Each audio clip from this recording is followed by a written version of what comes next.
Sherlock Holmes at Hogwarts. Hey! Look who's back for more adventures.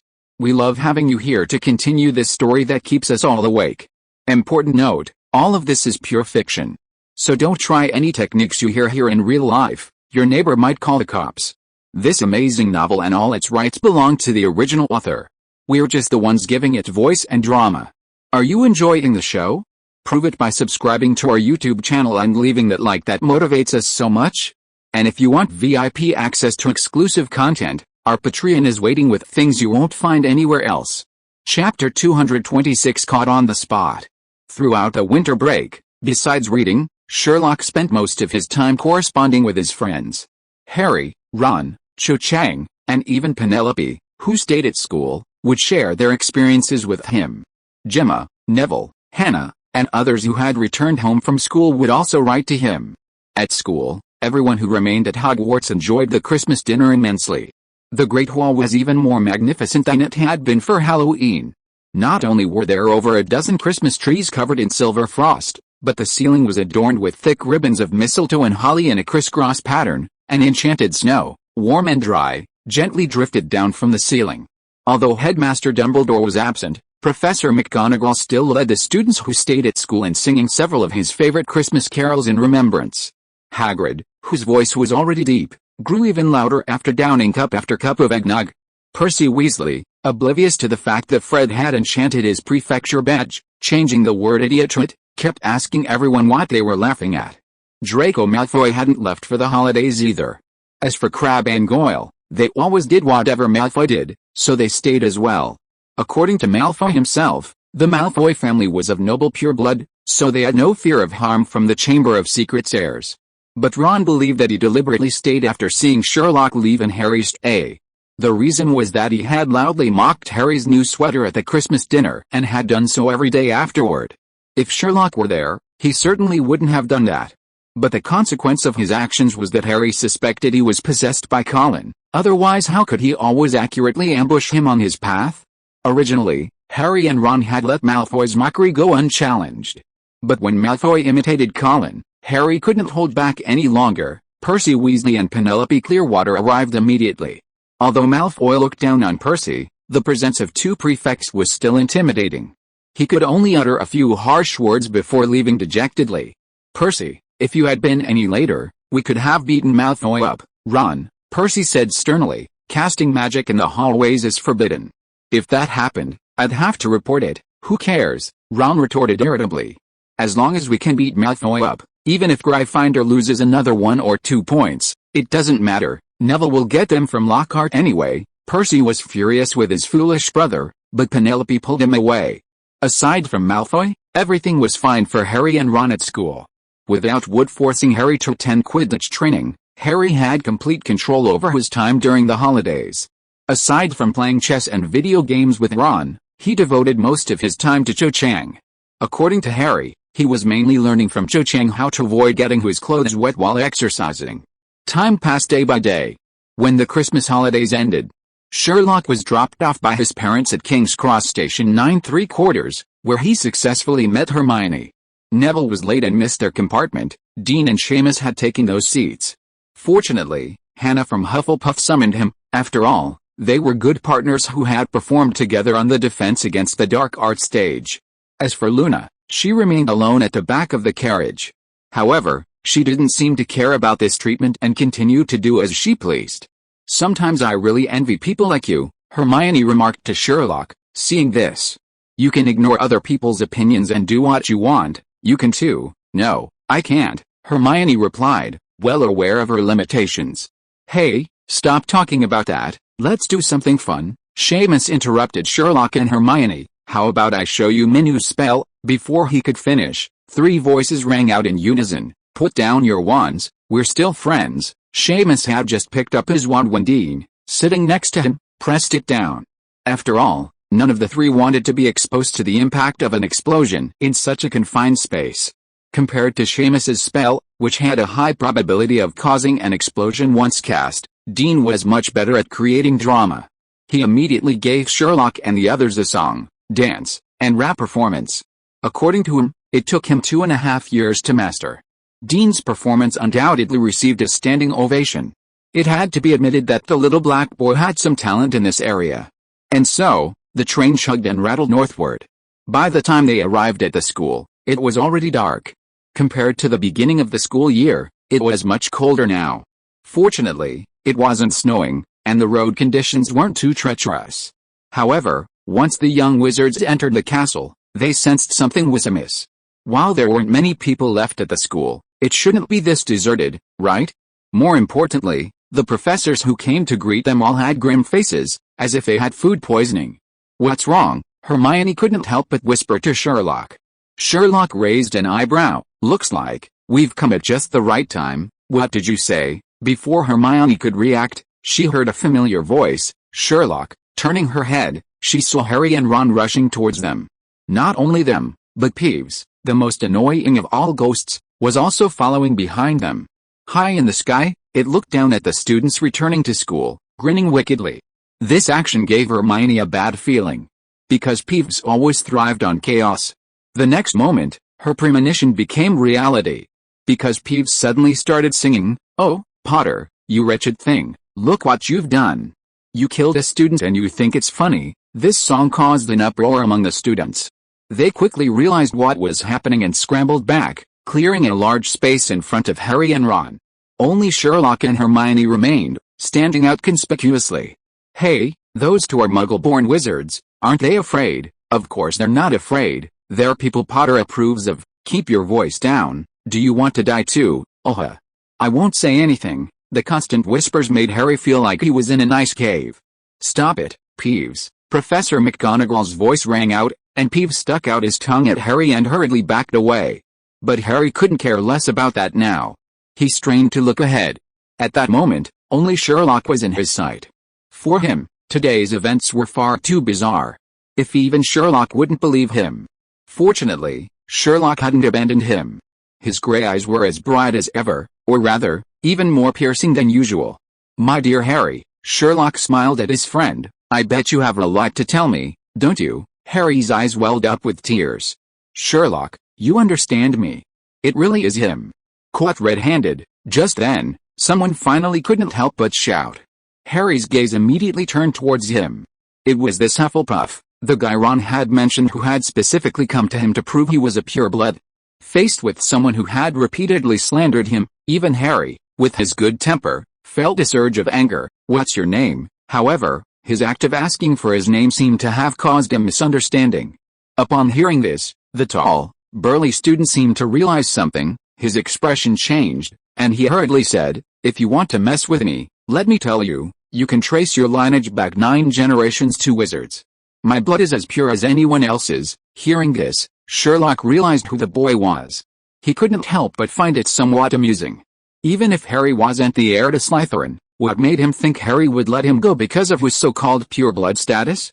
What's even more absurd is that you already think Harry is the heir to Slytherin, yet you still publicly provoke such a dangerous individual who dared to open the Chamber of Secrets and release monsters. Aren't you afraid Harry will be enraged by this blatant act and make you his next target? Or is this just a characteristic of Hufflepuffs? On one hand, fearing being targeted, they prematurely reveal their pureblood status, and on the other hand, they're eager to identify the so-called heir? Frankly, it's quite brainless. Judging solely from their individual performance, they truly match the stereotypical image of Hufflepuff as a bundle of brainless idiots. Fortunately, someone quickly shattered this impression. "Don't be like that, Ernie, you can't be sure it was Potter who did it." A taller, more handsome Hufflepuff stopped Ernie Macmillan. A girl with a blonde ponytail also hurriedly said, "Potter always seems so friendly, he wouldn't do something like that." "Hey, Cedric, Hannah, don't take his side." "Not taking Potter's side." Cedric frowned. "We've all just gotten back. Making this decision based solely on Pippi's side of the story is too hasty." "Yes, that's what a normal person would think." Sherlock glanced at Cedric. As Hufflepuff's top scorer, he certainly had brains. However, Macmillan quickly proved that he was still at least 2 Hannahs short of Cedric. Chapter 227 The Suspect's Statement. "Nobody knows how Harry Potter survived the attack by Varian," Ernie Macmillan said mysteriously to Cedric and Hannah, who were also Hufflepuffs. "I mean, he was just a baby when it happened. He should have been blown to pieces, shouldn't he? Don't think the savior of the wizarding world can't be a dark wizard. Do you know why Varian wanted to kill baby Potter? It was because he didn't want another dark wizard to take his place. His words were so outrageous that Cedric and Hannah couldn't think of a rebuttal. However, quite a few young wizards looked thoughtful after hearing this analysis, and many even nodded slightly. Seeing this, Sherlock muttered, "You've dragged down the intelligence of the entire Hufflepuff community." Professor McGonagall had originally hoped that the Hufflepuff students could solve the problem themselves after seeing Cedric and Hannah step forward. But when she heard Ernie Macmillan spout nonsense like Voldemort wanted to kill Harry to prevent the birth of a new Dark Lord, she simply couldn't bear it any longer. Professor McGonagall's body stiffened, and she immediately said sternly, "Enough, Macmillan." Professor McGonagall's authority was so great that even Peeves was afraid of her, let alone these students. So even though they were extremely unwilling, Macmillan could only obediently shut his mouth and silently lower his head. Seeing this, Professor McGonagall ignored them and immediately said, "Prefects, take your students back to their respective houses. Potter, you come with me." After saying this, she hesitated for a moment, then turned to Sherlock. "Holmes, you come too." Sherlock and Harry were not surprised by this, and the two quickly followed Professor McGonagall, disappearing after turning a corner. As soon as they disappeared, the young wizards who had just returned to school began asking their respective house students who remained at school what had happened. Almost all the Gryffindor students surrounded Ron, bombarding him with questions. "Ron, what happened? Has someone been attacked again? Damn it. Weasley, why did Peeves say Potter killed a student? We're roommates, you better make things clear." I think Harry must have been misunderstood." "Shut up, let Weasley speak, or I'll cast a spell." This was the first time Ron had been in such a public setting. Facing the expectant gazes of the crowd, a strange sense of satisfaction welled up inside him. A peculiar thought popped into his head: how wonderful it would be to always be treated like this. However, he knew that the reason everyone was treating him this way wasn't because of him personally, so he took a deep breath. "Shortly before you arrived, there were new victims at the school, and, 3 of them, the Little Lions, immediately erupted in an uproar. Their already short 10-day holiday had been ruined by another incident. But while surprised, they also secretly breathed a sigh of relief. It seemed that not staying at school for the holiday was indeed the right decision. Especially the non-pure blood wizards. After all, no one knows if they'll be the next victim." Hermione was the most surprised. She remembered what Sherlock had said when they rode the Hogwarts Express home together. According to Murphy's Law, the more you don't want something to happen, the more likely it is to happen, and it had actually come true. Hermione didn't know whether to praise Sherlock for his foresight. Just as Grandma Neville had said, good things don't always come true. Indeed, some things just can't withstand being talked about. Meanwhile, Harry was in a terrible situation.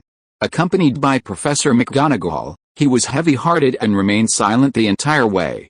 As for Sherlock, he recognized the route to the Gryffindor headmaster's office after walking for a while, and proactively asked, "So, Mr. Dumbledore still hasn't returned? Holmes, you don't think I can't do anything to you just because the headmaster isn't here, do you?" Hearing Sherlock's question, Professor McGonagall immediately frowned. "Even if I weren't the vice-headmaster of Hogwarts, I'm still the headmaster of Gryffindor. Professor, you're being a bit too sensitive." Facing the somewhat agitated Professor McGonagall, Sherlock calmly said, "I'm just making a deduction based on existing facts." Hearing Sherlock's words, Professor McGonagall's furrowed brow relaxed slightly, and she fell silent. Harry looked at Sherlock with admiration. His good friend was as brave as ever. Fortunately, he had taken the lead for him, otherwise he would have had to face Professor McGonagall alone. Come to think of it, even though Dumbledore was the headmaster, the pressure Harry felt facing Professor McGonagall alone was even greater than Dumbledore's. The Gryffindor headmaster's office was on the second floor, so the three quickly arrived at their destination. This was Sherlock's first time in Professor McGonagall's office. Sherlock glanced around the room. As he had imagined, everything was neatly arranged. Even though he had never met Professor McGonagall, he could deduce something from the room. The room's occupant was serious, strict, and meticulous. Single for many years, she had once had a happy relationship and loved Quidditch. She also owned a tabby cat. This was the only discrepancy between his deduction and reality. Based on his deduction, the most he could draw was that the tabby cat was obedient and well-behaved. However, the truth was that this cat was Professor McGonagall herself, transformed by the advanced transfiguration animagus technique. Of course, because everyone at Hogwarts had secrets, Sherlock had no intention of investigating Professor McGonagall's past until these secrets posed a danger to him and his friends. His consideration of these things was purely a conditioned reflex. As you expect, Mr. Holmes, Professor Dumbledore still hasn't returned? Professor McGonagall stared at Sherlock. If you have anything to say, I can pass it on. Please urge him to return as soon as possible. I've already said he has matters to attend to and cannot return immediately. Professor McGonagall took a deep breath. If you have something to say, you can just tell me, then please urge him for me, McGonagall, so I can only be a middleman. Huh? McGonagall took a deep breath, suppressing her displeasure, and said to Sherlock and Harry, please sit down, Mr. Holmes, and Mr. Potter. Sherlock immediately sat down, but Harry nervously explained, Professor, I swear I didn't, I can't handle this, Potter. Professor McGonagall replied briefly, with Professor Dumbledore absent, I can only act as the headmaster. Now, tell me everything you know, but, sit down and say it. Before Harry could finish his trembling sentence, Sherlock suddenly grabbed his wrist and pulled him to a seat. His gray eyes gleamed coldly in the candlelight, and a hint of impatience tugged at the corner of his mouth. You're trembling like you're under a popping candy spell. But once Harry obediently sat down, Sherlock's eyes lit up with a searching light. I'd love to hear what happened, Harry. You need to be as detailed as possible. Don't leave out any clues, because maybe one of them will help me find the murderer. Professor McGonagall watched as one student pushed another into a seat right in front of her, raising an eyebrow slightly, but ultimately remained silent. After all, what Sherlock said was exactly what she wanted to say. Hearing his friend's familiar yet somewhat confident voice, Harry's previously anxious heart slowly settled. He took a deep breath, nodded, and began to recount his story in detail. After dinner today, I went to learn the immunity charm from Cho, as usual. Mr. Potter, you mean Miss Cho Chang from Ravenclaw? Yes, Professor, you said as usual. You mean you've been learning this charm from her all this time? Harry sighed and could only briefly recount how Cho Chang had encouraged him before the Quidditch match. It just so happened that neither he nor Cho Chang had gone home for the holidays, and the other students were away, making it a perfect opportunity for them to study together. After he finished speaking, Professor McGonagall had Harry demonstrate the immunity charm on the spot before nodding. You have indeed made progress over a period of time, Mr. Potter. If you could put the same effort into learning from Miss Chang into your transfiguration class, I think your achievements would be far greater than this. Hearing Professor McGonagall's suggestive implication, Harry couldn't help but blush. How could it be the same? Learning magic from a strict, old witch was nothing compared to the pleasure of learning from a beautiful young lady. Of course, he would never dare say that aloud. Fortunately, Professor McGonagall didn't dwell on the matter too much, but changed the subject. Alright, continue. After that, I took her back to Ravenclaw Tower, and then planned to go back to my dormitory. But on the way back, as I passed an empty classroom, I heard what sounded like movement inside. Hearing this, Sherlock clearly perked up. He stopped sketching on the parchment with his quill. Sounded like movement? Was it a clear clinking sound? A whisper? Or the hissing sound of a wand rubbing against a potion bottle? Harry understood what Sherlock meant. The so-called whispering referred to the eerie sound that only he could hear. He looked at Sherlock and saw that the latter had already smoothly sketched a corridor plan on the parchment, and even drawn a prominent circle around the empty classroom. None of those, Harry said, his face showing embarrassment. I was just curious, so I went to take a look. Actually, I shouldn't have gone. If I hadn't been so curious, maybe this wouldn't have happened. Harry's face was full of regret as he said this, wishing he could turn back time and change his actions. Hearing this, Sherlock immediately put his hands together to support his chin, asking with great interest, So, what did you see? Chapter 228 What I saw as soon as I arrived. The Gryffindor headmaster's office. Harry hesitated for a moment before slowly saying, after Sherlock's question, I saw Ron's brother Percy as soon as I walked in. He had Ravenclaw prefect Penelope Clearwater pinned to the wall, and they were kissing. Harry's expression was extremely awkward, mainly because it was difficult to go into too much detail. He really hadn't expected that the usually serious and reserved Percy and the always wise and calm Penelope would be so passionate. What? Professor McGonagall was immediately agitated upon hearing this. Two prefects, doing such a thing. Calm down, Professor McGonagall. Compared to Professor McGonagall, an adult, Sherlock, the minor, was much calmer. He raised his hand and waved at McGonagall. "They're upperclassmen now. Doing something like this isn't unexpected. Besides, kissing won't get you pregnant." "Harry, continue." Harry noticed that Sherlock's words made Professor McGonagall's jawline tighten even more. But in the end, she merely pulled a lion-embroidered handkerchief from her sleeve and lightly wiped her glasses, meaning she didn't object to Sherlock's words, at least not explicitly. He glanced at Sherlock, sincerely admiring the latter's courageous act of interrupting Professor McGonagall, and then continued, "They were indeed quite frightened at first, but they breathed a sigh of relief when they saw it was me. Prefect Penelope smiled and greeted me before leaving. Percy, on the other hand, pulled me aside and nagged me for a long time, just telling me not to tell anyone about this, and of course I promised him.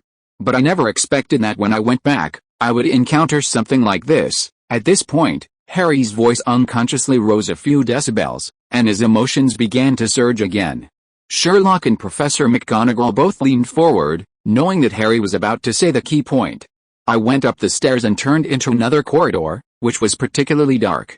I noticed it was because a window pane wasn't properly installed, and a cold draft was pouring in, extinguishing all the torches in the corridor. I also forgot to cast the illumination charm, and as a result, I tripped over something lying on the floor halfway down. When I turned around to see what I had tripped over," Harry recalled the horrifying scene, his facial muscles twitching involuntarily. Just as Sherlock had said, Harry indeed had a talent for summarizing. Even Professor McGonagall felt as if she were there herself, as he described it. "At that moment, I felt like my stomach acid turned to water. Because I saw Cho Chang, who had taught me magic not long ago." Harry's face paled with horror, and he suddenly spoke faster. Cho was lying on the floor, cold and stiff, a look of utter terror frozen on her face, her eyes staring blankly at the ceiling, just like Mrs. Norris when she was petrified. Next to her was another person, Priscilla Penelope, whom I had met not long ago. Penelope, like Cho, lay there motionless, her blank eyes wide open. At this moment, Harry seemed to be transported back to that instant. He was silent for a long time, took a deep breath, and then continued, "And that wasn't all. Next to them was a humanoid figure. It was Nick Wilde, almost headless, but he was completely different from usual, no longer the clean, translucent figure he usually was. He was now completely black, emitting wisps of black smoke, just floating there, lying flat. Do you remember how high he was from the ground?" Sherlock suddenly spoke, his pen pausing beside the simple sketch of the black smoke ghost, about 6 inches, and his expression? "Terrified too, yes, his head is drooping, almost halfway off, and the look of terror on his face is exactly the same as Cho and Penelope's. So, when you got there, the crime had already happened." "Yes, exactly." Sherlock glanced at Professor McGonagall. He was at the crime scene immediately, and both Cho Chang and Penelope, the victims, had interacted with Harry before the incidents. If he didn't know the truth, even he would have considered Harry the prime suspect. But this also proved once again that his decision 2 years ago was correct. As long as he was by the side of the savior of the wizarding world, he would never lack material. "So, what did you do next?" "I thought about running away, because no one knows I was ever here. But then I felt I couldn't just leave like that, because Cho and Penelope are lying here like this. I can't abandon them, I have to find someone to help me.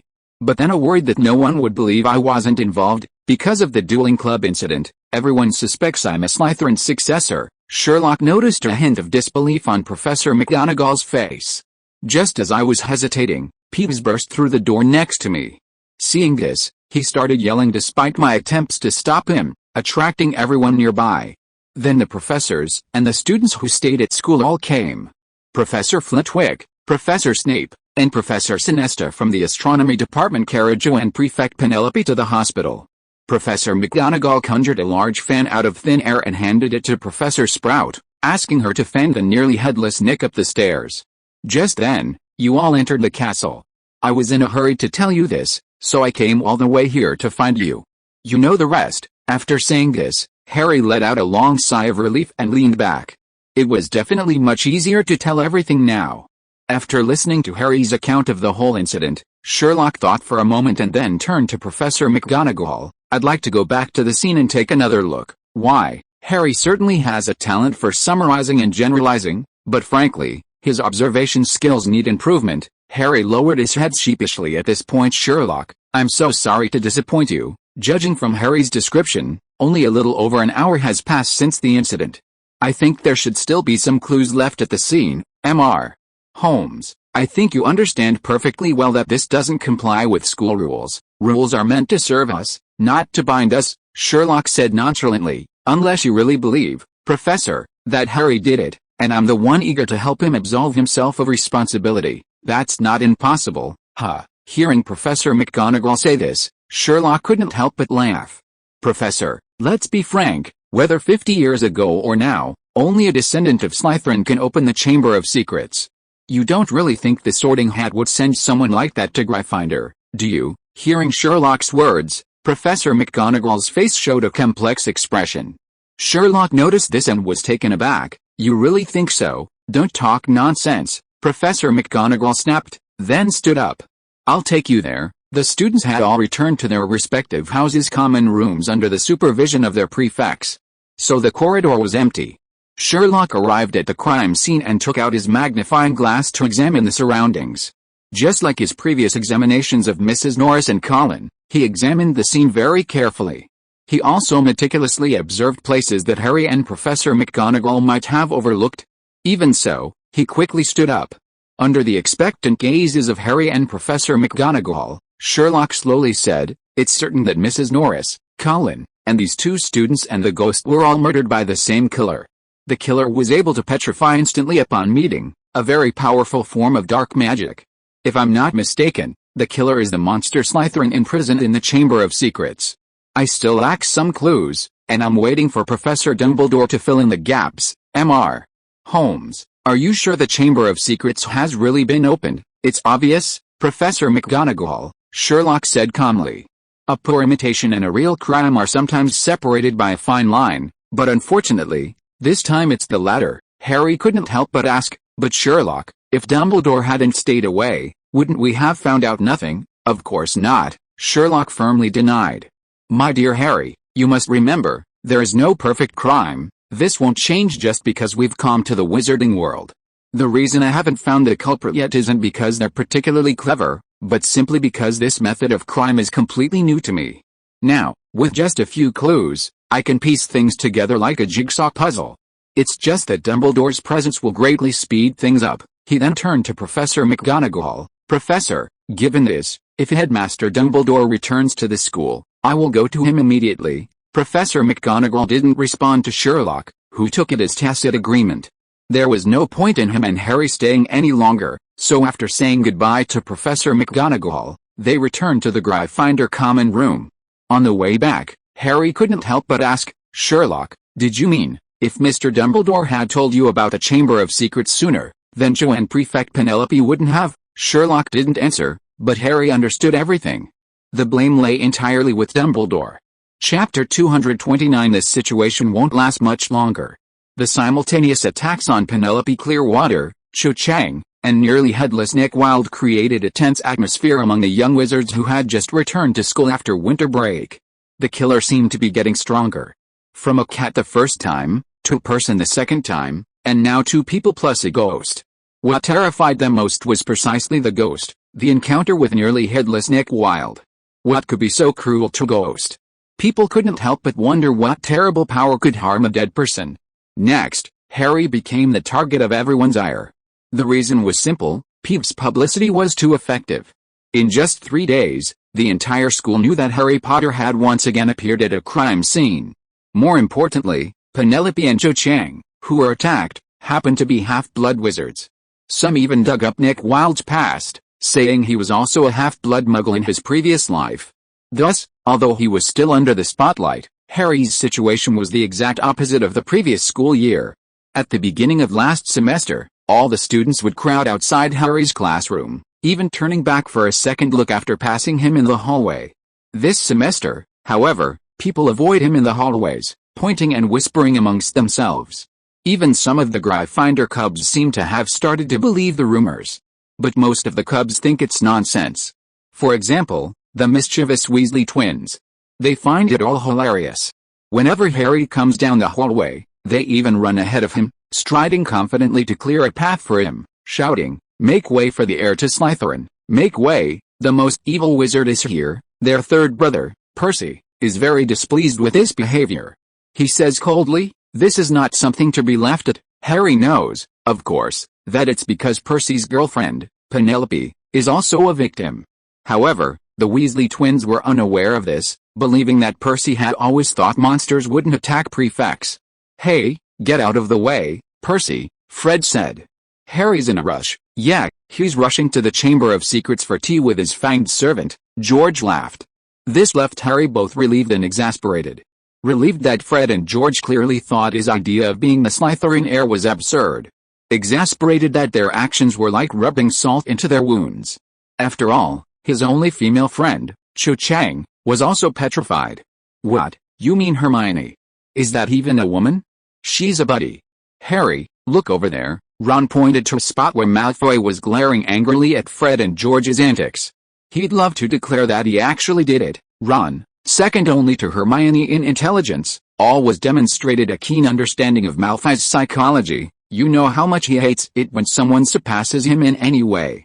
In his eyes, Harry's current honor should rightfully be his. Hey, don't look at me like that. In Malfoy's eyes, being the heir to Slytherin is definitely an honor. This situation won't last long. Hermione glanced at Harry, then at Malfoy. I think Professor Dumbledore will be back soon, and then we'll get the news from him. She looked at Sherlock, only to find he wasn't paying attention, his eyes fixed on Malfoy. This surprised her. Hadn't they said Malfoy wouldn't be the one to open the Chamber of Secrets? Why was he focusing on him again? Just then, they saw Percy and the Weasley twins grappling. It turned out that Percy had finally erupted in anger when George pretended to block Harry's attack with a garlic clove. The others quickly stepped in to break up the fight. That's why Hermione didn't notice that Sherlock's attention wasn't on Malfoy, but on a girl behind him. This time, Hermione's prediction didn't come true. Perhaps it was true, as Grandma Neville said, that these things often happen badly and badly. After the start of the school year, Headmaster Dumbledore didn't show up. No one knew where he had gone.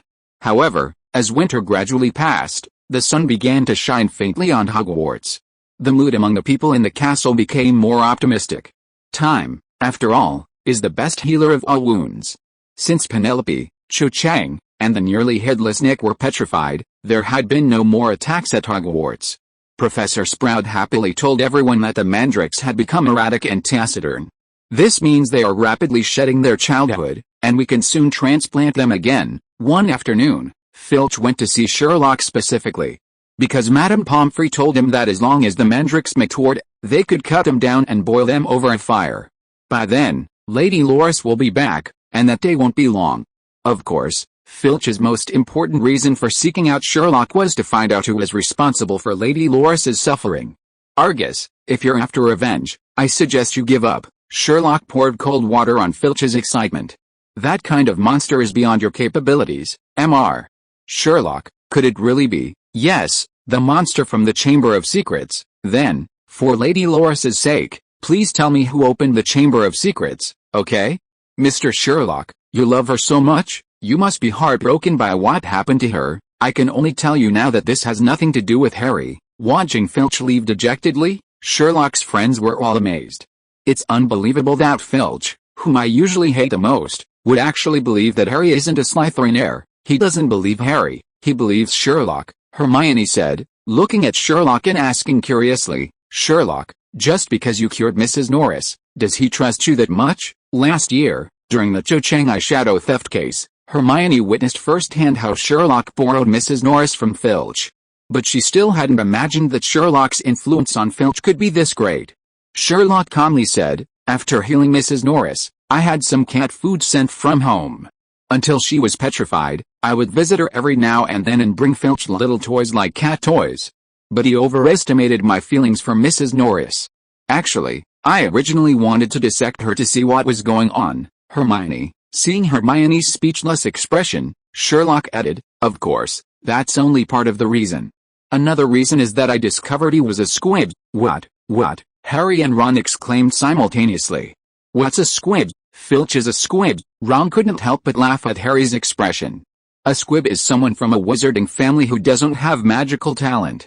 No wonder he's always so hostile towards us students, So, the reason he's trying to please you like this is also because he doesn't want you to tell anyone, Hermione said thoughtfully, then turned to Harry and Ron. You two can't tell anyone about this, don't worry. I definitely won't, but I can't say for sure about Harry. Why? Hermione asked, puzzled. I think Harry's much more reliable than you when it comes to keeping secrets, because Harry talks in his sleep, Ron said seriously. Harry, the topic ended there, and Harry felt a little better. He felt that now that the whole school was on high alert and suspicious all the time, opening the Chamber of Secrets would only increase the risk. Whatever monster was in the Chamber of Secrets, it had probably settled down by now and was preparing to hibernate for another 50 years. Or perhaps the real Slytherin heir had already lost the courage. This was the first time he hadn't told Sherlock his thoughts. The main concern was that if he voiced this opinion, Sherlock would deliver a crushing blow, telling him that the other was merely lying low. Since he'd known Sherlock, the latter's predictions had never been wrong. So he was genuinely worried Sherlock would say something he didn't want to hear. Although everything was progressing well, there were always some annoying guys who infuriated Harry. Malfoy was one of them. Sherlock had returned to school, and while he naturally didn't dare to confront him directly, his sarcastic remarks were still frequent. Just as Ron had said, it was as if he truly wished he was the one who had done all this. There was another type of person even more infuriating than Malfoy. Compared to them, the perpetually sour-faced Malfoy was relatively mild. After all, he genuinely believed Harry wasn't the Slytherin heir. A prime example was Ernie Macmillan of Hufflepuff. He firmly believed Harry was the culprit, having inadvertently revealed his true colors at the dueling club. Even the advice from many, including Cedric and Hannah, to stop him was to no avail. Then there's the pesky Peeves, who always suddenly appears in the crowded hallways, belting out, "Oh, Potter, you wretched thing." Not only does it falsely accuse Harry of murdering his classmates, but it even completes its own dance routine. The only exception is Gilderoy Lockhart. He became unusually high profile during this time. If you are listening to this novel on a channel other than Fanfic World, it means it was downloaded and re-uploaded without effort. We warmly invite you to visit our channel, Fanfic World. There you will find the original version of this story and many other novels of various genres. We look forward to seeing you dive into a world of incredible novels. Chapter 230, February 14th. Compared to Quirrell, the previous defense against the dark arts professor, Gilderoy Lockhart was undoubtedly more satisfactory. Shortly after the second attack, he established a dueling club. Harry's ability to talk to snakes was purely accidental. He did indeed teach the young wizard some useful things. Not only that, he also incorporated a significant amount of combat with monsters into his classes. However, what's frustrating is that the vast majority of this content was still dramatic. His complex wand-waving techniques remain unmastered by anyone, not even a bright student like Hermione. The reason is simple, he teaches different techniques to each student. The truly useful content, as with previous lectures, constitutes only a very small portion. But even for this small portion, the young wizards have to muster their energy and accompany Lockhart in performing these theatrical plays. Besides his students, Lockhart also repeatedly demonstrated his abilities to other professors during this period. His current catchphrases, "I don't think there will be any more trouble," "Minerva Filius Pomona Snape." It's worth noting that Lockhart, like Dumbledore, insists on addressing everyone by their first names.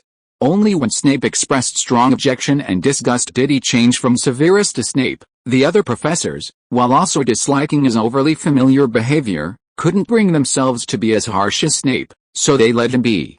However, after hearing his boastful talk, they still couldn't help but frown.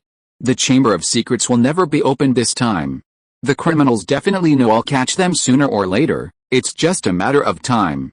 It's wise to give up now before I even begin to deal with them. That's more like Sherlock saying that, Ron said with a disgusted look. Who does he think he is, Ron? You overestimate me. Sherlock shook his head. Besides, I don't think they've given up either. You mean? Hearing Sherlock's words, Harry tensed up immediately. Don't say it, please don't say it. The attacks will definitely continue unless we find the Chamber of Secrets before then. They haven't made a move yet simply because they haven't had the chance. Oh no. He'd finally blurted it out. Harry looked at Sherlock with a dejected expression, wanting to say something, but ultimately held back. Just then, Lockhart and Professor McGonagall walked past them. Their conversation reached their ears, I think you know that the school needs a morale boost right now, to erase those things from memory. Minerva, I can't say much to you right now, but I think I'm confident. He tapped his nose and strode away. Professor Flitwick also heard their conversation. Watching Lockhart's flamboyant back, he muttered, he wouldn't be going to. At that moment, he recalled the fear of being dominated by Lockhart years ago. February 14th, Valentine's Day. For the wizarding world, this holiday is somewhat out of place compared to Halloween, Christmas, and Easter. Because not everyone celebrates it. It's mainly for older students. However, no one expected that Gilderoy Lockhart would actually turn this holiday into a festival for everyone. That morning, Sherlock and Neville finished their morning exercise and went to the Great Hall with their roommates. They were astonished to find the four walls covered with large, dazzling pink flowers, and heart-shaped confetti constantly falling from the light blue ceiling. Sherlock, this is, her roommates didn't react immediately, all turning their gazes to Sherlock. Sherlock, however, only glanced at it and immediately understood that this was Lockhart's handiwork. After all, according to Professor Flitwick, he had a history of such behavior during his student days. Professor Flitwick's earlier words had clearly predicted this kind of behavior. Sherlock looked towards the faculty's long table and, sure enough, saw Professor Flitwick with his face buried in his hands, seemingly ashamed of having taught such a student. I think this is Lockhart's way of boosting morale, Sherlock said calmly, but his roommate's expressions became quite interesting. Ron, in particular, looked disgusted. Not long after sitting down at the Gryffindor table, a beaming Hermione sat down next to Sherlock. There were quite a few little witches like her, some even wearing a silly grin the entire time they sat down. Hermione, at least, was more normal, not so infatuated. She glanced around and, noticing Harry hadn't come with Sherlock and Ron, asked, "Where's Harry? He was training Quidditch late last night, and when we called him just now, he said he wanted to sleep a little longer," Ron said sternly. "Hermione, please stop smiling, your front teeth are all showing." Hermione ignored him and turned to Sherlock, saying, "Sherlock, what do you think of Professor Lockhart's method? Isn't it brilliant?" "Indeed brilliant." Sherlock glanced at the teacher's table again. On this special day, the long-absent Dumbledore finally appeared. Their eyes met, and Sherlock immediately knew that he would finally get the answer he wanted today. Hermione, upon hearing Sherlock's answer, exclaimed excitedly, "I knew you understood me. What are you talking about?" "Who understands you?" Harry, who had rushed into the Great Hall, overheard their conversation and asked, puzzled, "And what's going on here? I thought I'd come to the wrong place." Hermione made a shushing gesture, gesturing for Harry to look ahead. Harry followed Hermione's finger and saw Lockhart wearing a bright pink robe that matched the decorations. Although the color was rather flashy, Lockhart was undeniably handsome, so he surprisingly gave off a good impression. However, the teachers sitting with him all had stern faces. Professor McGonagall and Professor Snape were particularly notable. A muscle bulged on Professor McGonagall's cheek. Snape looked even more exaggerated, as if someone had just given him a large cup of bone spirit. Only Dumbledore's expression was relatively relaxed. When Harry looked over, he even gave him a smile. "Happy Valentine's Day, everyone," Lockhart exclaimed. 64 people have given me cards so far, and I thank them all. So I've taken the liberty of arranging this little surprise for you, and that's not all." Lockhart clapped his hands, and 12 gloomy-faced dwarves strode in from the doors leading to the foyer. Unlike ordinary dwarves, Lockhart had them all adorned with golden wings and carrying harps. "My friendly little cupids with cards," Lockhart said cheerfully. "They'll be roaming the school today, delivering Valentine's Day cards to you. And that's not all. I'm sure my colleagues would love to join in. So why don't you ask Professor Snape to teach you how to make love potions? If you're interested, Professor Flitwick is more skilled in psychedelic magic than any wizard I've ever seen, that cunning old dog." As soon as he finished speaking, Professor Flitwick buried his face even deeper. As for Snape, judging from his expression, anyone who actually went to ask him about the recipe for the love potion, as Lockhart had suggested, would be forced to drink the poison. Even the professors who weren't mentioned by Lockhart all wore stern faces, a stark contrast to the beaming Lockhart. As soon as the so-called ceremony ended, the faculty stood up and left, as if their seats were under a spell. They simply couldn't stand it anymore. However, even though the Great Hall was packed with people and the dwarves were running around, few people noticed Sherlock, including Hermione and Harry besides Sherlock. By the time they realized Sherlock had disappeared, He had already followed Dumbledore to the headmaster's office. Not bad stealth skills, Sherlock, but isn't it a bit inappropriate for you to skip class and come looking for me now? If I remember correctly, the first class this morning was Minerva's Transfiguration. On my first day back at school after the holidays, I already told Professor McGonagall that I would find you as soon as Headmaster Dumbledore returned. I just made sure she saw me leaving with you, and she didn't stop me, which I take to mean she agreed. Also, more than this, I hope the headmaster will tell me all the information this time, instead of holding back. The reason Sherlock gave this warning beforehand was because Dumbledore was a habitual offender in this regard. He always revealed only half of the crucial information. Dumbledore shook his head with a wry smile and gave the command, "Sizzle be candy." The dripping stone beast jumped aside, and the two rode the automatic spiral staircase to the top. Approaching the headmaster's office, Sherlock's first glance was still at Fawkes.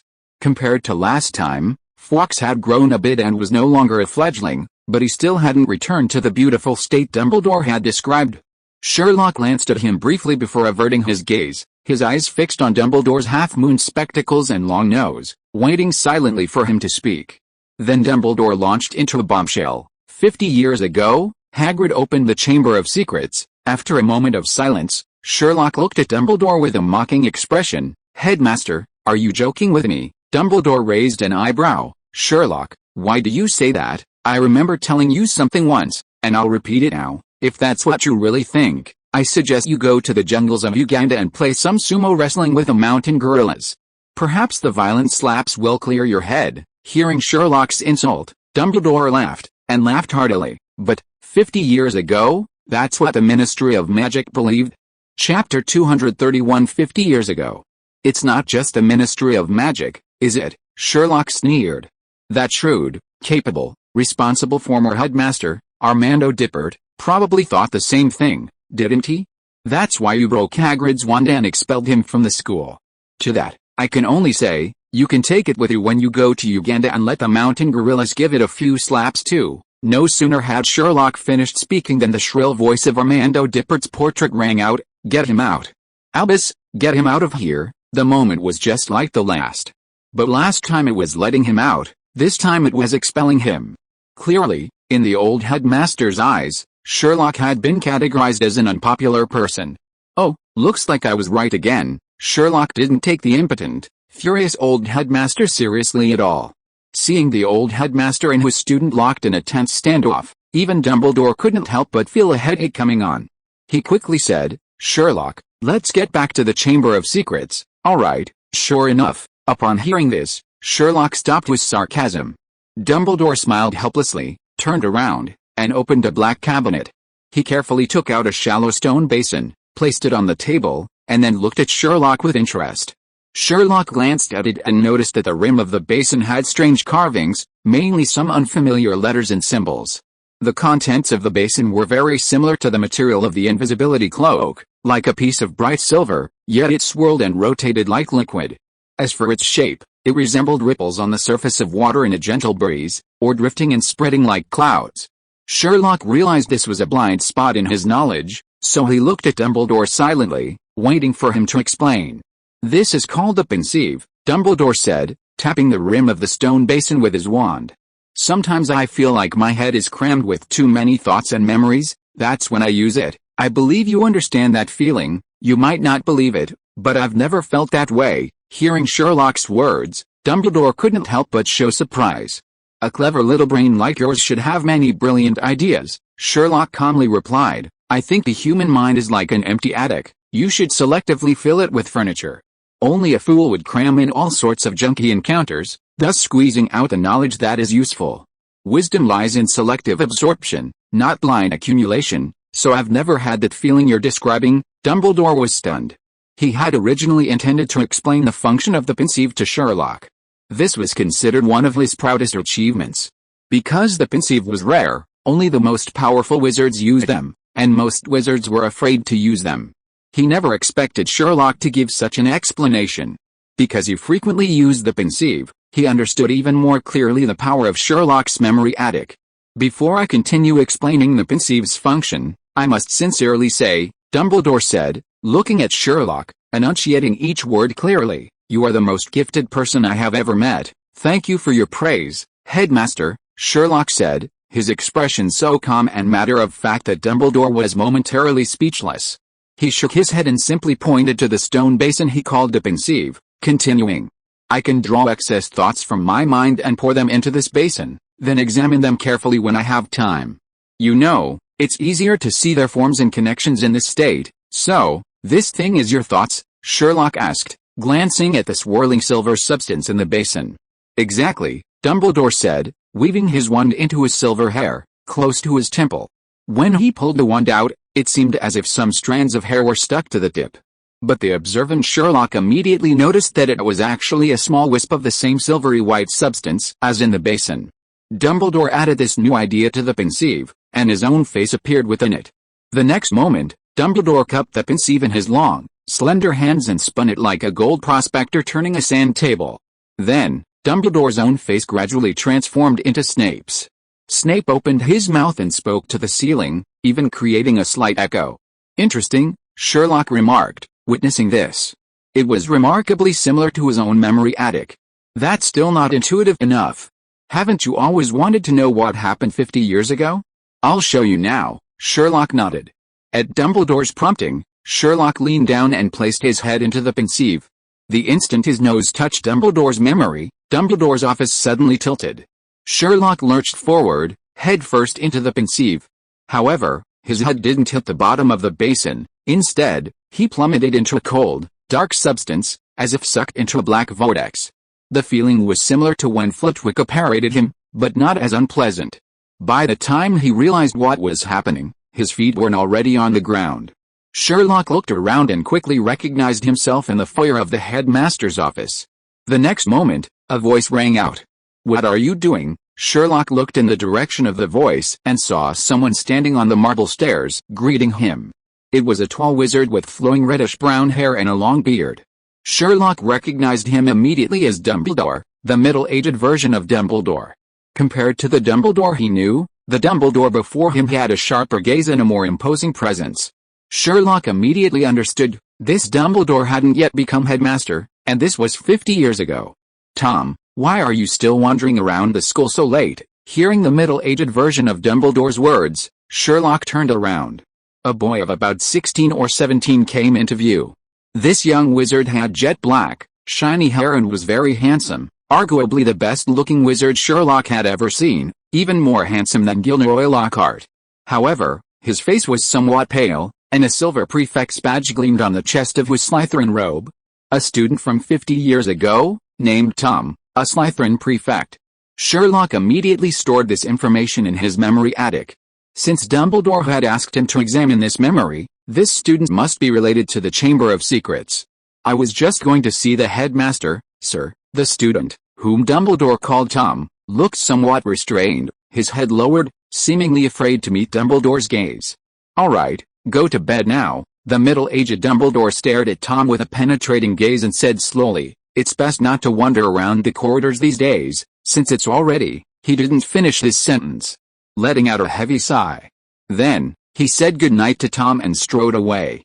Sherlock noticed that Dumbledore stared at Tom's figure until he disappeared before turning and entering the headmaster's office. The interior of the office was almost identical to that in reality, except that the phoenix named Fawkes was absent. The person sitting behind the desk was clearly not Dumbledore. Armando Dippet. Sherlock finally saw the former headmaster in his entirety. He was a frail, withered wizard with only a few strands of white hair on his bald head. Sherlock glanced at him and could tell that he was in a state of extreme helplessness and melancholy. When Dumbledore entered the office, he forced a smile. "Albus, you've come." "I just ran into Tom," Dumbledore said succinctly. "I sent him." Dippet sighed, opened an office drawer, and took out a letter, handing it to Dumbledore.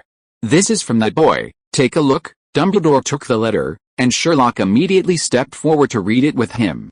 The letter was simple. The boy, Tom Riddle, wanted to stay at school for the summer holidays. As everyone knows, Hogwarts operates on a 3-term system. There's a winter break including Christmas and a spring break including Easter, during which young wizards can choose to go home or stay at school. Compared to these two breaks, the British summer holidays are quite long, lasting a full 3 months.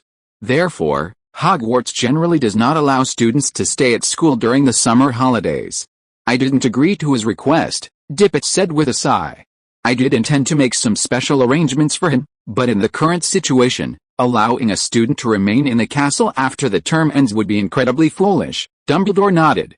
I understand your thoughts, Armando. Encouraged by his old friend, Dippet continued, these recent attacks have been overwhelming, especially the tragedy, that poor little girl died. Compared to Hogwarts, I think it's much safer for Riddle to stay in the orphanage.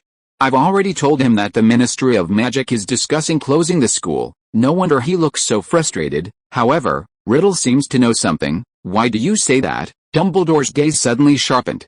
When I said we had no clue what to do, he suddenly asked me if the school wouldn't close if the attacker were caught and if all this stopped. But when I asked him if he knew anything about the attacks, he denied it. He's lying. Combining his observation of Tom Riddle with Dippet's description, Sherlock immediately made his judgment. Sherlock, I think we should go back. Just then, a voice whispered in Sherlock's ear. Chapter 232 Hagrid likes huge monsters. To Sherlock's right stood the middle-aged Dumbledore, who was intently listening to Dippet speak. Hearing the voice, Sherlock turned to the other side and, unsurprisingly, saw an older version of Dumbledore to his left. This older version was now observing Sherlock with a curious and scrutinizing gaze. I thought you'd be startled, the older Dumbledore said as Sherlock turned. Your appearance was entirely expected, Headmaster. Dumbledore smiled slightly and then reached out to support Sherlock's arm. Sherlock immediately felt himself slowly rising like a balloon. Halfway up, he found that the headmaster's office and the two headmasters had vanished in an instant, leaving only darkness. Then he felt as if he had performed a slow-motion somersault, his feet suddenly landing on the ground. The next moment, he found himself reappearing in the headmaster's office. The pensieve gleamed in the cabinet in front of him, and Dumbledore stood beside him. Sherlock, how does it feel? If you're asking about the pensieve, my assessment is so-so. In some ways, it's better than my memory loft now. I must thank you for providing some experience in the evolutionary direction of my mind loft into the mind palace. If you're asking about specifics, then I'll tell you Tom Riddle is lying. He knows about the Chamber of Secrets but didn't tell Headmaster Dippet. You're absolutely right. Hearing Sherlock's words, Dumbledore sighed. In fact, that very night, Tom saw Rubeus and his pet monster with his own eyes. He tried to catch the monster, but Hagrid knocked him to the ground, and the monster escaped into the Forbidden Forest. After that, it couldn't be kept secret any longer, and Dippet initially tried to suppress the matter. But Tom bypassed us and wrote directly to the Ministry of Magic, formally accusing Rubeus.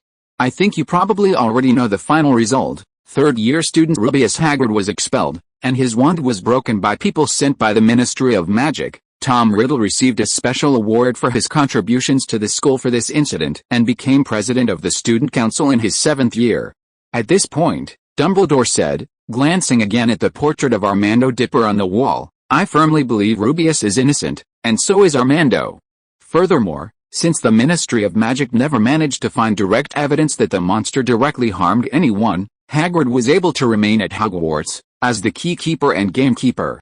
To avoid panic and to protect Hagrid, the school ultimately announced that the student died in a strange accident. So, Headmaster Dipper is really a good person. You brat, watch your tone, Headmaster Dipper's portrait huffed. The Ministry of Magic's consistent approach is, less trouble, more peace. They don't care about the truth. For them, all they need is for someone to take responsibility. In this situation, Riddle's public accusation gave them the perfect excuse. Parents no longer need to worry, and even if Hogwarts is indeed closed, it will have nothing to do with the Ministry of Magic. Coincidentally, all the attacks stopped after the boy was expelled. This solidified Rupert Hagrid's guilt. What a fine Ministry of Magic, Sherlock said with a sneer. To call it Scotland Yard of the wizarding world is an insult to Scotland Yard. Yes, we all know. Hagrid is innocent. Dumbledore's expression grew even darker. I prefer to believe the truth is that the real culprit, seeing the situation had escalated, chose to back down. I didn't want to tell you this before because I didn't want it to be classified as a Chamber of Locked Chamber monster attack again, and to prevent Rupert from being implicated once more. After all, you know Rupert has always had a fondness for large monsters, which is very disadvantageous for him. If things escalate, he might not be able to stay at Hogwarts this time. My long absence from the school is also related to this. Sherlock nodded. He deeply understood this. Last year, Hagrid attempted to hatch a dragon in his woodland cabin, completely disregarding the fact that it would tear his cabin apart in a few weeks. Not only that, he also acquired a Baskerville hound from the Greek translator, a ferocious animal capable of even biting Snape. Although ostensibly to protect the Philosopher's Stone, Hagrid found it adorable and named it Furry, highlighting a charming contrast. Considering all these points, it seems quite possible that Hagrid might actually be feeding the monster in the Chamber of Secrets. Perhaps, in his eyes, that creature is nothing more than another cute little thing. I have the basic information. Sherlock took out his notebook, his eyes fixed intently on Dumbledore. But I need more information. What else do you want to know? How many victims were there in the last 50 years? 4 victims, all Muggles or half-bloods. The first few students attacked were petrified, and the last one tragically died. Who was the student who was killed? Matra Warren, also a Muggle-born witch. I was the one who guided her into Hogwarts. What exactly was Hagrid's pet? The one mistaken for the Chamber of Secrets monster. I later asked Rubeus, and he called it Aragog, an 8-eyed giant spider. An 8-eyed giant spider?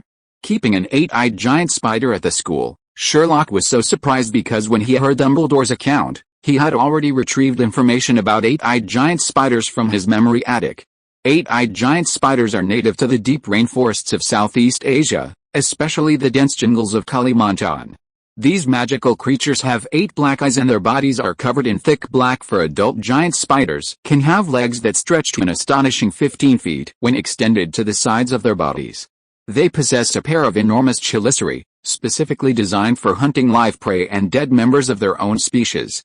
Spiders are known to be carnivorous, and the giant spider is no exception. They prefer large prey, including humans. Furthermore, they secrete venom, are enormous, and are inherently ferocious, thus earning them the highest classification in the British Department of Magic, XXXXX. No wonder Hagrid thought keeping a dragon in his cottage last year was nothing unusual. It turns out he had a history of this. Dumbledore's expression became somewhat awkward. He coughed twice and continued, "It was a gift from a traveler to Rupert. Rupert was a student at the time, so he secretly hatched it in the cupboard at Hogwarts. Later, it grew up in the cupboard, and Rupert always fed it breadcrumbs, perhaps due to his age." Dumbledore became unusually long-winded when recounting these past events, recounting many old stories about him and Hagrid. Sherlock had already sketched the outline of the 8-eyed spider in his notebook.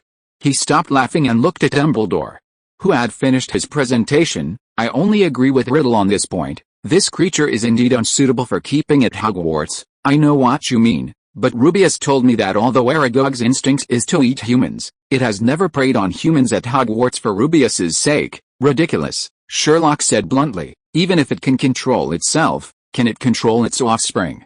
The 8-eyed spider can lay up to 100 eggs at a time, and the incubation period is only 6 to 8 weeks. Once they successfully grow up and hatch." Right, Hagrid only has one 8-eyed spider, so there's no need to worry about it having offspring. Wait, what's with that expression? Noticing Dumbledore's fleeting, subtle expression, Sherlock immediately caught it. He showed surprise for the second time that evening. "You're not trying to tell me that Hagrid even bred it, are you?" "Oh, actually, I already spoke to Rupert after what happened with Colin Creevey. He told me that Aragog lived in the Forbidden Forest, feeding on the creatures there. They still keep in touch, and Hagrid even found Aragog a wife. These giant spiders have formed a thriving family, living a peaceful life far from humans." Sherlock, at this moment, he didn't want to say anything more. He even began to understand that wizard named Tom Riddle. If Hagrid were placed in Muggle society, even unintentionally, he would become a criminal. Dumbledore, clearly finding Hagrid's explanation somewhat dubious, said somewhat awkwardly, "That's how it is, Sherlock. Do you have any leads?" Sherlock pondered for 3 seconds before speaking. Hagrid wasn't the one who opened the Chamber of Secrets 50 years ago, and the one who attacked and harmed the students wasn't the giant spider Hagrid raised.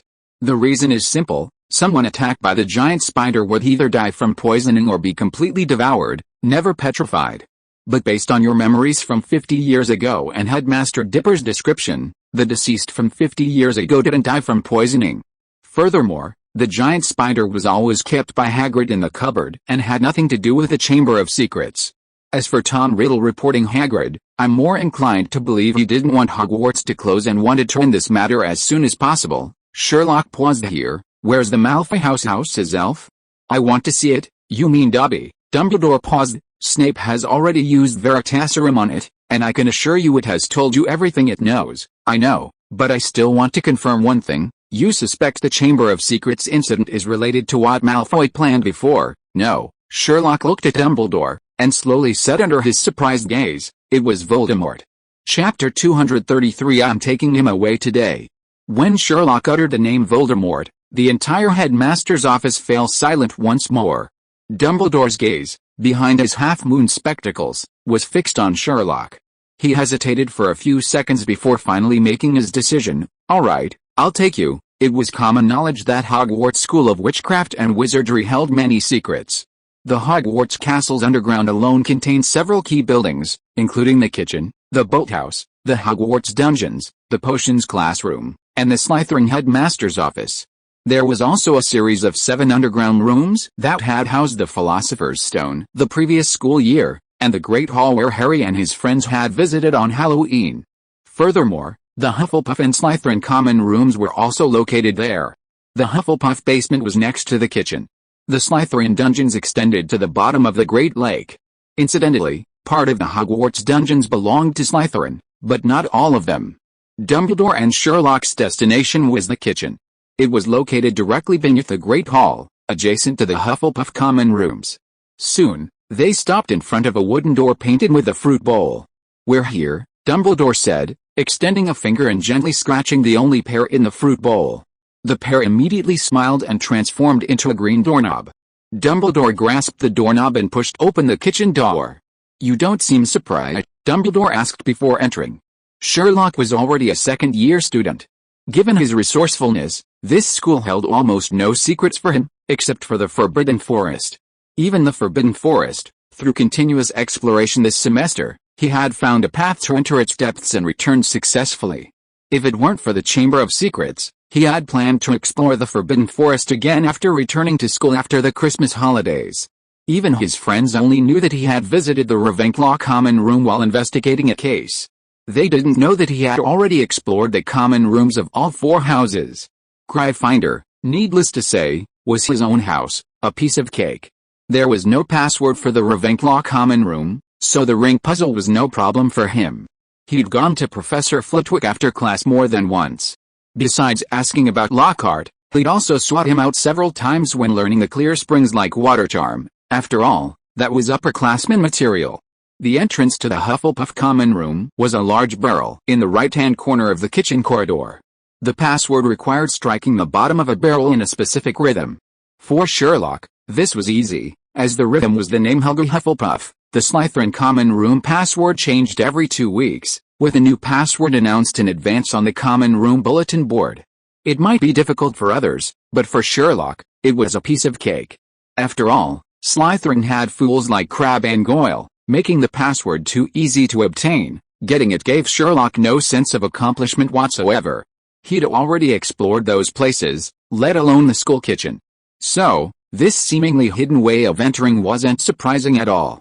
Dumbledore had only asked casually, and Sherlock didn't answer, nor did he think much of it. Upon entering the kitchen, 4 long wooden tables came into view, corresponding perfectly to the tables of the 4 houses in the Great Hall above. There are over 100 house elves here, and all the school's food comes from here. When school is in session, the food is magically delivered directly from the kitchen tables to the corresponding house tables in the Great Hall, Dumbledore explained, then said, "Please bring Dobby over." As soon as he finished speaking, 4 house elves appeared from somewhere and dragged Dobby over. Upon seeing Dumbledore and Sherlock, Dobby immediately exclaimed, "The great Mr. Albus Dumbledore, and you, the one who can read minds." Harry Potter's friend, clearly, although Dobby didn't remember Sherlock's name, he hadn't forgotten how he'd been captured and brought here. Dumbledore glanced at Sherlock and couldn't help but laugh. "Looks like you've left this little guy with quite a psychological scar. He brought it on himself," Sherlock retorted bluntly, then looked at Dumbledore. "Sir, can you guarantee it's telling the truth? If you need it." "Very well." Hearing Dumbledore's affirmative answer, Sherlock showed a satisfied expression, while Dobby shuddered. Ever since being tricked by Sherlock in a despicable way during the summer vacation and then brought to Hogwarts by Professor Snape, Dobby knew it was doomed. After being placed in the kitchen by Dumbledore, it didn't even entertain the thought of escaping. Frankly speaking, the guards of over 100 of its kind were even more intimidating than Dumbledore himself. The main reason was their characteristics: loyalty. Once Dumbledore gave the order to keep an eye on it, the Hogwarts elves began watching it tirelessly. In any case, there were enough of them to take turns. Compared to them, Dobby, who pursued freedom, was an absolute oddity. But hearing Sherlock's question, it still felt a chill of fear. The taste of the truth serum was truly unpleasant. First question: do you know what the dark artifact Lucius Malfoy wanted to throw into Hogwarts was? Dobby breathed a sigh of relief. This question allowed it to answer truthfully without betraying its master's secret. I don't know, Sherlock nodded. Second question: you said before that this matter has nothing to do with Voldemort, right? At that moment, the 5 elves simultaneously covered their ears. Ah, don't say that name. Sherlock ignored them and said somewhat rudely, enough nonsense, answer my question. No, not that person whose name cannot be mentioned, sir. Sherlock carefully examined Dobby's expression and slowly said, I'll confirm again, not that person whose name cannot be mentioned, right? Yes, very good. Sherlock nodded and turned to Dumbledore. I finished asking my questions, that's it. Dumbledore was somewhat surprised. It's finished, Sherlock said, giving Dumbledore a deep look. If you could tell me more, perhaps I wouldn't even need to come here. After saying this, Sherlock turned and left the kitchen. Dumbledore stood there, watching Sherlock's retreating figure without hesitation, and suddenly smiled. Sherlock Holmes, you really seem like an outsider who's suddenly barged into this world, he said softly. Hopefully, this is a good thing for us. After saying this, a series of beeping sounds rang out, and Dumbledore had simply apparated away. The rule against using this magic within Hogwarts seemed to be completely irrelevant to him. After dinner, Sherlock returned to the common room and saw a group of people singing around Harry. Harry was laughing along with everyone, but Sherlock could tell at a glance that Harry wasn't doing it willingly. What happened? Although Harry Potter was hailed as the savior of the wizarding world, at this moment, seeing Sherlock was like seeing his own savior.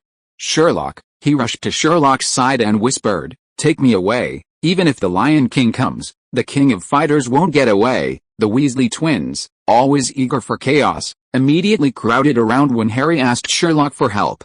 His eyes are as green as freshly pickled toads, Fred Weasley said.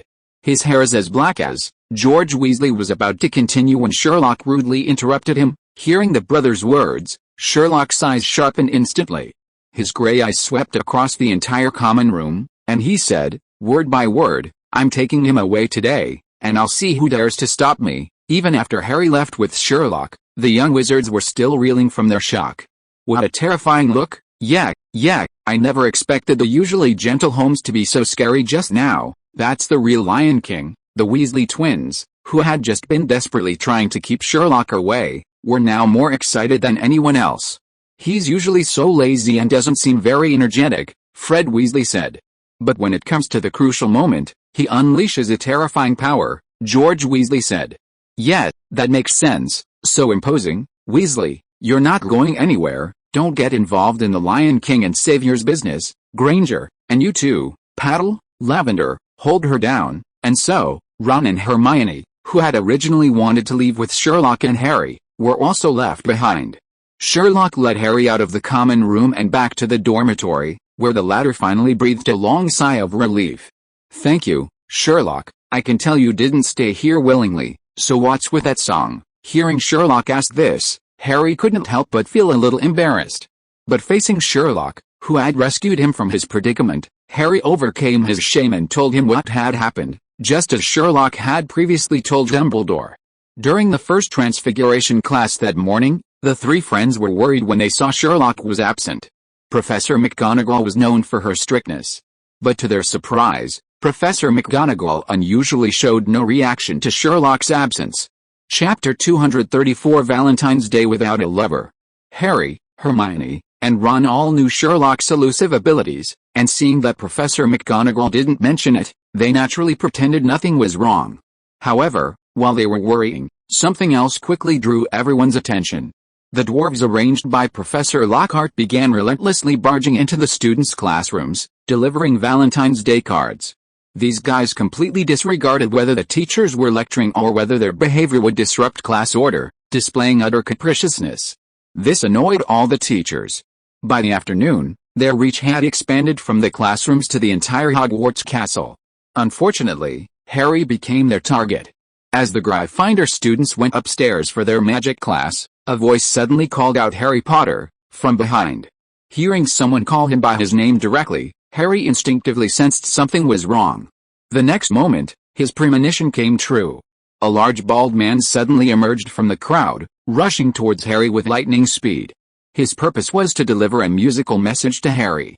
"Oh, Sherlock, I bet you have no idea how bad it was," Harry recalled with lingering fear. "I was trying to run away, but the damned dwarf grabbed my knee and threw me to the ground. And then he sat on my lap and sang that song." Hearing this, Sherlock understood why the Weasley twins had been singing earlier. "Give me the lyrics to that song." "Oh, Sherlock, please, don't." Okay, don't look at me like that, I'll tell you." Meeting Sherlock's persistent gaze, Harry finally gave in and recited in a resigned tone. His eyes were green as freshly pickled toads. His hair was as black and flowing as a blackboard. "I wish you were mine. He was really handsome. He was the hero who conquered the Dark Lord." Harry sighed heavily after finishing the poem.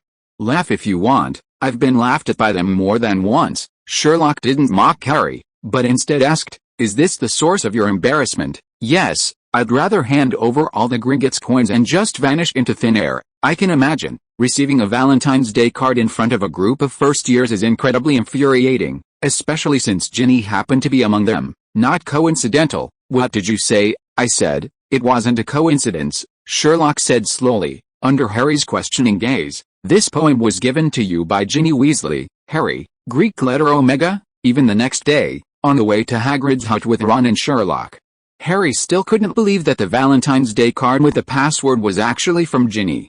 Ron, on the other hand, was completely convinced. He felt that given his sister's admiration for Harry, it wasn't surprising she would do something like this. If she weren't so young, she might even have done something far more outrageous. "Don't be like that, old Harry. It's a good thing someone likes you." "I don't think so. For an 11-year-old girl, this poem is quite good." "Good?" Hearing Sherlock's assessment, Harry almost thought he had misheard. "Well, it's a simple quatrain, using the most basic ABAB rhyme scheme. This kind of rhyme scheme is common in romantic poetry. The rhyme of the first 3 lines makes the whole poem more melodious." I think Ginny wanted to make the poem more romantic. As for the content of the poem, the use of his hair was as black and flowing as a blackboard can be traced back to the time of the 18th century Scottish peasant poet Robert Burns. He wrote, "Oh, my love's like a red rose," in his poems written primarily in the Scottish dialect. However, comparing your eyes to freshly pickled toads is not a good idea. "Wait, man." Harry looked at Sherlock with surprise. "I was saying I was incredibly embarrassed about this, and you're here analyzing the literary merit of this poem for me? And how do you know about 18th century poets?" He glanced to the side. Ron was practically rolling on the floor laughing. "Harry, that's common sense, my friend." As if reading Harry's mind, Sherlock snapped his fingers. "My dear Harry, Hermione once thought I knew nothing about literature and philosophy, which is clearly a misconception. In the cases I've handled, there are countless positive examples of how literature and philosophy can be applied. For instance, by analyzing fragments of Byron's poetry left at the scene, note, deliberately chosen passages from Prometheus, one can deduce the criminal's morbid obsession with defying authority, directly pointing to his past as an engineer expelled from the house. Another example is the clockmaker in the Third Ward who hid fragments of sonnets among the gears. Unless one is familiar with the sophistry of double meaning in Macbeth, who would have thought those misplaced rhymes corresponded to the safes combination? If Hermione knew these things, she'd probably retract that statement. "Actually, I do have some knowledge in this area." Oh, Harry was at a loss for words. That's the downside of being around Sherlock. You have to be prepared to tolerate his little quirks at all times. At times like these, Harry would often change the subject. For example, "Sherlock, you still haven't told me why we came to see Hagrid." "Surely it's not because we've run out of rock cakes." "My dear Harry, you're more humorous than I thought. In fact, Hagrid gave me quite a few rock cakes this Christmas. At least for the foreseeable future, we won't need to ask Hagrid for them." "Then why are we going to see him?" "The Chamber of Secrets." "What?" Harry froze, and Ron's smile vanished, staring at Sherlock in astonishment. "For the Chamber of Secrets." Sherlock stopped, looking at the two of them slowly, and said, "Dumbledore told me that 50 years ago, Hagrid was expelled for opening the Chamber of Secrets. Harry and Ron were both stunned. After a brief silence, Ron immediately said, "I knew it. Hagrid has a thing for huge monsters. Last year he tried to hatch and raise a dragon in the cabin. And that three-headed dog he called Moose, I still can't forget it. So, if young Hagrid heard there was a monster hiding somewhere in the castle, he'd do everything he could to see it." Ron got more and more excited, launching into his opinion. "Hagrid probably thinks it's a waste to keep that monster in prison for so long. It should be given a chance to stretch its legs. My hellish mother.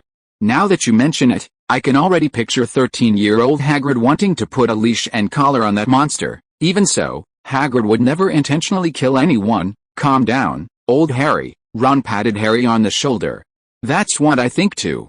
Hagrid definitely wouldn't intentionally harm anyone. Releasing the monster from the Chamber of Secrets was just an accident, right, Sherlock?" Seeing Ron's confident gaze, Sherlock looked at him with a meaningful look. "Sherlock?" Ron felt a chill run down his spine. Several thoughts raced through his mind in that instant, and his expression changed drastically. "Could it be, Ron, if I'm not mistaken, you hate, or rather, are afraid of spiders?" "How did you know?" Ron blurted out. "Because, I understand, it's observation," Ron quickly said upon seeing Sherlock's frown. "Please continue." Sherlock nodded in satisfaction.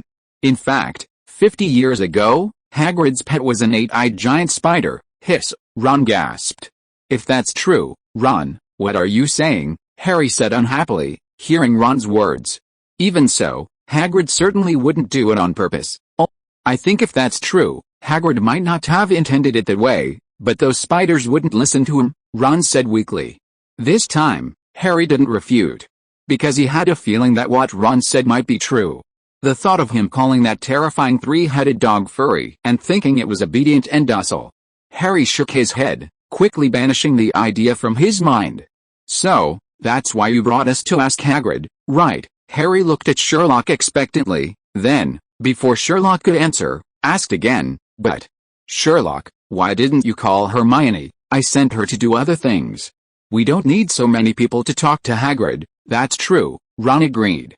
"Once we get started, he'll tell us everything he knows." As he spoke, he silently prayed that Hagrid's pet spider would die soon.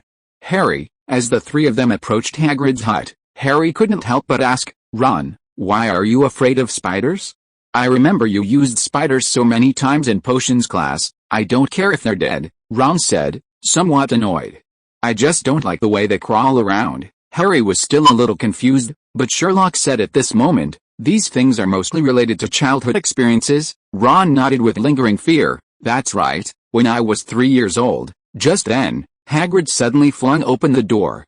Ron was immediately startled by Hagrid's furious expression. Had he found out that he had secretly cursed Hagrid, that eight-eyed spider, to die? When did Hagrid acquire such abilities? Chapter 235 Ron, Tom Riddle did the right thing. "I've been saying all this time about when you'd come to see me. Come in, come in." Hagrid's face lit up with a smile when he saw who was at the door. This made Ron breathe a sigh of relief. Thank goodness, Hagrid hadn't evolved the ability to read minds yet. He was about to ask Hagrid why he had been so angry just now when Hagrid blurted it out himself. "I heard voices at the door just now, and I thought that guy was back." "That guy? Who?" Ron asked curiously. "Professor Lockhart." Before Hagrid could answer, Sherlock stepped across the threshold and scanned the entire cabin with his eyes. Ron was surprised. "Why would you?" "I won't go into the reasoning process, lest you say I'm insulting your intelligence," Sherlock said casually, then turned to Hagrid. "What did he want with you?" Compared to the surprised Ron, Hagrid was not surprised at all by Sherlock's deduction, and thus answered directly, "That guy wanted to teach me how to prevent water sprites from getting into the well." But after a few words he started bragging about how he banished a banshee. Hagrid said angrily, taking a half-plucked rooster from the clean table and setting the teapot on it. "As if I didn't know." "Please, Hagrid, you can't stand it after just one time he brags." "But we have to endure his torment every single class." Ron was glad that finally someone shared his opinion about Lockhart.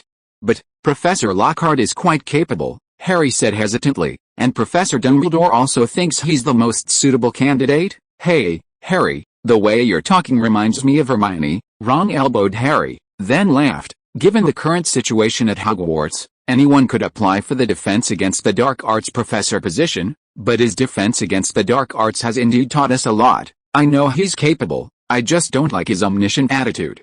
Even Mr. Dumbledore wouldn't dare say he knows everything. Anyway, let's not talk about him.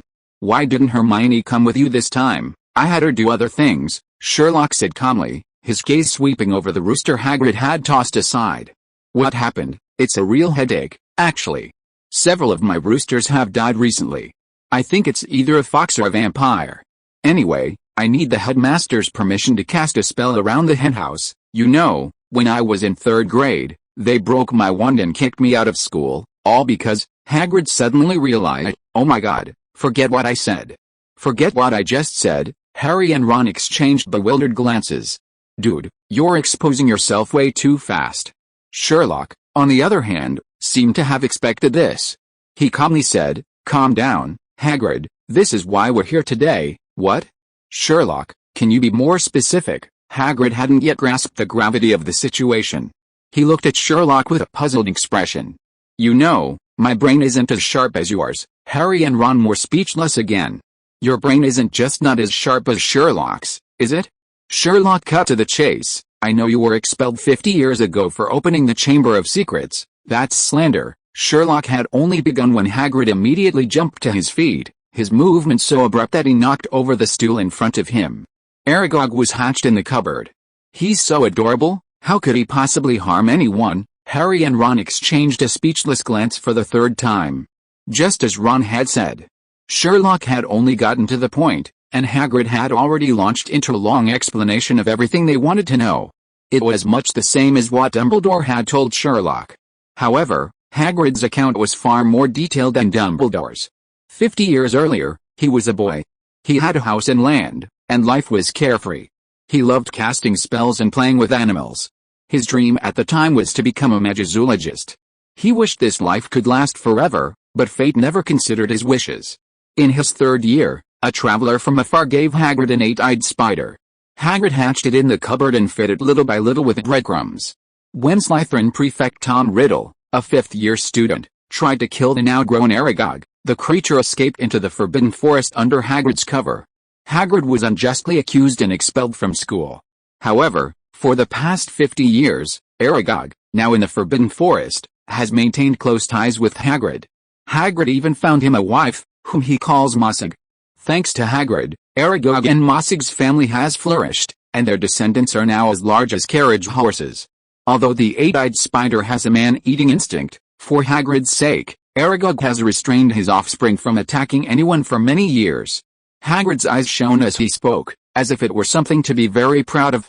Harry and Ron, however, were horrified. Especially Ron. The thought that a spider the size of a carriage was merely Aragog's descendant, while Aragog himself had grown to the size of a baby elephant, with tens of thousands of tiny spiders crawling around him, made him tremble. Damn it, why didn't that Tom Riddle kill Aragog? Both were Slytherin prefects, but he was far inferior to Gemma Ferrick. Oh, I shouldn't have told you all this. Hagrid entered his familiar regret phase. He was annoyed that he had blurted it out without realizing it. This time, he was determined never to say another word. Absolutely. If Aragog were still alive, they might really have been responsible for those attacks. Ron looked thoughtful. Aragog's descendants might not listen to their ancestor. After all, Fred and George didn't even listen to my parents. Impossible. Absolutely impossible. Hearing Ron's words, Hagrid instantly forgot his earlier resolve. His beard twitched, a sign of his anger. Aragog certainly has that instinct, but he promised me he's never hurt anyone, not a single one. Also, the victim's body was found in a washroom. Aside from the cupboard, Aragog never saw any part of the castle. You should know spiders love darkness and silence. After Hagrid finished venting, Sherlock suddenly spoke up. Then, I think Aragog must know what the monster in the Chamber of Secrets is, right? Harry and Ron immediately perked up. Finally, they were seeing the main plot. Hagrid, still reeling from the misunderstanding he and Aragog had caused, blurted out without thinking when Sherlock asked, Aragog definitely knows. It's an ancient creature that spiders fear most. I remember clearly, Aragog begged me to let him go because he was terrified when he sensed the monster roaming around the school. How could such a cute creature possibly hurt anyone? How could it? Hagrid's statement was so full of inconsistencies that Harry and Ron didn't know how to react. So what exactly is it? Sherlock, however, remained calm as he asked a crucial question. "He won't say," Hagrid said, somewhat disappointed. "I've asked him many times, but neither Aragog nor Mossig, nor their descendants, dare to utter the name of this creature.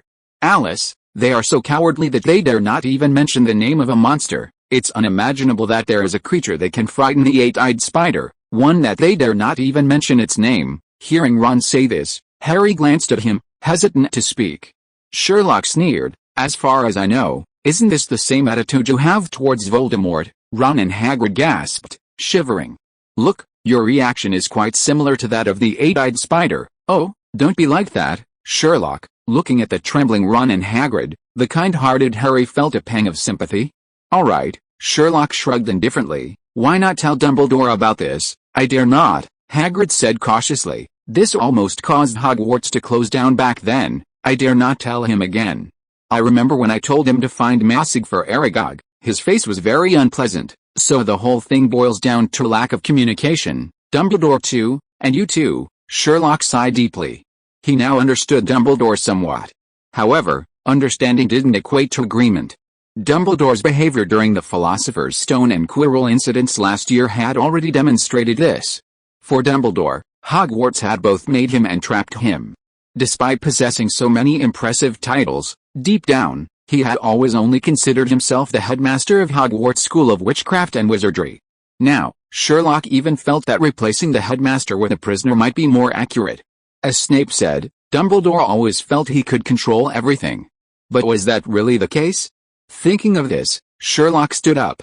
"Take me to the backyard, Hagrid." "The backyard?" "Yes, the backyard." After walking around the backyard, Sherlock led Harry and Ron away under Hagrid's questioning gaze. "Sherlock, do you already know the answer?" Seeing Sherlock's confident look, Harry couldn't help but ask. "The puzzle is only missing a few crucial pieces. By the way, Harry, did you find any spiders at the scene of Penelope and Cho Chang's murders?" "Spiders?" "I didn't pay much attention at the time." Harry thought for a moment, then shook his head. He then looked surprised. "Sherlock, you mean, that's it? Once Hermione gets the information, we can be completely certain." Hermione was even more useful than Sherlock had imagined. In less than a week, she found everything Sherlock needed. It was still that empty classroom on the 4th floor. This place was almost becoming their regular base. First of all, Hermione's face flushed, and she was very excited. She took out a notebook containing all the results of her hard work during this period. Chapter 236 The Truth Has Been Revealed. In an empty classroom on the 4th floor of Hogwarts, Sherlock, Harry, and Ron gathered. Hermione cleared her throat, glanced at her three friends, and began, using the clues 50 years ago, special award for the school, Slytherin prefect, and Tom Riddle. "I found quite a bit of information, which I've summarized." Tom Marvolo Riddle, born December 31, 1926, a half-blood wizard, whose registered address was an orphanage. "Oh, he's so pitiful. I'd rather have grown up in an orphanage myself." "Shut up, you two." Hermione glared at Harry and Ron, then continued. In 1938, 55 years ago, Tom Riddle entered Hogwarts and was sorted into Slytherin. His performance there was outstanding. Besides the prefecture and special award for the school that Sherlock mentioned, I found he also received the Medal of Merit for good conduct and appeared on the list of student council presidents, prefect, president of the boys' council, and maybe even top of his class. It's unbelievable. You know, this guy reminds me of Percy. The way you're talking makes it sound like something bad, Hermione said irritably. And Ronald, don't interrupt me. As you said, Tom Riddle, like your brother Percy, is one of the few students to have earned 12 certificates in the AL exams, and he got straight A's, which is even more impressive than Percy's. No, I should say, I've never heard of anyone advancing to 7th year with top grades in every subject. It's incredibly difficult. Tom Riddle graduated from school in 1945, and since then, there's been no record of him. It's rather strange. A student as outstanding as him should have entered the Ministry of Magic. Even if he hadn't, he should have achieved something remarkable in other areas. In short, he shouldn't be so obscure. After saying this, Hermione looked at Sherlock and found him deep in thought, his hands clasped together, chin resting on his hand. Fortunately, Sherlock spoke up after a short while. Let's move on to something else. Hermione tried to glean something from Sherlock's expression. However, After trying, she realized she didn't possess Sherlock's keen observation skills and could only shake her head regretfully, giving up on the idea. She turned to the second page of her notebook, her excitement returning. Maitre Warren. Sherlock, you're right. If Mr. Dumbledore had told us that name sooner, we could have saved ourselves a lot of trouble. Because Maitre Warren's full name is Maitre Elizabeth Warren, and in 1943, 50 years ago, she was a Ravenclaw student. After saying this, she looked at Harry. Harry was a little uncomfortable under Hermione's expectant gaze, and he said somewhat uneasily, Hermione, you're looking at me as if I should know this girl. Harry, you do know her. Not only that, you've met her, Hermione said proudly. What? Harry and Ron were stunned by Hermione's words. I met a student who was killed 50 years ago? How is that possible? Unless, Harry stammered for a long time, still unable to think of a suitable reason.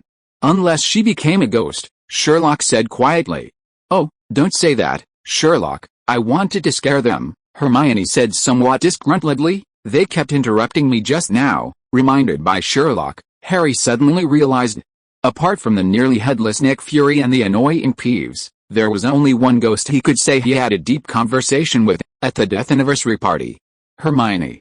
Are you talking about Moaning Myrtle? Bingo, Hermione snapped her fingers. Moaning Myrtle is Myrtle Warren from 50 years ago. If I had known she was the one murdered 50 years ago, I would have gone straight to her and questioned her about the killer. It might have taken a while, though, you know, she has a bad temper, Hermione laughed again. But it's unnecessary now. Why? Harry and Ron asked eagerly. Hermione glanced at Sherlock. Because the truth is already obvious, she turned to the third page of her notebook. The basilisk is a giant venomous snake, also known as the king of serpents. It is a magical creature bred in captivity, ranking highest in the Department of Magic's classification system, on par with Hagrid's eight-eyed spider. Hermione finished speaking, and seeing that Harry and Ron seemed not to have grasped the meaning, she read on. Many terrible beasts and monsters roam our country, but the most bizarre and deadly of them all is the basilisk. It hatches from a toad inside a male egg. A male egg? Does that mean an egg laid by a hen after sex reversal and becoming a rooster? Sex reversal? Hermione was stunned. Clearly, Sherlock's words had touched on a blind spot in her knowledge. Yes, sex reversal is when a functional male or female individual transforms into the opposite sex. For example, when a flock of chickens has no roosters, the strongest hen will gradually change sex and become a rooster. Harry, Hermione, and Ron were dumbfounded. A hen becoming a rooster? This is too outrageous. Ron couldn't help but ask, Sherlock, is this knowledge from the magical world or the muggle world? It's common sense, my friend. I shouldn't have asked that. Only Hermione pondered for a moment, then nodded. Perhaps, you're right. The first recorded basilisk was bred by Helpo the Despicable. He was a Greek dark wizard who spoke parsley, and one of the earliest known dark wizards. To this day, much of his research still influences dark magic. After many experiments, he discovered that incubating a male egg under a toad would hatch a dangerous basilisk with extraordinary abilities. His male egg was very likely obtained through the gender reversal method you just mentioned. Sorry to interrupt you, please continue. Yes, Sherlock. Looking at the amiable Hermione, Harry and Ron exchanged a helpless glance. Sherlock can interrupt, but we can't? The basilisk is enormous, growing up to 50 feet long, with dark green skin and yellow eyes. Its scales are highly resistant to magic, deflecting spells. Like other snakes, it sheds its skin periodically as it grows. The basilisk's danger lies in its venom, a deadly substance that can kill a person in minutes. Even 5 years after its death, the venom it produces can still destroy inanimate objects, rendering them irreparable. However, compared to its massive size, magic-resistant skin, and almost incurable venom, the basilisk's most terrifying feature is its size. Hermione paused, then continued, the basilisk's size can kill anyone or any animal that makes eye contact instantly. Anyone caught in its gaze will die immediately. Spiders dread this creature, considering it a mortal enemy, and even refuse to utter its name. Meanwhile, the basilisk will flee at the mere sound of a rooster crowing, as that sound is also deadly to it. As soon as Hermione finished speaking, Ron jumped up immediately. I get it. The monster in the Chamber of Secrets is the basilisk. He grabbed Harry's arm tightly and said excitedly, no wonder only you could hear its voice, because you speak parsley. Hagrid's eight-eyed spiders were afraid to say its name because the basilisk is a spider's natural enemy. All the roosters in the school are dead because someone didn't want a basilisk to hear their voices. Compared to the excited Ron, Harry seemed much calmer. He looked at Sherlock curiously. No wonder you asked me before if I had found the spider. Did you already know back then? Actually, I had suspicions much earlier, even earlier.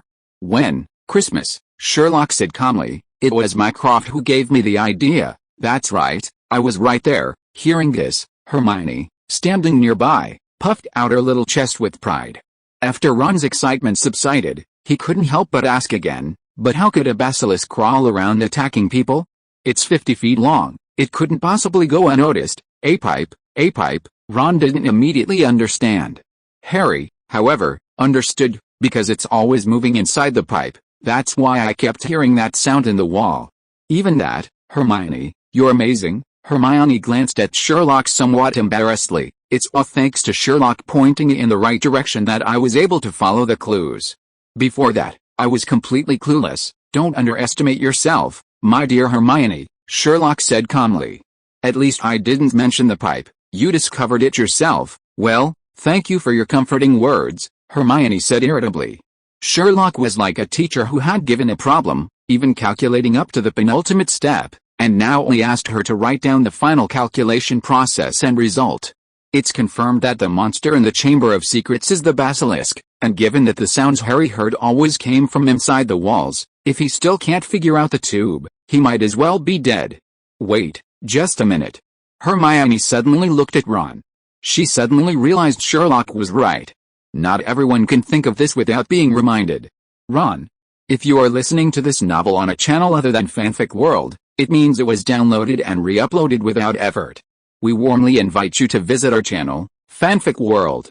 There you will find the original version of this story and many other novels of various genres. We look forward to seeing you dive into a world of incredible novels. Chapter 237 Squatting in the corner drawing circles. Ron felt inexplicably uncomfortable seeing Hermione's enlightened look. Hermione remained silent, leaving him speechless even if he had thoughts. Hermione, however, had already turned to Sherlock. There's one more thing. You want to ask why these people didn't die, but were merely petrified, right? Hermione nodded repeatedly, and Harry and Ron also looked at Sherlock, equally curious about the question. This question requires bold hypotheses and careful verification. Any creature that looks directly at the basilisk will die instantly, but what if it doesn't look directly at the basilisk? Colin saw it through a camera, the film inside burned out, but he escaped unharmed. Cho Chang and Penelope saw the basilisk through the translucent body of the ghost Nick, so that doesn't count as direct eye contact either. Nick, who was almost headless, did see the basilisk directly, but the problem is that he was a ghost. A creature that is already dead cannot die again, which is why it becomes that black, smoky state. Eliminating all impossibilities, we arrive at the answer, unless one sees the basilisk's eyes without any obstruction, this black magic that causes instant death is weakened, manifesting as petrification. Sherlock paused here. Ron, who had been listening with great interest, quickly asked, and what about Lady Norris? Why was Lady Norris petrified? Sherlock looked at him with pity. Ron was still completely bewildered. Hermione sighed upon seeing this and offered a timely reminder. Think about the scene of the crime on Halloween Eve. I get it, it's the water. Harry was the first to react. Mrs. Norris must have seen the basilisk's eyes through the reflection in that puddle, correct? Sherlock snapped his fingers. Mrs. Norris is just a cat. Her field of vision is much lower than a human's, so it's perfectly normal for her to see the basilisk's reflection through the water. Now it's all clear, Harry exclaimed excitedly. The monster in the Chamber of Secrets is the basilisk. Sherlock, Hermione, you're both amazing. However, Hermione, who had been the most excited at first, poured cold water on Harry's enthusiasm. Even if we know the monster is the basilisk, it doesn't necessarily mean it's the real culprit. Harry fell silent. Yes, so what if they knew it was the basilisk? It didn't just run out of the Chamber of Secrets on its own. They still had to find the person who opened it. My dear Hermione, you're wrong. We can do at least 3 things right now. Sherlock held up 3 fingers. First, knowing the monster in the Chamber of Secrets is a basilisk means there's someone in the school besides Harry who understands parasitism, and that person is the true Slytherin heir. Furthermore, We can make targeted arrangements to exploit a basilisk's weaknesses, preventing more people from being harmed. Second, since we know that the Weeping Myrtle is the one who died 50 years ago, we can directly ask her what happened back then. If my deduction is correct, then we have a high probability of finding the location of the Chamber of Secrets through her. Third, Sherlock stood up as he spoke. I'm going to see Dumbledore. Again, hearing Sherlock say this, the three of them were taken aback. It hadn't been long since Sherlock last met Dumbledore, had it? Why was he going to see him again? Before they could even ask, Sherlock turned to Harry and said, Harry, come with me. Oh, just Harry. Hermione and Ron had assumed Sherlock would be going to raid the headmaster's office alone again, as they hadn't objected before. But seeing him with Harry alone, they immediately felt uneasy. Hermione, if you could do me a favor, I would be very grateful. What is it? Hermione immediately puffed out her chest, perking up instantly. Lend me some money, huh? Not only Hermione, but Harry and Ron were also stunned. Sherlock short of money? Impossible. Even if his family wasn't wealthy, he had already earned a considerable amount of galleons as a consulting detective at the school. Even if business wasn't as good as last year due to the Chamber of Secrets incident, he shouldn't be reduced to borrowing money, right? Have you run out of galleons? Hermione asked quickly. How much do you need? I have all I have, Harry added. If it's not enough, I have more. Ron, Cyrillic lettered X. In this situation, Ron fell silent and went to a corner to draw circles. He was fine with other things, but this was truly an opportunity for him to make a move. Dear Harry, I don't need galleons, I need Muggle money, Harry, Cyrillic lettered X. Upon hearing that Sherlock didn't need magical world money, Harry glanced at Ron still in the corner and tacitly went to join him in drawing circles. He had even less Muggle currency than Ron had magical world currency. Hermione asked, puzzled, Muggle money? What do you need it for? To buy some things we'll need later. What things? Hearing Sherlock's words, Hermione paused, then nodded. Okay, leave it to me. Is there anything else I can do? Clearly, in Hermione's eyes, this was a trivial matter. Go find Myrtle, Sherlock said calmly. Find out what happened 50 years ago from her. If all goes well, we can start looking for the Chamber of Secrets once I return from Dumbledore. Okay, Hermione nodded emphatically. This was the most suitable task for her. After all, the Weeping Myrtle spent all her time in the girls' bathroom. Even for the sake of investigation, it wouldn't be appropriate to send Sherlock, Harry, and Ron there. Surely the Chamber of Secrets couldn't be in the girls' bathroom, could it? Hearing that Sherlock had assigned Hermione two tasks, borrowing money and finding Myrtle, Ron was immediately dismayed. Was he really that useless? If there's really nothing else to do, taking one more person to find Dumbledore wouldn't be a bad idea. Ron, there's something else I need your help with. What is it? Ron perked up at Sherlock's words. Go find Gemma and deliver this letter to her. Be careful to keep it a secret, don't let anyone else know. Ron was taken aback at first, but upon hearing be careful to keep it a secret, he immediately smiled and patted his chest to assure her, no problem. Hermione, standing nearby, opened her mouth, but upon hearing the same phrase, she fell silent. The four of them then split into three groups. Sherlock and Harry went to find Dumbledore, Hermione headed straight for the girls' lavatory, and Ron went to find Gemma Farley. Oh no, after walking for a while, Ron suddenly remembered something. He didn't even know where Gemma was. How was he supposed to find her? Ask someone from Slytherin? That was a joke. He wanted to ask Sherlock, but when he turned around, he and Harry were already gone. This is bad, Ron muttered. Was he really less capable than an owl? That's it, an owl? Suddenly, Ron slapped his forehead, an idea forming in his mind. Meanwhile, Sherlock had led Harry to the gargoyle in front of the headmaster's office tower. He stopped, ready to give the password. Unexpectedly, the large creature, upon seeing Sherlock, nimbly leaped aside, revealing the spiral staircase behind it. No password needed. The headmaster instructed that if Mr. Holmes is coming to the headmaster's office, no password is needed, just let him through. A wise decision. Sherlock, for the first time, praised Dumbledore's actions. In his view, deducing the password for the headmaster's office was a waste of time, even if it wouldn't take much. Harry, listening to Sherlock and the gargoyle's conversation, was filled with admiration. As expected of you. Even the headmaster has to yield to you. And so, the two successfully ascended the spiral staircase and arrived at the headmaster's office. Harry was about to pull the door knocker when Sherlock simply pushed the door open. Harry, why did Sherlock feel like he was back home in the headmaster's office? I can only say that you've arrived earlier than I expected, but thankfully it's not at night. Dumbledore showed no surprise at Sherlock and Harry's arrival. He waved his wand, and 2 glasses of lemonade appeared, sliding down the table to Sherlock and Harry. Please sit down. Harry seemed a little reserved, while Sherlock sat down casually. Since you've come together, then, is it still about the Chamber of Secrets? Yes, sir. Seeing Dumbledore's gaze on him, Harry immediately answered excitedly. Sherlock has found the culprit of the attack. Dumbledore's gaze immediately turned serious. Who is it? Harry quickly said. The basilisk. The basilisk. Petrification. Hearing Harry say that name, Dumbledore's eyes behind his half-moon spectacles flickered, as if he had figured out many things.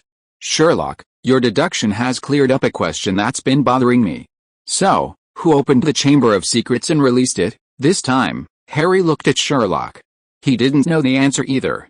But judging from their conversation, it seemed Sherlock wasn't quite sure either. Was that why he brought him to Dumbledore? Chapter 238, Innocent Until Proven Guilty. Harry thought it didn't matter if Sherlock didn't know who opened the Chamber of Secrets. Because as long as Dumbledore knew the attacker was the basilisk, with his knowledge of Hogwarts and magic as a whole, he'd surely find the location of the chamber and the culprit. But to his utter surprise, when Dumbledore asked him, Sherlock uttered a name he never expected. Voldemort. What? Harry's glasses nearly fell off. Dumbledore's fingers tapped lightly on the table. Sherlock, I think you know very well that Voldemort was driven away last year. According to my intelligence, he's currently hiding in the forests of Albania. This was the first time Harry had heard of Voldemort since last year, and he shuddered at the words, while Sherlock remained unmoved. The headmaster is right, but the Voldemort I'm referring to is someone else. Dumbledore and Harry both looked at Sherlock in surprise, but their reasons differed. Harry couldn't help but say, Sherlock, you mean, there's more than one Voldemort? He shook his head repeatedly after saying this, finding it absurd even to himself. Unexpectedly, Sherlock chuckled and nodded. In a sense, you could say that. Hiss, Harry gasped. Dumbledore sighed deeply, his gaze behind his semicircular spectacles becoming even more complex. It seems you understand. I don't understand. Sherlock stared intently at Dumbledore. You could have just told me last time, but you insisted I find the answer myself. Is it because the headmaster of Hogwarts has a peculiar quirk, liking to artificially increase the difficulty? Or, is this a test of my abilities? Sir. Sherlock, what are you talking about? Harry looked at Dumbledore and Sherlock in surprise. Their conversation was beyond Harry's comprehension. It's simple. Tom Riddle, the outstanding student who received the Special Merit Award 50 years ago, is none other than Voldemort, the Dark Lord, feared throughout the wizarding world, whose very name is too taboo to utter. A collective gasp filled the entire headmaster's office. This startled Harry. He knew one of them was his, but the others? He suddenly realized and looked up at the wall. Sure enough, he saw the portraits of all the past headmasters turn their heads, staring at Sherlock with shocked expressions. After a moment, Dumbledore spoke. How did you figure that out? It wasn't difficult, Headmaster, Sherlock said, drawing his wand from his pocket and making a few strokes in the air, writing 3 glittering names, Tom Marvolo Riddle. Then he waved his wand again, and the 15 letters automatically switched positions, becoming, I am Lord Voldemort. Just a trick of rearranging letters, even simpler than the Mirror of Eris. Harry was stunned. He stared blankly at the words, the terrifying face that had appeared in his dreams for days flashing through his mind. Scarlet eyes, no nose, crooked lips, stuck to the back of someone's head. Even though he unconditionally believed Sherlock, he simply couldn't connect a bright, handsome student with the murderer of his parents. The difference was just too great. Sherlock glanced at the stunned Harry, put away his wand, and continued, of course, this is just one piece of evidence. After all, there isn't much information about Voldemort's past. But you once said that you personally brought Voldemort from the orphanage to Hogwarts, and he was sorted into Slytherin, becoming an outstanding student in every aspect. As for your reluctance to talk about the opening of the Chamber of Secrets 50 years ago, because of Hagrid, that's true. Another reason is that you didn't want to face the fact that you personally brought Voldemort, the future Dark Lord, into Hogwarts. If you had told me Riddle's full name last time, I believe I would have come to you sooner. Harry looked at Dumbledore in surprise. who remained silent for a moment before slowly saying, "Sherlock, you've cleared up a question that has been bothering me, and it's also my biggest regret. I did suspect Tom back then, but without evidence. The Ministry of Magic, after a hasty investigation, concluded that Rupert opened the Chamber of Secrets. This is slander. They have no evidence, so why convict Hagrid?" Harry retorted. "Sir, after Mrs. Norris was attacked, you and Professor McGonagall both said that without evidence, no matter how many doubts there are, you can't make such a judgment." "Harry, you're absolutely right. I've always maintained that, if someone isn't proven guilty, they are innocent. Unfortunately, the Ministry of Magic doesn't think so. Even now, they still believe they've handled a brilliant case. Their reasoning is that no attacks occurred after Rupert was expelled. I suspected Tom back then, but also because there was no evidence. However, now I know, Parsley, a true Slytherin heir. Your approach is correct. When the existing evidence is neither sufficient to prove a person's guilt nor innocence, they should be presumed innocent," Sherlock said quietly. "If one day, a person is convicted solely based on suspicion and confession, rather than sufficient factual evidence, that would be a great tragedy." Dumbledore and Harry nodded simultaneously. Unfortunately, the Ministry of Magic didn't see it that way. As the one who reported Hagrid, Tom possessed all the necessary conditions: motive, ability, and method. A Slytherin descendant, able to speak reptilian languages, a believer in bloodlines, and averse to muggles. One can imagine that upon hearing that Hogwarts might be closed, he, unwilling to return to the orphanage, was eager to find a scapegoat and cease his attacks on students.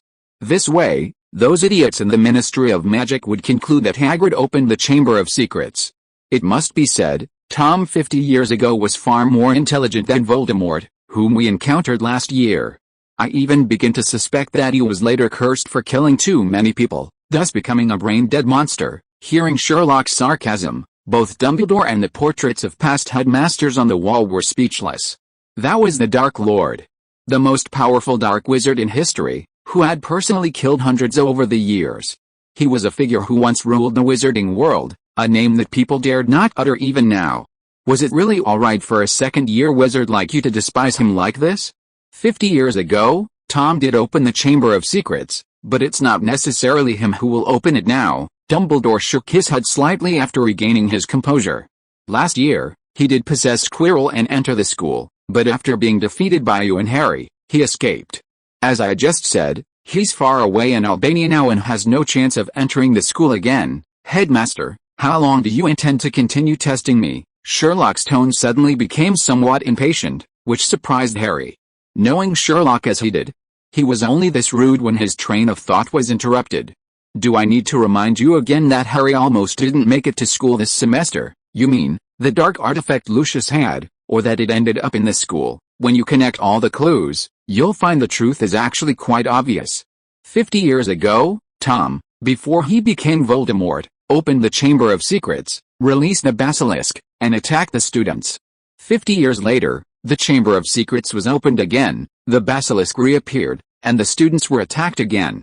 To ensure the basilisk could carry out its attack, the person who opened the Chamber of Secrets deliberately killed a rooster near the school. Before the start of the semester, old Malfoy planned to bring a dark artifact left to him by Voldemort into the school.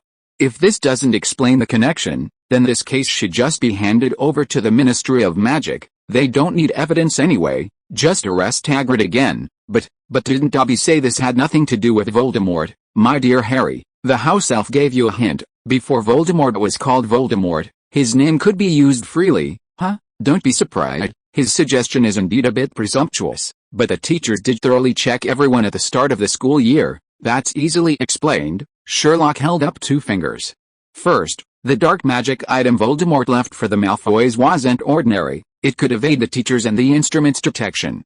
Second, that dark magic item was in the hands of someone who wasn't checked. Hearing this, Harry couldn't help but gasp. Sherlock, all the students passed the check. Do you mean there was a teacher? Do I need to say who? Sherlock laughed. There's only one new teacher this year, Giddy Lockhart. This time, Dumbledore finally uttered the name. His gaze towards Sherlock grew increasingly complex. Before the Christmas holidays, you asked me about Gilderoy.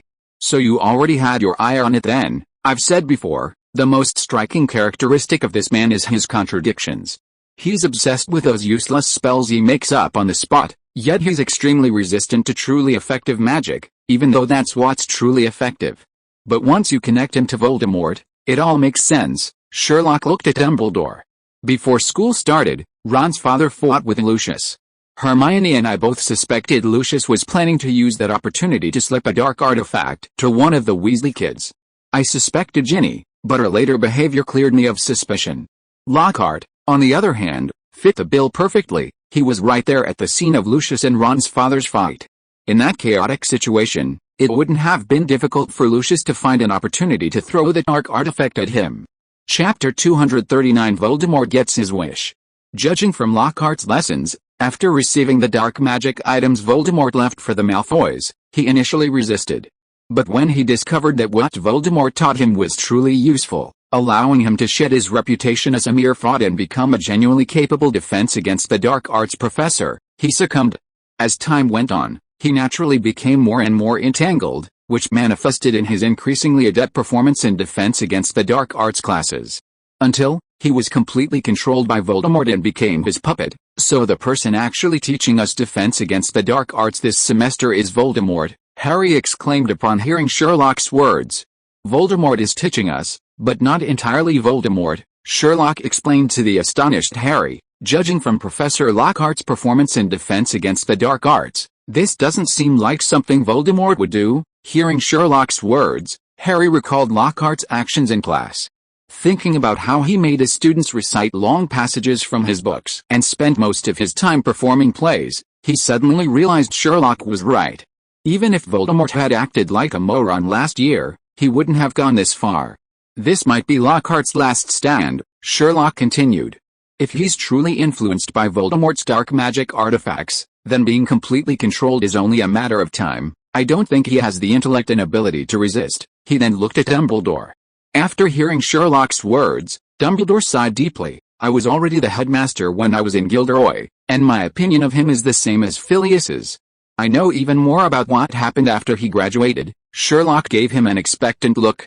Dumbledore noticed Sherlock's gaze and felt somewhat embarrassed. But having come this far, he could only brazenly continue. After graduating from Hogwarts, Gilderoy became a moderately successful writer, traveling to all sorts of exotic places around the world. His performance in school was actually passable, but he quickly went astray after graduation, with only one exception, the forgetfulness charm. Few people know that Gilderoy was extremely proficient with the forgetfulness charm.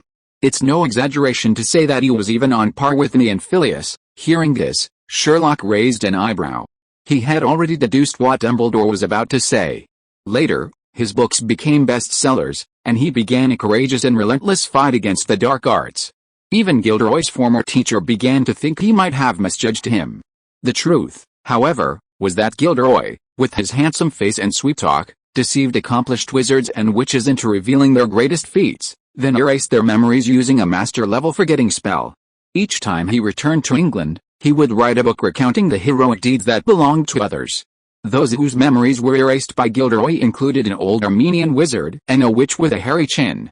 Coincidentally, I knew the two wizards whose memories were erased by Gilderoy, so I knew what had happened. So you believe that if Lockhart were placed in a normal school life, his deception would be exposed.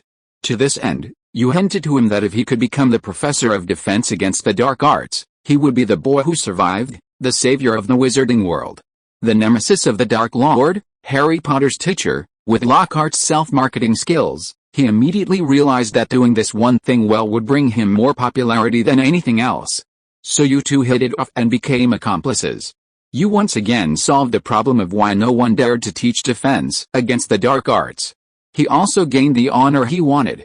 The only sacrifices were the students of Hogwarts and Harry Potter, who was being used without realizing it. Describing you as despicable, cunning, and unscrupulous is quite apt. However, considering Lockhart's actions this semester, your move was actually a lucky accident that yielded unexpected results. Lockhart, controlled by Voldemort, taught us many useful things, and Voldemort himself got what he wanted, finally becoming a defense against the dark arts teacher himself. If Professor Lockhart is unfortunately killed by Voldemort in the end, he can say that he died without regrets and died a worthy death. When Sherlock finished Dumbledore's description of Lockhart at breakneck speed, Dumbledore, Harry, and even the portraits of the past headmasters on the wall were all stunned. The portraits had noticed something. They all had this feeling every time Sherlock came to the headmaster's office, only to varying degrees. "Albus, your student is truly quite special." After a moment, it was finally Headmaster Dickpot, who had previously spoken with Sherlock, who spoke, giving Sherlock a pained look. "You two continue, I'm going for a walk." As soon as he finished speaking, the portraits on the wall were completely removed. "Gone again," Dumbledore muttered. Sherlock wasn't surprised. "Didn't I say last time that you get used to it after running around for a while, Dumbledore?" Degree. Let's get back to the point." Sherlock's expression turned serious. "Headmaster, my current deduction is that the 3 openings of the Chamber of Secrets were all done by Lockhart, who was controlled by Voldemort. During this process, Professor Lockhart was most likely unconscious. However, he did struggle, which can be seen from the fact that he didn't write those words on the wall himself the first time. Was there anyone else involved in this?" Hearing Sherlock's words, Dumbledore also became serious. "Pansy, that Slytherin girl who always likes to follow Malfoy around." Unlike Dumbledore, Sherlock wasn't one to mince words and explained his reasoning directly. "At first, I thought it was Ginny Weasley, but then I noticed the handwriting on the wall wasn't hers. I've been looking for this person since Halloween. I found quite a few people who fit the description, but I've ruled them all out.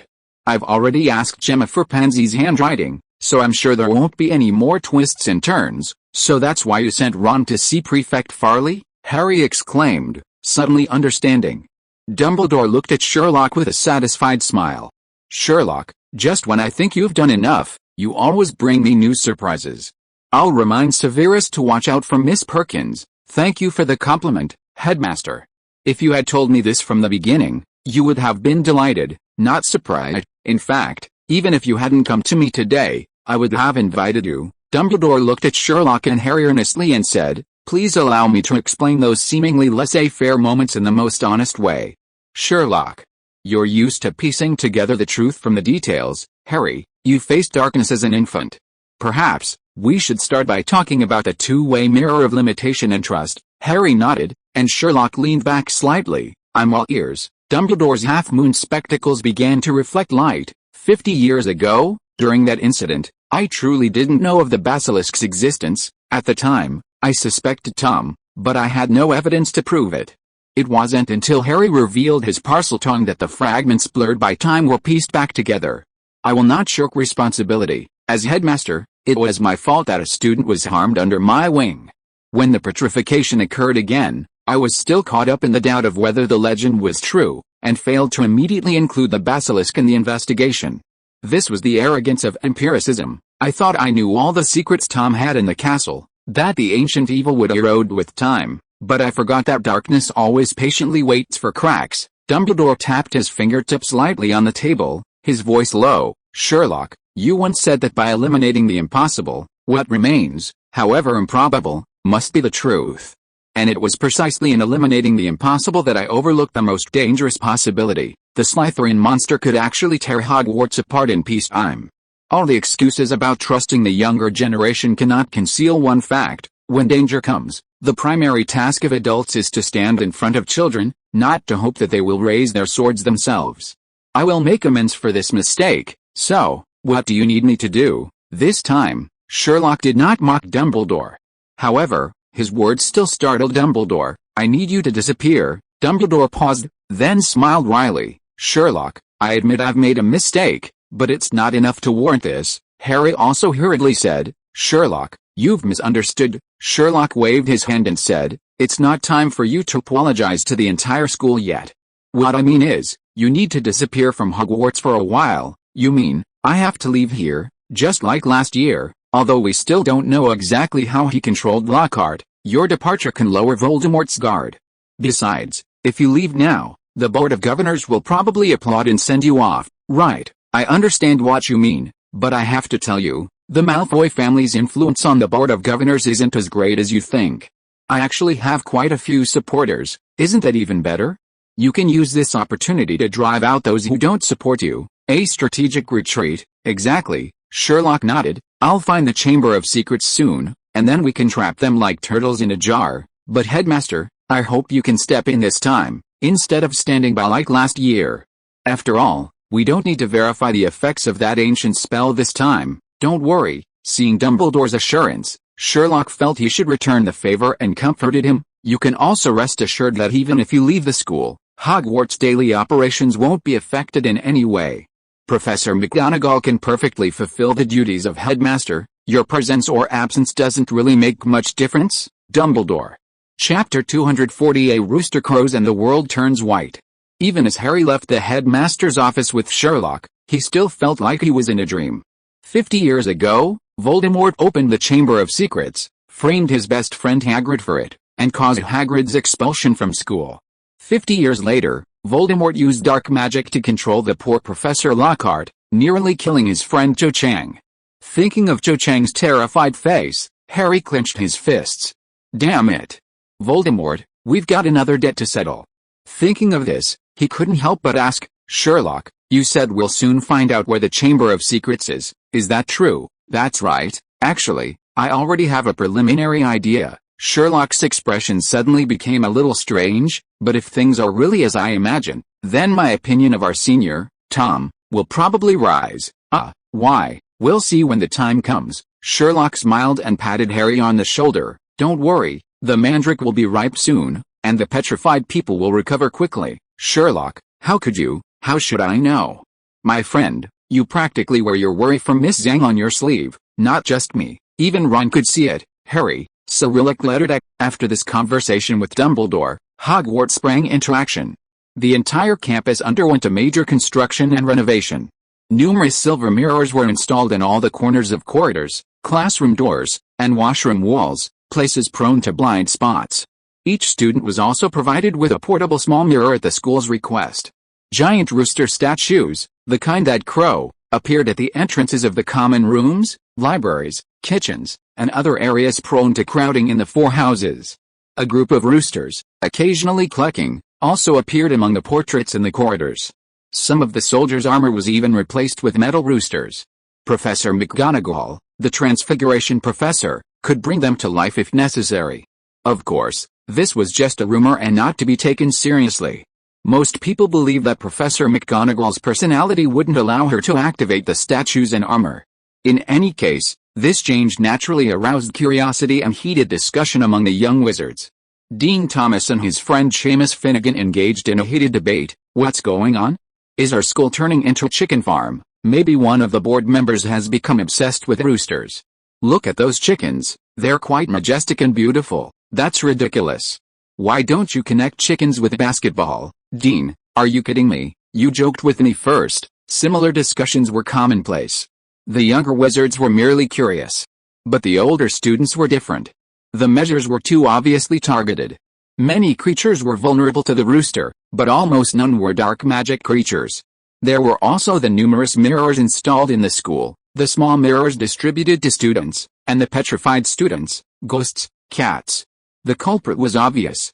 The basilisk that could kill anyone it glared at? Those attacked were petrified because they hadn't looked directly into the basilisk's eyes. Besides placing the rooster, the basilisk's natural enemy, the school was also placing numerous mirrors, all for survival. No secrets stay hidden forever.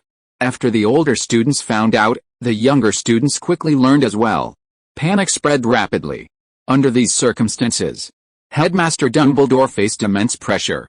Besides the Ministry of Magic, which had always been at odds with him, opposition to him grew within the Board of Governors. Of course, the largest number came from the students' parents.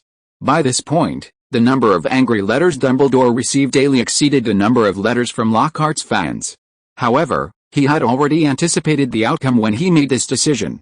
So, aside from having the first letter shout Old Dumbledore on the first day, Dumbledore used his superior magical skills to prevent the sound from spreading. After that, the screams and curses only reached his ears, no one else could hear them. Isn't it possible that he didn't actually hear it himself? Ron, while proudly showing off his chicken leg, watched the red shouting letters, like snowflakes, fly towards Dumbledore's direction, and turned to his friends. Ron, what nonsense are you talking about? Hermione said disapprovingly. How could Mr. Dumbledore be that kind of person? It's quite possible, Sherlock said. Huh? Hermione looked at Sherlock in surprise. Sherlock, even you, just stating the facts, Sherlock said calmly. In my opinion, Those harshly worded letters are completely unnecessary to deal with. Wasting time on them is a waste of life, that's true, but don't dwell on that, Miss Know-it-all. I do have a question for you. Hermione looked at Ron with displeasure. Go ahead. I understand why spiders are afraid of basilisks, but why are basilisks afraid of roosters? They're so big, they could probably wipe out a whole henhouse, let alone a rooster. Ronald, that makes me wonder if you're the wizard born into a muggle family. Why do you say that? Because you're analyzing the magical world's power dynamics with a muggle mindset, huh? Seeing Ron's bewildered expression, Hermione sighed. Then let me ask you, why do basilisks have such long lifespans? Ron, looking completely matter-of-fact, said, because it's a special magical creature. There are plenty of long-lived magical creatures in the wizarding world, even wizards. Wrong, she continued. While wizards generally live longer than muggles, very few live past 200. The Nicholas Flamels lived for centuries purely because of the Philosopher's Stone. As for magical creatures, very few have a lifespan of 1,000 years like the basilisk. I'm finding you more and more like Sherlock. Stop asking me, just tell me why. Ron, solving puzzles and exploring knowledge is actually a very interesting thing. That's why I said you two are alike. Ron looked at Sherlock with a helpless expression. Please, whoever it is, just tell me the answer. I asked why the basilisk is afraid of roosters, not why it has such a long lifespan. This is so troublesome. Seeing Ron's grumbling, Hermione said irritably, of course I'm telling you because it's related. For the basilisk, its time is forever frozen at the day of its birth. In other words, it lives forever in the past. That's why it lives so long. However, the rooster's crowing signifies the arrival of a new day, so once the basilisk hears the rooster, it will convulse and die. Is that so? Ron immediately exclaimed with a look of sudden realization. That's amazing, Hermione. Harry, on the other hand, looked thoughtful. So, the basilisk isn't afraid of the rooster itself, but of its crowing. You could say that, anyway, as long as there's a rooster in the school. The basilisk can no longer harm anyone. Hermione smiled happily, while secretly glancing at Sherlock. She remembered the time Sherlock had borrowed money from her. This was a secret between the two of them, and it would come in handy when they actually encountered the basilisk. Time is like the silvery light that cannot be grasped in the pensieve, quietly slipping through one's fingers without being noticed. Nearly 4 months have passed since the third attack. It's unclear whether Hogwarts' defenses have truly worked, or whether the heir to the Chamber of Secrets has been intimidated by the rooster's tight defenses. In short, Harry never heard the basilisk's voice again, and there were no more attacks at school. Under these circumstances, almost everyone assumed the attacker had given up for good. Peeves had finally grown tired of his "Oh, Potter, you rascal" song. One day during her biology class, Professor Sprout excitedly announced some good news. That March, several mandrakes had put on a lively, noisy swaying party in the third greenhouse. This means they're getting bigger, and when they want to be transplanted into other pots, we'll know they were fully mature, Professor Sprout announced to all the young wizards in class. We'll soon be able to bring those poor souls in the hospital wards back to life. Everyone cheered. Near the end of get out of class, Ernie even politely asked Harry to hand him a small bucket of jumping mushrooms. He's trying to curry favor with you, Ron said, looking annoyed. He and Peeves have been the most active lately. If I were you, I wouldn't give him the time of day. Don't be like that, Ron. He's just someone who doesn't know the truth. Does not knowing the truth give you the right to accuse someone? Harry sighed and looked to the side. Sherlock, isn't Mr. Dumbledore planning to leave? He's still worried. He said he wants to arrange some more things to ensure everything goes smoothly. Sherlock put down the Chinese cabbage he was holding and shook his head slightly, somewhat disapproving of Dumbledore's approach. He was increasingly feeling that Hogwarts was like a prison for Dumbledore. He had locked himself in there, acting as both a prisoner and his own jailer. We've found the Chamber of Secrets, but we can't go in and see it. It's really, Ron couldn't help but complain. SHH, Hermione quickly reminded Ron to be quiet as soon as she heard him mention the Chamber of Secrets. During this time, she relentlessly pursued Myrtle with the same intensity she had when questioning Professor Binns, finally learning the cause of her death. Myrtle was born around 1930, and like Hermione, she was a Muggle-born witch. After entering Hogwarts School of Witchcraft and Wizardry, she was sorted into Ravenclaw.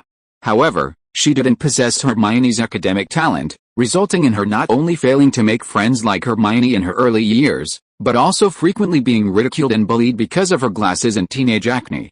On her last day, a classmate mocked Myrtle, saying her glasses were ridiculous, which deeply saddened her. She ran to a stall in the restroom to cry, and there she heard a boy's voice. Already heartbroken, Myrtle was naturally furious to hear a boy in the girls' restroom, so she opened the stall door, intending to tell the boy to go back to the boys' restroom. At that moment, she saw a pair of frighteningly large yellow eyes and felt as if her entire body was being grabbed. It was obvious that she had truly made eye contact with a basilisk without any cover, hence her instant death. Wait, you just said Myrtle was wearing glasses, then why did she die so easily? Shouldn't she have been petrified? Thank you Sherlock for the 100 Kidian coins reward, and thank you Wang Gianteo for the 100 reading coins reward. Your support is my motivation to update. Oh. Chapter 241 Easter Eggs. Myrtle was wearing glasses, so why did she die after seeing the basilisk's eyes? Harry immediately questioned when the three discussed Myrtle's death. Ron, quick-witted, chimed in, Harry's right, unfortunately, Harry, glasses can't save your life when you make eye contact with a basilisk. Sherlock smiled, pointing to Harry's round-framed glasses. We can explain this from an optical perspective. Even if you're wearing glasses and making eye contact with a basilisk, your gaze can still pass through it. This is completely different from the optical phenomena of reflections from mirrors, cameras, water surfaces, and even the bodies of ghosts. Harry nodded after a moment's thought. Ron, however, frowned and thought for a long time, still looking half awake and half dazed. In any case, with Myrtle's help, Hermione successfully found the entrance to the Chamber of Secrets. However, the result was somewhat awkward, as the entrance was in the girls' restroom where Myrtle was. Mr. Tom is quite meticulous, Sherlock said with genuine admiration. He even found it in a place like this. Harry, Hermione, and Ron. In addition, Gemma had also asked Ron to bring Sherlock Pansy Parkinson's handwriting. It didn't quite resemble the handwriting on the wall. But because there was a sufficient quantity, Sherlock analyzed it and determined that the writing was indeed from her hand. Now everything was ready, except for the final touch. Once Dumbledore pretended to leave like last year, they could storm into the Chamber of Secrets and wreak havoc. Before they knew it, Easter holiday had arrived. Just like last year, most students didn't plan to go home. Compared to last year, besides the massive amount of homework, the second-year students had new things to consider. They should choose third-year courses. In Hermione's opinion, the choice of courses needed to be taken seriously. This matter will affect our entire future. This wasn't an exaggeration. In their third year, they were no longer considered lower-year students, and the choice of courses would greatly influence their future career paths. Harry only wanted to pass potions, while Ron planned to drop defense against the dark arts. However, this was impossible. These courses were compulsory in the first and second years, and would continue until at least the sixth year. In the sixth year, further study depended on the teacher's requirements. For example, Professor McGonagall's Transfiguration class only accepted students who achieved an E, good, or higher in their AL exams. Without an O or E, even with strong personal desire, Professor McGonagall wouldn't allow further study in Transfiguration. While seemingly discriminatory, it was actually fair and reasonable. Don't take on a task you're not qualified for. After all, Transfiguration is one of the most complex and dangerous subjects. The situation was similar for other subjects, though some teachers might. Unlike the active and passive selection process in the sixth year, second-year students only needed to choose 2 or more new courses. Since these were entirely new courses, there were no grade requirements. In this situation, pure-blood wizarding children had an advantage, as their elders could offer advice. However, having too many relatives and friends wasn't necessarily a good thing. Take Neville Longbottom, for example. As a member of the 28 holy pureblood families, his family members, both wizards and witches, wrote to him, offering various opinions and suggestions regarding course selection. However, Neville was an introverted and indecisive boy, and his inner courage was rendered useless in this situation. Therefore, the barrage of opinions left Neville bewildered. Some relatives, in particular, held completely opposite views. Dealing with muggles is a decadent act for the Weasley family. The Longbottom family should remain pure. Nonsense. Muggle studies are the future trend. Wizards and muggles are interacting more frequently. Mastering muggle knowledge will enhance competitiveness. Ancient runes are the core of magical history and pure-blood culture. Studying this course will continue the family's tradition of studying ancient magic. Wrong. Ancient runes are meaningless, Studying a bunch of dead text is less valuable than learning something practical. Under these circumstances, Neville was extremely busy. He sat there, nervously comparing his family's suggestions while looking at the course list, and then inquiring around whether divination was more difficult to learn than ancient runes. Compared to other students, Neville's performance was actually quite good. At least he was thinking. Like Sherlock, Harry, and Hermione, Dean Thomas, the little black boy, grew up in a Muggle family. His method of choosing courses was unique. He would close his eyes and randomly point to the list with his wand. While others would choose the courses they didn't know, he would choose whichever course he pointed to. Seeing this, Harry couldn't help but smile wryly. Although his relationship with the Dursleys had been repaired, he knew that if he were to discuss his magical endeavors with his averse to magic, his Uncle Vernon and Aunt Petunia would not say anything nice. Fortunately, he still had Sherlock and Hermione to consult. Before he could even speak, Percy Weasley, as a prefect and someone with experience, eagerly began to lecture him. The final choice is where you want to go, Harry. Everyone needs to plan for the future early, so I recommend divination. It can help you see the future. Some say choosing Muggle studies is foolish, but I personally believe wizards should have a comprehensive understanding of non-magical society, especially if they want to work closely with Muggles. Look at my father, he deals with Muggle affairs every moment. As for my brother Charlie, he's always preferred the outdoors, so he chose conservation of magical creatures. So, ultimately, play to your strengths, Harry. Harry thought it over and realized that his only real talent was Quidditch, but that had nothing to do with the subjects they were choosing. Then he was surprised to find that Hermione hadn't listened to anyone's advice and had signed up for all the subjects.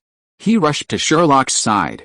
Sherlock, look at this, Percy makes a lot of sense, but Sherlock, of course, knew what his good friend was thinking, and before he could speak, he explained, you don't need to be too nervous about this. Just focus on two things, your interests and your strengths, but I feel like my only real talent is Quidditch, and as for interests, I think every subject seems pretty interesting. Facing Sherlock, Harry could easily say things he was too embarrassed to say to Percy, without fear of being laughed at. That's even simpler, you can learn from her. Sherlock pointed at Hermione. All of them. Harry's eyes widened in surprise. Sherlock, are you kidding me? Actually, I chose all the courses too. Seeing Harry's surprised look, Sherlock fiddled with the Easter egg in his hand, turning the smiley face side towards Harry. Like this Easter egg, you never know what's inside until you break it. Instead of listening to others' opinions, try it yourself. Harry looked at Ron again, realizing that his other good friend was much more decisive. The school required at least 2 elective courses, and he only chose 2.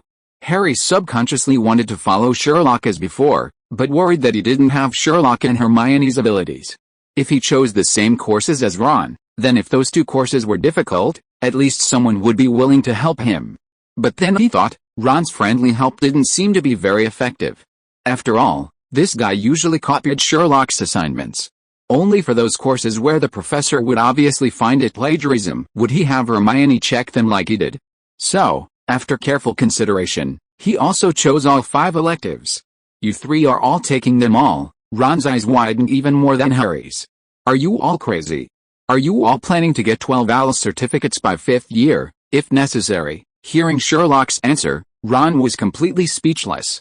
Even if it were necessary, I couldn't do it. Ron, why don't you choose all of them too?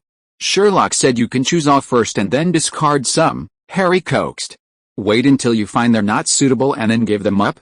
That's not impossible. Ron pondered for a moment, then shook his head under Harry's expectant gaze. Let's forget it. Knowing you can't do it, don't force yourselves. I'll support you 3 in spirit. In the end, Sherlock, Harry, and Hermione chose all 5 electives: Muggle studies, ancient runes, divination, arithmetic divination, and protection of magical creatures. Ron only chose divination and protection of magical creatures. The 4 friends' choices of 3rd-year courses concluded amidst Ron's energetic encouragement. Besides the heavy workload, the Quidditch teams of each house, as usual, scheduled training during the Easter break. Gryffindor, led by Captain Oliver Wood, went even further than the other houses. He first changed training from once every 3 days to once every 2 days, and then, during the latter half of the Easter period, changed it to training every evening after dinner. Under these circumstances, Harry, compared to the other second-year Gryffindor students, had almost no time for anything other than training and completing homework. However, it must be said that training was becoming increasingly easier, or at least he was getting less wet in the rain. It's said that seeing an object evokes memories, but for Harry, it was seeing a curse that brought back those memories. He was able to stay cool during training thanks to the water and fire immunity charm taught to him by Cho Chang. Whenever this happened, Harry couldn't help but think of the petrified Cho Chang, and his hatred for Voldemort would intensify. Fortunately, the mandrake was about to ripen, and Harry knew he would soon be able to thank Cho Chang in person. Perhaps Cho Chang could still make it to the last Quidditch match between Gryffindor and Ravenclaw. Harry thought it would be very interesting to compete against Cho Chang in a Quidditch match. But to his utter surprise, just as the Easter holidays ended, devastating news arrived. Chapter 242 is a talented undercover agent. Just after Easter, before the young wizards could recover from their intense homework, Hogwarts issued a notice to all students and staff. The Hogwarts Board of Governors recently held a special meeting to investigate the malicious attacks against non-pure blood wizards on campus. The meeting pointed out that since last Halloween, the school has experienced several malicious attacks, resulting in the petrification of 3 students, a ghost, and a cat. This fully exposes the Hogwarts leadership's complacency, weak safety awareness, and inadequate implementation of safety responsibilities. Headmaster Albus Dumbledore, as the second highest-ranking official in charge of Hogwarts, bears leadership responsibility for this. The meeting emphasized that for many years, Hogwarts School of Witchcraft and Wizardry has taken it upon itself to educate and guide its own underage wizards, consistently ranking among the world's leading magic schools and Europe's exemplary magic schools, and treating half-blood and Muggle-born wizards equally without any discrimination. The attacks on half-blood and Muggle-born wizards this academic year have severely damaged Hogwarts' reputation and caused significant losses to the school. The meeting decided, in light of the headmaster's serious dereliction of duty, that the 12 Board of Governors unanimously suspend Headmaster Albus Dumbledore from his duties, temporarily removing him from his position. The position of Headmaster of Hogwarts School of Witchcraft and Wizardry will be temporarily assumed by Professor McGonagall, Vice Headmaster and Head of Gryffindor House, who will oversee daily operations. This notice has been copied to the Ministry of Magic, which has not raised any objections. Thus, Headmaster Dumbledore is temporarily leaving Hogwarts. This event immediately caused a huge uproar. Although Dumbledore, as headmaster, rarely appears at the school, only showing up for important events, including a recent extended absence, the students didn't seem to mind much. Classes continued as usual, songs were sung, horses were ridden, and dances were performed. Even under the protection of the Chicken Brother, the students had gradually forgotten about the Chamber of Secrets and the Basilisk. But when the news of Dumbledore's impeachment by the 12 board members and his temporary removal from office was officially announced, the situation changed drastically. Only then did the students realize the immense importance of the smiling, white-bearded old man they had always overlooked. Even with the wise and capable Vice Headmaster McGonagall managing the school's operations as usual, without any disruption caused by Dumbledore's departure, it was only then that the young wizards realized no one could replace him. Fear spread rapidly in an unprecedented way. The warm sunlight could only penetrate the castle through the windows, not into people's hearts. Every face in the school was filled with apprehension, every laugh in the corridors sounded jarring and eerie, and was often quickly suppressed. Of course, there were exceptions. Apart from a few, including Sherlock who knew the inside story, Professor Gilderoy Lockhart, the defense against the dark arts professor, remained remarkably calm. Gentlemen, you needn't be like this. Although Albus's departure is regrettable, as long as I, Gilderoy Lockhart, a third-class Merlin Order member, an honorary member of the League Against the Dark Arts, and a 5-time winner of the Wizarding Weekly's Most Charming Smile Award, am at school, real criminals won't dare to cause trouble. Soon, I will write a book about the Basilisk, teaching you how to deal with it. I've already decided on the title, The Chamber of Secrets at Hogwarts Revealed, How Lockhart Breaks the Basilisk's Deadly Curse. So, rest assured, I will protect you all during this time. Lockhart's recent performance on Valentine's Day had made the teachers increasingly disgusted with him. They couldn't be bothered with his boastful remarks. As long as it wasn't directed at me, they could say whatever they wanted. But the students were different. After all, Lockhart had already demonstrated his abilities this semester, so many believe his claims. Especially the young witches. They thought Lockhart was very cool. During a defense against the dark arts class in the second year, Lockhart, after once again having Neville demonstrate the basilisk he had killed, specifically previewed the next lesson. He was going to bring a magical creature to class, a boggart. Even in the entire wizarding world, this was a truly wondrous creature. No one knew the true form of a boggart, because every time it appeared, it became the very thing that those who encountered it feared most. It was precisely because of this mysterious characteristic that everyone was filled with interest in Lockhart's next lesson. When get out of class ended, Lockhart suddenly stopped Harry. "Harry, I heard your next opponent is Hufflepuff." "Yes, Professor. Do you need me to give you another private lesson?" "No, Professor, really no." Harry was startled and quickly said, "Your teachings last time were invaluable. They were enough for me to perform well in this match." In his haste, Harry performed exceptionally well, even saying something that made Lockhart burst into laughter. "Haha, you little rascal, you're getting better and better at talking. But it's alright, you can come find me anytime you change your mind." Watching Lockhart gracefully depart, Harry thought the matter was over. Little did he expect that in just half a day, a rumor had spread throughout the school. Before the last Gryffindor vs. Slytherin match, Professor Lockhart had given Harry, the Gryffindor Seeker, some extra training. With his help, Harry displayed incredible skill and quickly found the golden snitch. Because Lockhart's experience was so practical and practically invaluable to Harry, he didn't sick Lockhart out this time. Meanwhile, Lockhart once again announced that his Quidditch book was nearing completion. This summer, Dancing with a Broom, Lockhart's flying legend and unique ball control techniques would be published alongside the Chamber of Secrets at Hogwarts, How Lockhart Broke the Basilisk's Deadly Curse. All Hogwarts students would receive a personally signed copy at half price. Harry's expression at this was like this: "Sherlock is absolutely right." Perhaps it was Lockhart's persistence that prevented him from being completely controlled by Voldemort's dark magical artifacts. If Lockhart was merely unpopular among the teachers, another person was the exact opposite. He was particularly repulsive among the students. Draco Malfoy. Ever since Dumbledore left, he'd been swaggering. Words like head held high, arrogant, and swaggering were insufficient to describe his demeanor. "I really don't understand why he's so smug," Harry said, puzzled. "It's like he's already a prefect." "No, even more outrageous," Ron said with disgust. "I bet anyone who didn't know better would think he'd been elected student council president. First, he thinks that as a pure-blood wizard, he won't be attacked by the heirs of Slytherin. Second, he thinks Dumbledore's departure from school was due to his father's influence.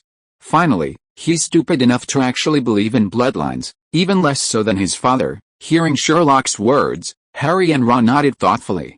Apart from them, no one else knew that Dumbledore had deliberately left school, just like last term. Mainly because the commotion Dumbledore caused this time was much bigger than last time. 12 members of the Board of Governors signed a petition, and the Ministry of Magic endorsed it. Even those who already knew the inside story initially thought Dumbledore had gone too far and was really expelled. Fortunately, Sherlock's expression remained unchanged throughout, which reassured them. However, their dislike for Malfoy reached its peak during a potions class. "I knew Father would get rid of Dumbledore," Malfoy boasted to his best friends Crabbe and Goyle, without lowering his voice. "Or rather, he did it on purpose. He thinks Dumbledore is the worst headmaster in the school's history. But now, we'll probably have a decent headmaster, someone who won't want the Chamber of Secrets closed. Don't worry, McGonagall won't be here long either, she's just filling in temporarily." Harry, Hermione, and Ron looked at Malfoy as if he were a clown. As for Sherlock, he didn't even glance at Malfoy. He had received a letter from Dumbledore delivered to him by Watson the day before the school board's announcement. Now all preparations were complete, all that was left was for Harry to finish this battle so the matter could be resolved. Even though he didn't look at Malfoy, Malfoy's voice still reached his ears. "Sir." As Professor Snape walked past Malfoy, Malfoy seized the opportunity to say loudly, "Sir, why don't you apply for the position of headmaster?" "Oh, Malfoy?" Snape paused slightly, a faint smile appearing on his lips. "Professor Dumbledore has only been temporarily suspended by the Board of Governors. I dare say he'll be back among us soon." Yes, you're right," Malfoy said with a silly grin. "But sir, if you apply for the position, I bet Father will vote for you. I'll tell Father you're the best teacher here, sir." What followed was a string of flattering words, saying that Snape was already the youngest head of house in history. And the next step would be the youngest headmaster in history. Snape seemed to be encouraged by Malfoy's words, striding back and forth in the underground classrooms with his head held high, a smug smile on his face. Watching this scene, Sherlock couldn't help but shake his head inwardly. How to put it? This joy that he showed from the inside out didn't even seem fake. It can only be said that Severus Snape was indeed a suitable talent for infiltrating. However, while Sherlock could see through it, the others couldn't. Seeing Snape's appearance, Seamus immediately made a vomiting motion into his pot. His friend Dean, startled, quickly stepped aside to block him from being seen by Snape and the other Slytherin students. I'm quite surprised that those mudbloods haven't packed their bags and left yet. After Snape left, Malfoy continued to the other Slytherins. I bet you 5 galleons that the next guy attacked will be dead. Chapter 243. There's nothing to be afraid of anymore. As soon as potions class ended, Ron couldn't wait to complain to his friends. Did you see the way Snape and Malfoy were acting? It was disgusting. Malfoy's just a clown. Ignore him. Hermione frowned. But Professor Snape wasn't wrong. Dumbledore will definitely be back with us soon. He's right, but he's got a big ego. I think he'd love for Dumbledore to leave so he can become headmaster. Ron, you have a deep misunderstanding of Professor Snape. Sherlock looked at the indignant Ron and explained earnestly, I still stand by my opinion. Professor Snape is a despicable but kind-hearted man. Sherlock, it's not that I don't believe you. I just wanted to see for myself. I saw Snape's despicable side, but where exactly did you see his kindness? In many ways. Note, you need to observe, not just look. Sherlock shrugged. In fact, he's more interested in teaching defense against the dark arts than the headmaster of Hogwarts. Ron paused, taken aback by Sherlock's answer. If it's him, I'd rather Lockhart continue teaching that course. Hermione frowned. When she learned that Professor Lockhart was likely under the influence of Voldemort's dark magic artifacts, she had expressed her concern for him. Unfortunately, it was too late now. All she could do was pray. However, hearing Ron bring it up now, she couldn't help but feel a little annoyed. Let's not talk about this anymore. Let's focus on the next match. Did Sherlock say that after Harry finishes this battle, we'll go to the Chamber of Secrets to defeat the Basilisk and rescue Professor Lockhart? Maybe then he really will be able to stay our defense against the dark arts professor forever. Sherlock sighed. If that day ever came, Lockhart would be exposed for who he really was. He didn't care what others thought. He was the first person he wouldn't agree to let Lockhart continue teaching the course. Hermione, clearly unaware of Sherlock's thoughts, turned to Harry and asked curiously, speaking of which, Harry, are you confident you can beat Hufflepuff? Don't worry, this time it's not just me. Everyone on the Gryffindor team thinks so. They could even defeat Slytherin with 7 Nimbus 2001s, so taking down Hufflepuff was definitely a piece of cake. Seeing Harry's confidence, Sherlock's gaze deepened. Get ready, my dear Harry. After you finish this match, we'll go to the Chamber of Secrets and end it all. Harry nodded emphatically. This time, the entire Gryffindor team had never been so confident of winning the Quidditch Cup. Match day arrived quickly. The morning was sunny and a pleasant breeze was blowing. Sunlight danced on Gryffindor's bright red tablecloth, making the gilded cutlery gleam, and the air was filled with the aroma of toasting bread and the smoky scent of sausages. This is perfect weather for Quidditch, Wood exclaimed enthusiastically, piling scrambled eggs onto each player's plate. Hey, Oliver, don't you think there's no weather unsuitable for Quidditch? Fred Weasley shrugged. What did you say during that thunderstorm? Great weather, should be able to fly. George Weasley placed his right hand on his forehead, gesturing as if observing the sky. Ho ha ho ha, everyone was beaming, chatting and laughing, showing no sign of nervousness for the upcoming match. Seeing this scene, so different from the team's mood on the last match, Harry felt a pang of loss. He remembered Cho Chang, who had come all the way here to encourage him before the last match. Wood had no idea what Harry was thinking, but noticing his low spirits, he patted him on the shoulder. Harry, cheer up, you need to eat a good breakfast. Yeah, thanks, Oliver, don't be like that. Harry, Ron, this time, guessed Harry's thoughts. He lowered his voice and said, once you've finished this fight, we can catch that petrified guy. Don't you think so, Sherlock? Well said, Sherlock, unusually, agreed with Ron. You should put aside your personal feelings for now and win this fight as soon as possible. I understand, Sherlock. Harry took a deep breath. The clues in the Chamber of Secrets had been thoroughly investigated, the mandrake was about to ripen, and Hufflepuff was no match for them. Everything was moving in a positive direction. There was nothing to be afraid of anymore. Ron, on the other hand, looked helpless. He wondered why Harry was so obedient when Sherlock's words were much harsher than his own. But then he thought about it again, and realized he couldn't compare to Sherlock. So, while eating his sausage, he looked around. Where's Hermione? Why isn't she here yet? Did she oversleep? I don't think that's very likely, Sherlock said seriously. Someone who's used to waking up early wouldn't do that unless something unexpected happened. This time, Harry and Ron were both speechless. Sherlock, Ron said helplessly, I know you don't care about these things, but can't you say something auspicious? You already said I don't care about these things. Why do you have to deliberately say something auspicious? My friend, don't you think your words are contradictory? Ron, you're right, I have no reply. And so, they ate and chatted until breakfast was almost over, and the group was about to step onto the field, but Hermione still hadn't arrived. Maybe Sherlock was right, Ron muttered. He probably ate something bad last night, Harry said worriedly. If that's the case, that's fine, but I'm afraid. Before he could finish, he saw Professor Milo stride down the stairs and onto the staff table. Noticing her expression, Harry's heart skipped a beat, and a sense of foreboding washed over him. The next moment, his premonition came true. Professor McGonagall surveyed the entire Great Hall, cast a megaphone spell on herself, and then uttered a statement that shocked everyone. Today's match is cancelled. After a moment of silence, the Great Hall erupted in commotion. Oliver Wood was the most surprised and the quickest to react.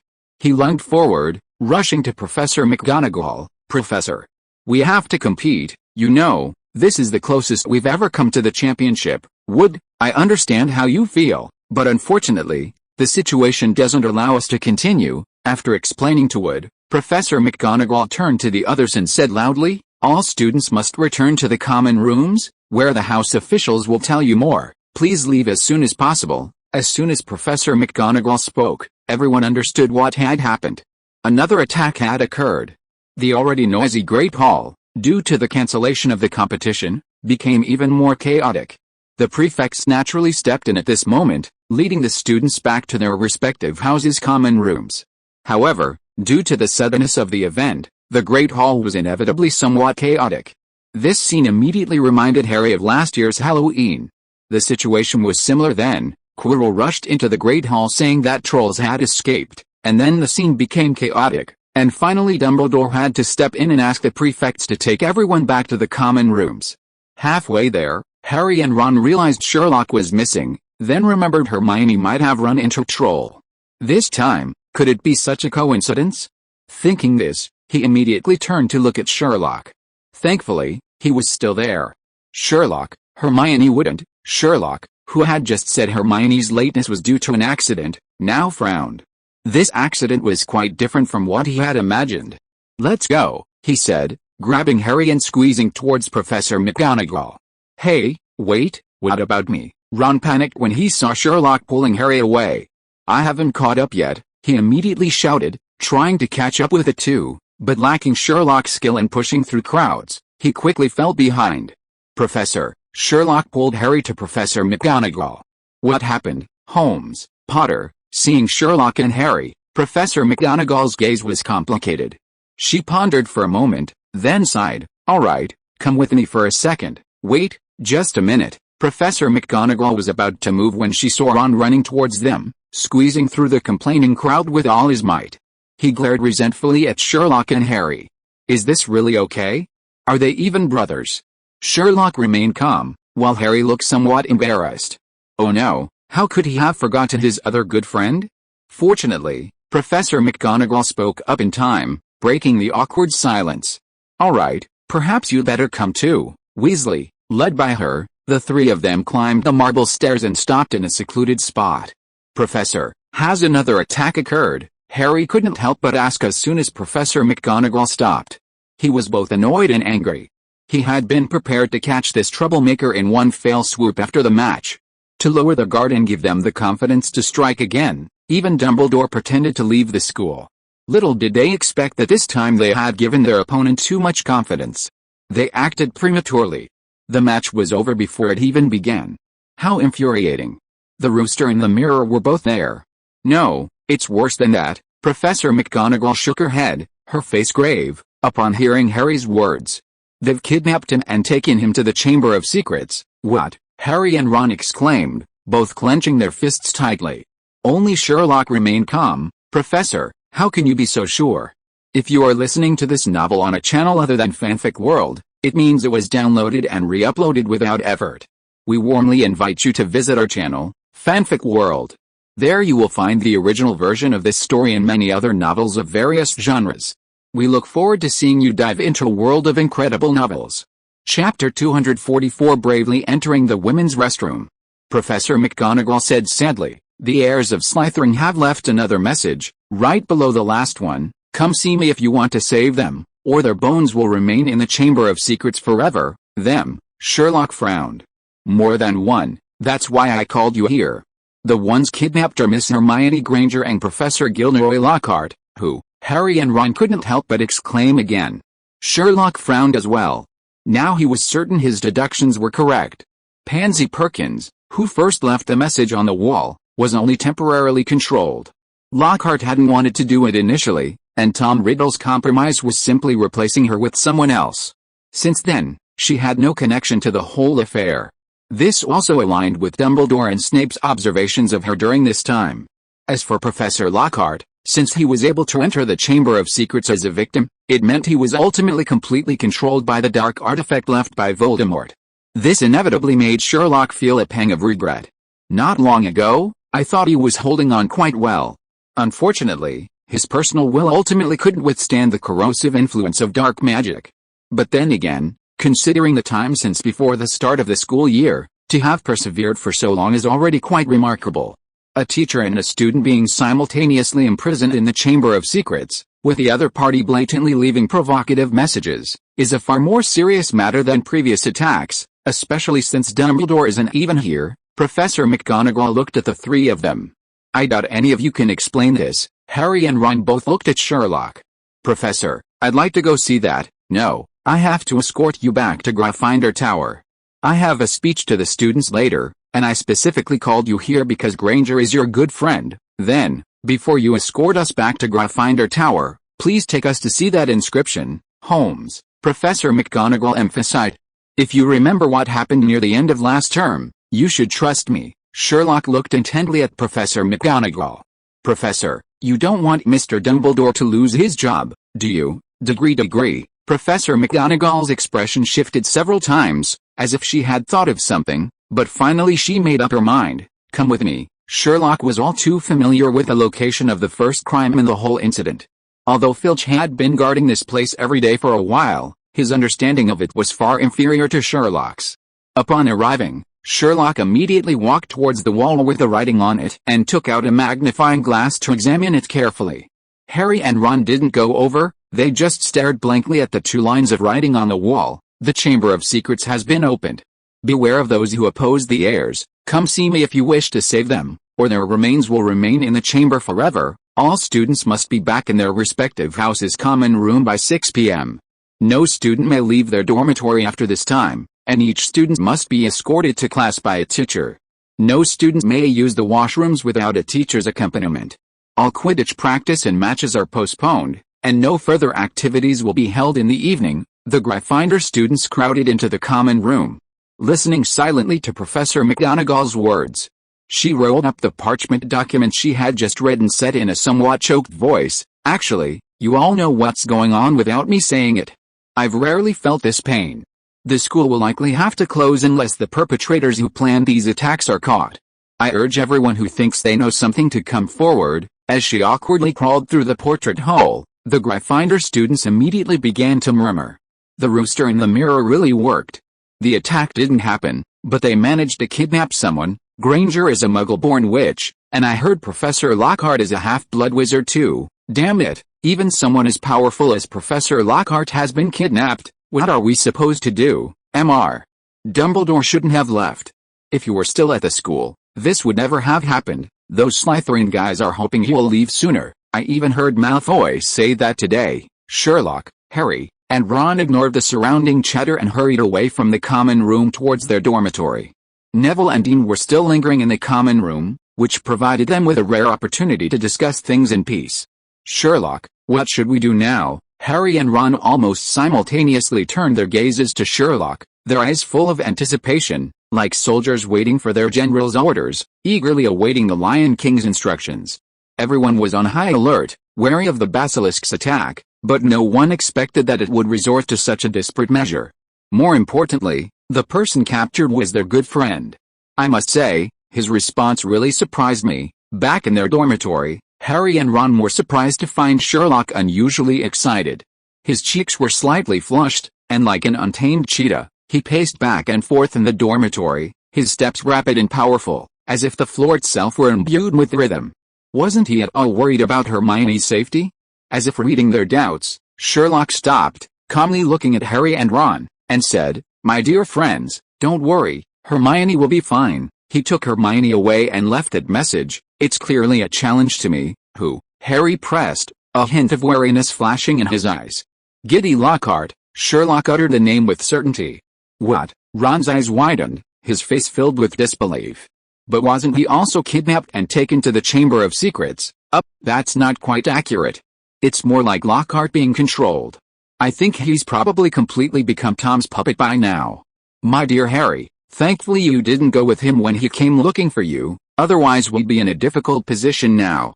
But this makes the whole thing much clearer." "Sherlock, you mean?" Harry asked tentatively.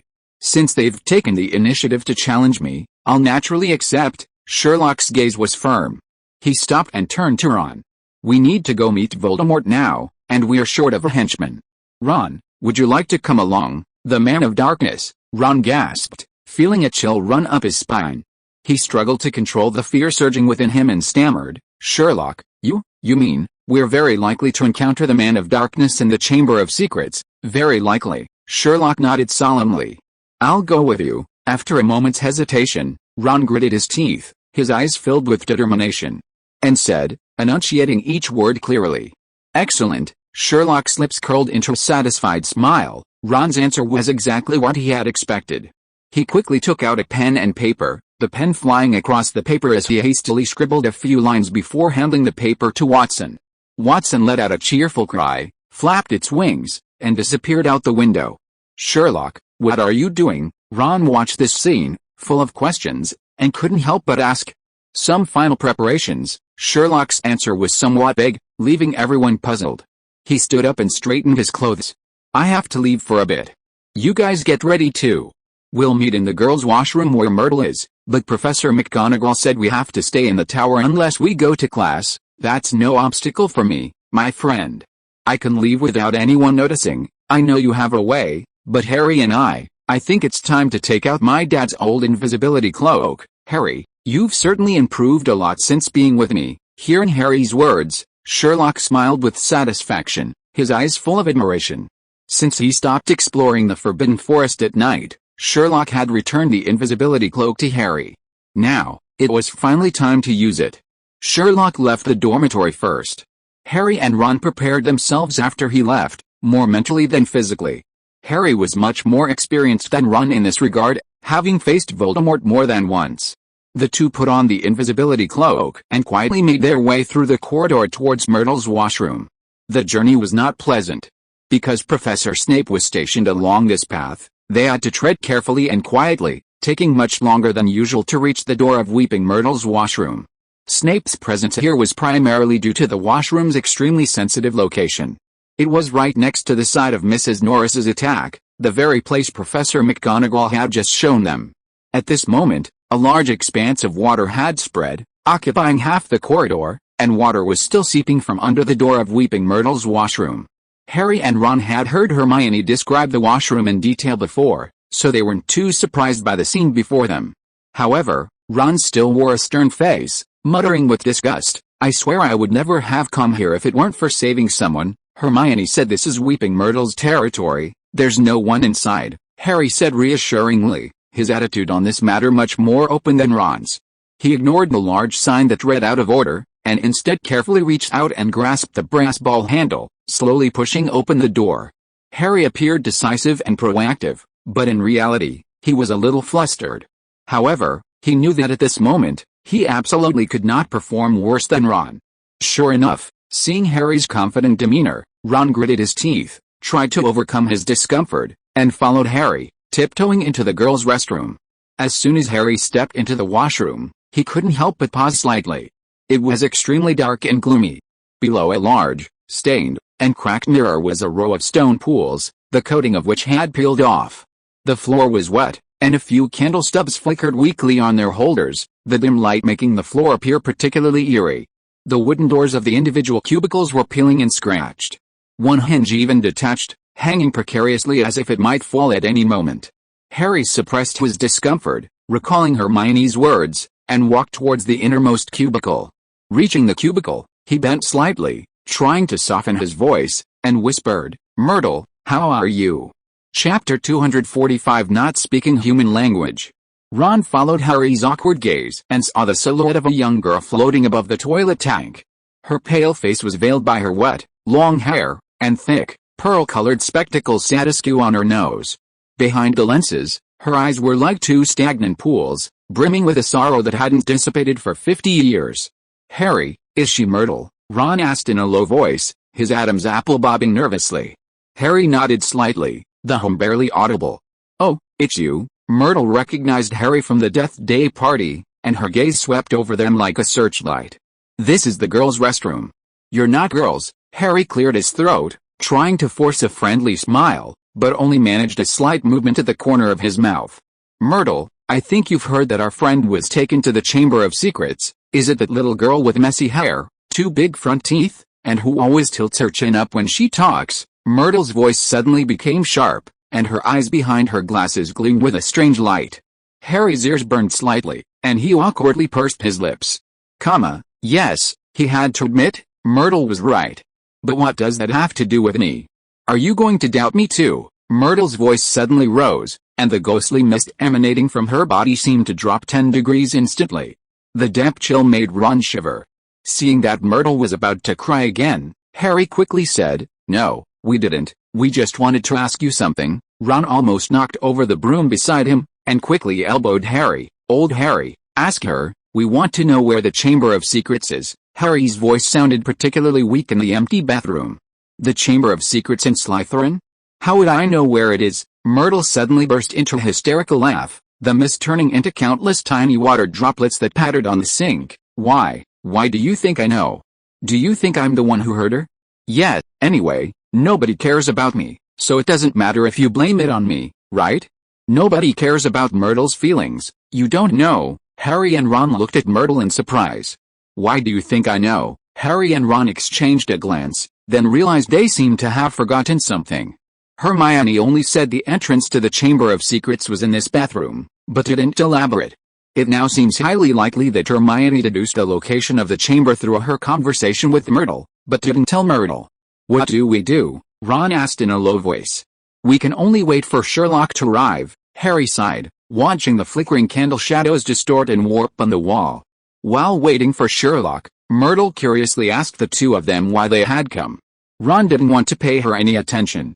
As for Harry, he was the kind of person who, even when he was annoyed by Colin, would still patiently explain the rules of Quidditch to him, so he actually got along quite well with Myrtle.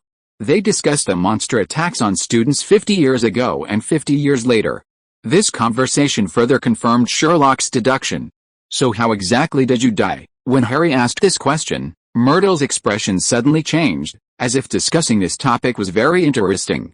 This made Harry secretly wonder if ghosts all had this quirk. Nick, who nearly lost his head, was like that. And so was Moaning Myrtle. They immediately became animated when talking about their deaths.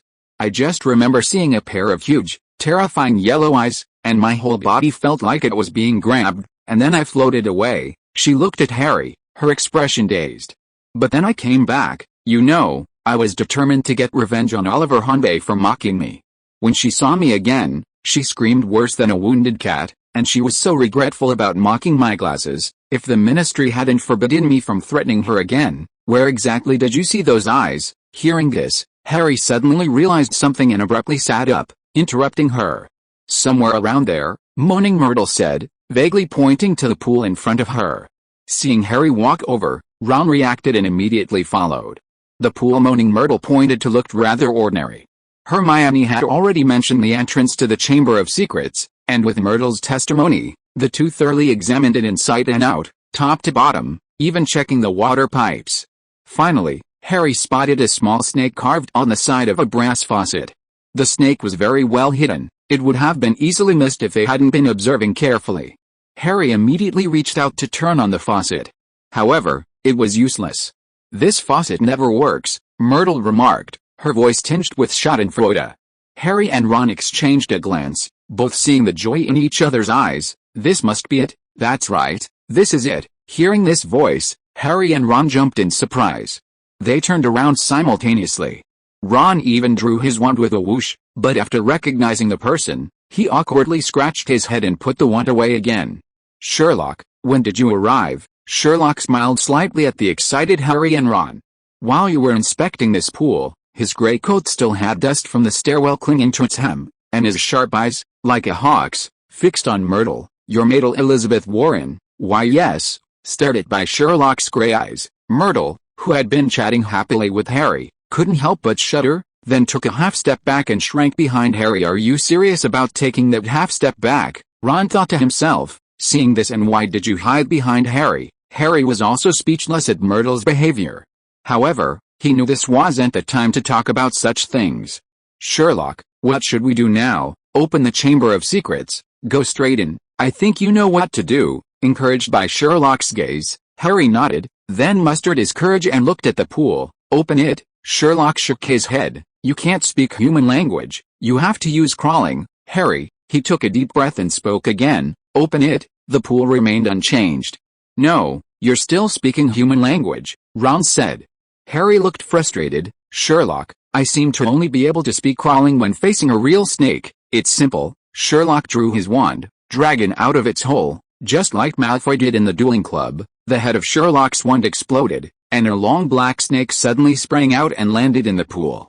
Seeing the black snake flicking its tongue, as if it was about to attack at any moment, Myrtle immediately screamed and clung tightly to Harry's arm. Myrtle, being a ghost, couldn't actually perform the action, but it still sent a chill down Harry's spine, as her body passed right through him. Ron wanted to scream, but hearing Myrtle's voice, he desperately held back. He couldn't be inferior to a woman, even if she was a ghost. With a physical reference point, the rest was much simpler for Harry. He glanced helplessly at Myrtle clinging to his arm, ultimately unable to bring himself to make her let go. Recalling his actions at the duel club, Harry first tried to calm the snake. "Don't move, stop." This time, Sherlock, Ron, and Myrtle simultaneously heard Harry utter a strange hissing sound, like a snake flicking its tongue. The black snake immediately stopped, much to Harry's relief. He took a deep breath, turned his gaze to the pool, and spoke again. "Open." Finally, "It's not talking like a human anymore." Ron breathed a sigh of relief, but the next moment, the change in the pool made his eyes widen. Suddenly, the entire washroom was enveloped in a blinding white light. The faucet, which had never used a tap, began to vibrate violently, emitting a piercing metallic scraping sound. The verdigris on its surface peeled away under the light, revealing a brand new metallic sheen underneath. It spun rapidly like a runaway top, causing the surrounding air to buzz. Then, the entire sink began to emit a teeth-grinding, gear-like sound. Moss on the sink walls crumbled away, and dirty water gushed out from the cracks. With a deep rumble, the sink slowly sank, as if a piston had been pressed down by an invisible giant hand. Damp steam rose, bringing with it an indescribable smell. Harry, Ron, and Sherlock held their breath, their eyes fixed on the changes before them. Myrtle stopped complaining and continued to cling to Harry's arm, hiding behind him, only her curious eyes peeking out. When the sink had completely sunk into the ground, a thick, black pipe appeared before them, just large enough for a person to pass through. A flicker of wariness flashed in Sherlock's gray eyes. With a flick of his wrist, his wand traced an elegant arc in the air, and the menacing black snake vanished in an instant, reduced to a black streak. Sherlock slightly bent his knees, leaning forward, his fingers lightly brushing the pipe wall, his brow furrowing involuntarily. A moment later, he straightened his back, turned sharply, and his eyes held an unwavering certainty. "I'll go down first. You two catch up as soon as possible." Without waiting for their reply, he plunged into the pipe without hesitation. As he released his supporting arm, he slid swiftly down the damp pipe wall, disappearing into the dark passage in the blink of an eye, leaving only a faint scraping sound echoing in the washroom. Thank you to Does Summer Insect Dream of Ice and Snow for the donation. Your support is my motivation to update. Chapter 246. I knew you would come. In the girls' restroom where Myrtle was, Harry and Ron were locked in a fierce argument, neither willing to back down. I want to go too. No. Harry shook his head. It's too dangerous. Voldemort could be down there, so what? It's dangerous for me, and it's dangerous for you too. We're not the same. How are we different? I can climb. Maybe they'll need me down there. Don't forget, it was Sherlock who said they needed henchmen in the first place. Besides, he told us to follow him down. Harry, we're already here. How could I possibly leave? Harry looked at Ron. Ron met Harry's gaze stubbornly.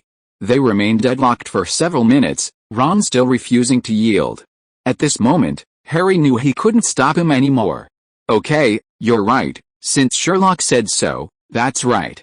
Let's hurry down. Sherlock has been waiting for us down there for a long time. They reached an agreement and were about to jump when Myrtle called out to Harry. Is there anything else? You were just talking about Voldemort, so it's dangerous down there, right? That's right. The basilisk who killed you is very likely down there. Oh, I see. For some reason, Myrtle nervously clutched the hem of her dress, her face turning silvery white with embarrassment. I was just thinking, if you die, you're welcome to share this toilet with me. After a moment of silence, Harry simply said goodbye to Myrtle and slipped into the pipe without looking back. Ron suppressed a laugh and followed Harry down the pipe. Coincidentally, the feeling of sliding down the pipe was somewhat similar to jumping off the trapdoor last year.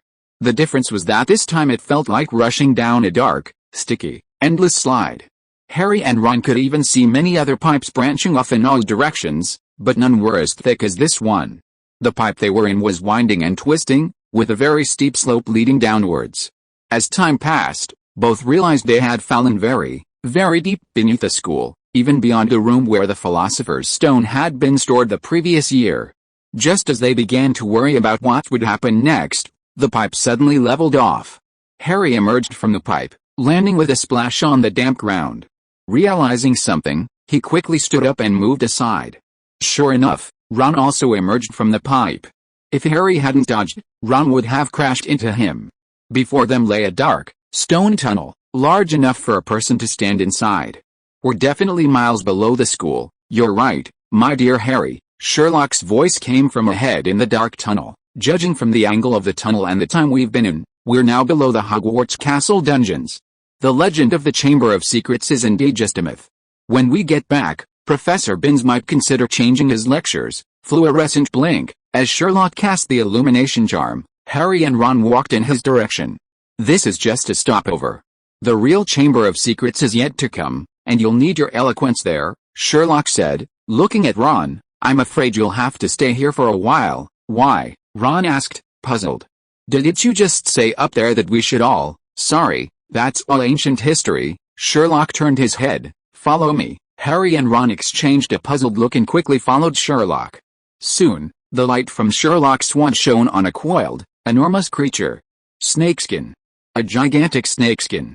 A basilisk, Sherlock murmured. It's bigger than I imagined. Harry and Ron gasped in surprise. The enormous snakeskin before them was a vibrant, bright green, coiled on the tunnel floor, hollow inside. Just as Sherlock had said, judging by the skin alone, the animal beneath it was at least 20 feet long. Good heavens, Ron sighed helplessly, clearly also terrified by the sight. Look here. Just as Ron was marveling, Sherlock pointed his wand to a spot lower down. There was a line of writing there, identical to the one on the wall across the corridor.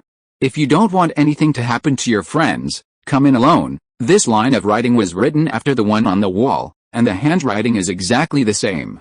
Professor Lockhart is completely under control. Who is he referring to as alone? Harry, obviously. Are we really just going to watch Harry go to his death? No, Ron. Sherlock looked at Ron. You stay here and wait for our reinforcements. Reinforcements? We have reinforcements. What else? Sherlock laughed. If I wasn't worried that guy might do something desperate and hurt Hermione and Lockhart, I'd be storming in with the Hogwarts contingent right now. Who's going to play the lone hero after finding the Chamber of Secrets? But he said Harry should go alone. If you go too, Ron, I'm confident in my infiltration skills. I understand. Ron was finally persuaded. Ron didn't care about Lockhart's safety, but Hermione was their good friend. Sherlock's words were now clear. He and Harry were only going there to buy time and wait for reinforcements, so the danger wasn't great. Sherlock didn't possess Sherlock's stealth abilities, going along would only be a hindrance. After convincing Ron, Sherlock and Harry continued forward. The tunnel twisted and turned, and Ron's noises soon faded into the distance. Sherlock, shouldn't we close our eyes immediately if there's any movement? There's no need, Sherlock shook his head. We still don't know what the dark magic artifacts Voldemort left behind are. But based on his current actions, he has completely controlled Lockhart. The words in the corridor and the words we just heard were left by him, which means one thing, he desperately wants to see you. Until then, he won't harm you, Harry nodded. The two rounded bend after bend, finally finding a solid wall ahead. Carved on the wall were two intertwined snakes, their eyes inlaid with large, glittering emeralds. This time, Harry felt he didn't need to imagine the two stone snakes as real, because their eyes looked exactly like they were alive. Wait a minute, Sherlock stopped Harry from speaking. Put on the invisibility cloak first, me? But didn't he tell me to go alone? Why should we listen to him, huh? I already said that if it weren't for Hermione and Lockhart's safety, I wouldn't have compromised with him. He says to go alone, so let me go alone. Even Voldemort himself didn't notice you wearing the invisibility cloak. I don't think a Lockhart controlled by a dark magic object could do that, but, Harry, I think I'm better than you at dealing with men. In the end, Harry, like Ron before, was unsurprisingly persuaded by Sherlock. He put the invisibility cloak back on and, in a low, hoarse voice, said to the wall, "Open." The two snakes separated, the stone wall cracked in the middle, and slowly slid to both sides and disappeared. Sherlock smiled slightly and strode inside. Harry, wearing the invisibility cloak, followed closely behind. Behind the wall was a long room. Sherlock stood on one side of the room, his gaze sweeping across the entire space. He noticed towering stone pillars, carved with coiled serpents, supporting a ceiling that seemed to melt into the darkness above. Architecturally speaking, it's passable, Sherlock remarked, then walked towards the other end of the room. When he reached a point parallel to the last pair of pillars, a statue as tall as the room itself appeared before him, pressed against the dark wall behind it. Sherlock looked up and saw the enormous face. An aged, monkey-like face, a sparse, long beard that almost reached the hem of a stone-carved wizard's robe, and two large, gray feet standing on the smooth floor. The statue of Salazar Slytherin. Sherlock glanced at it briefly before looking away. His gaze fell between the 2 feet of the enormous Salazar Slytherin statue. There, lying face down, was a figure in a black robe. But the fluffy brown hair and familiar body structure made Sherlock recognize her immediately. Hermione Granger. Sherlock didn't rush forward, but instead drew his wand and pointed it in Hermione's direction. Water from the sky? Last year, when he went to Nocturne Alley to find the room where Baskerville was imprisoned, Sherlock had carried a water jug with him. At that time, he had already thought about learning the water charm, so he wouldn't need to carry a water jug when needed. Now, times had changed, and it had indeed come in handy. Sherlock's reason for doing this was simple. Courage is not recklessness. Although he had just told Harry that Tom Riddle wouldn't harm them upon first meeting, if he actually did, he himself would be the first to suffer, openly appearing in the Chamber of Secrets. The spell was cast, and water appeared out of thin air, directly hitting Hermione's face. Hermione, who had been unconscious, was instantly awakened by the water. She sat up blankly, looking around. Soon, she spotted the person holding the wand pointed at her. Sherlock. Hermione jumped up excitedly and immediately ran towards Sherlock. Just as she reached him, she pounced on him and threw herself into his arms. "I knew you'd come to save me." Chapter 247. Things can never be completely satisfactory. The Chamber of Secrets in Slytherin. Hermione, still smiling, clung tightly to Sherlock, yet tears streamed uncontrollably down her pale cheeks, leaving 2 wet streaks.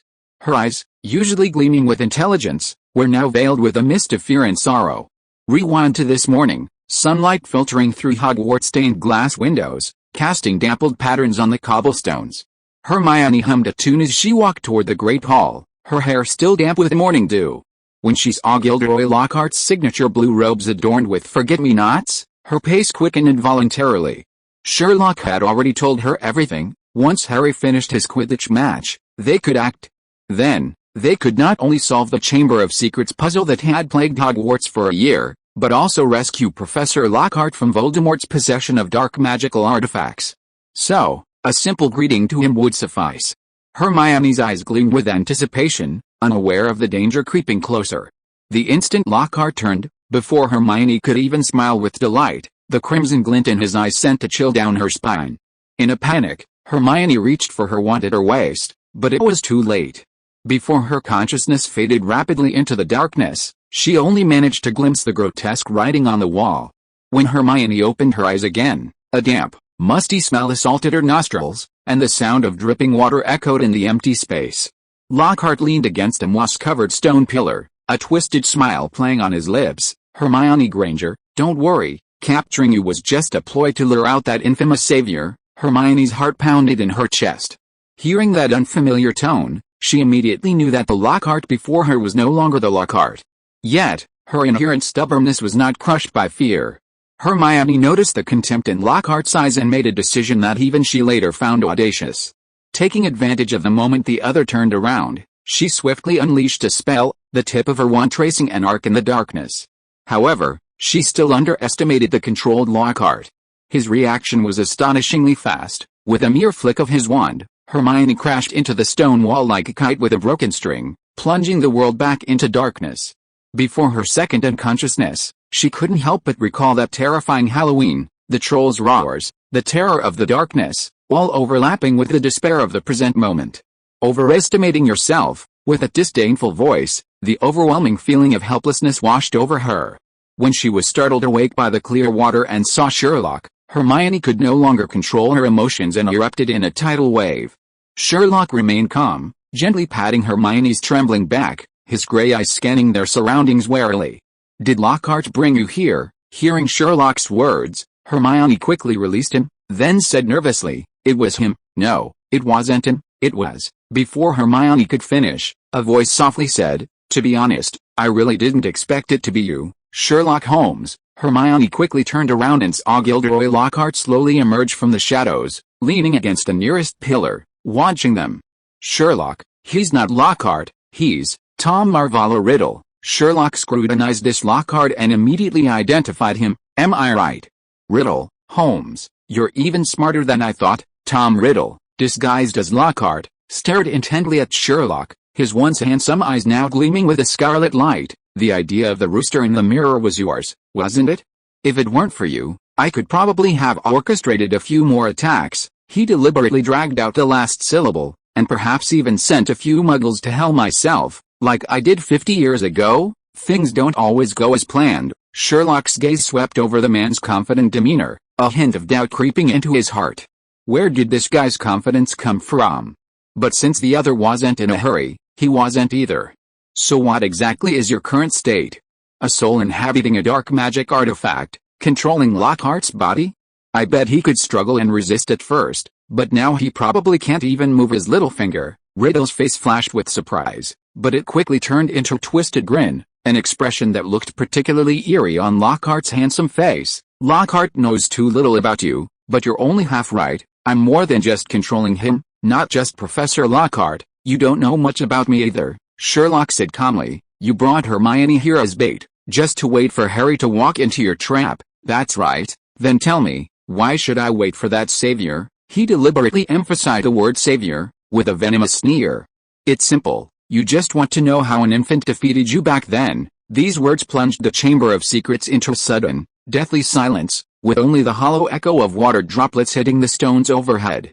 Hermione's nails dug deep into Sherlock's arm, while Harry, hidden beneath the invisibility cloak, forced himself to hold his breath, not revealing a single flaw. "Ha ha ha!" Riddle paused, then burst into deafening laughter.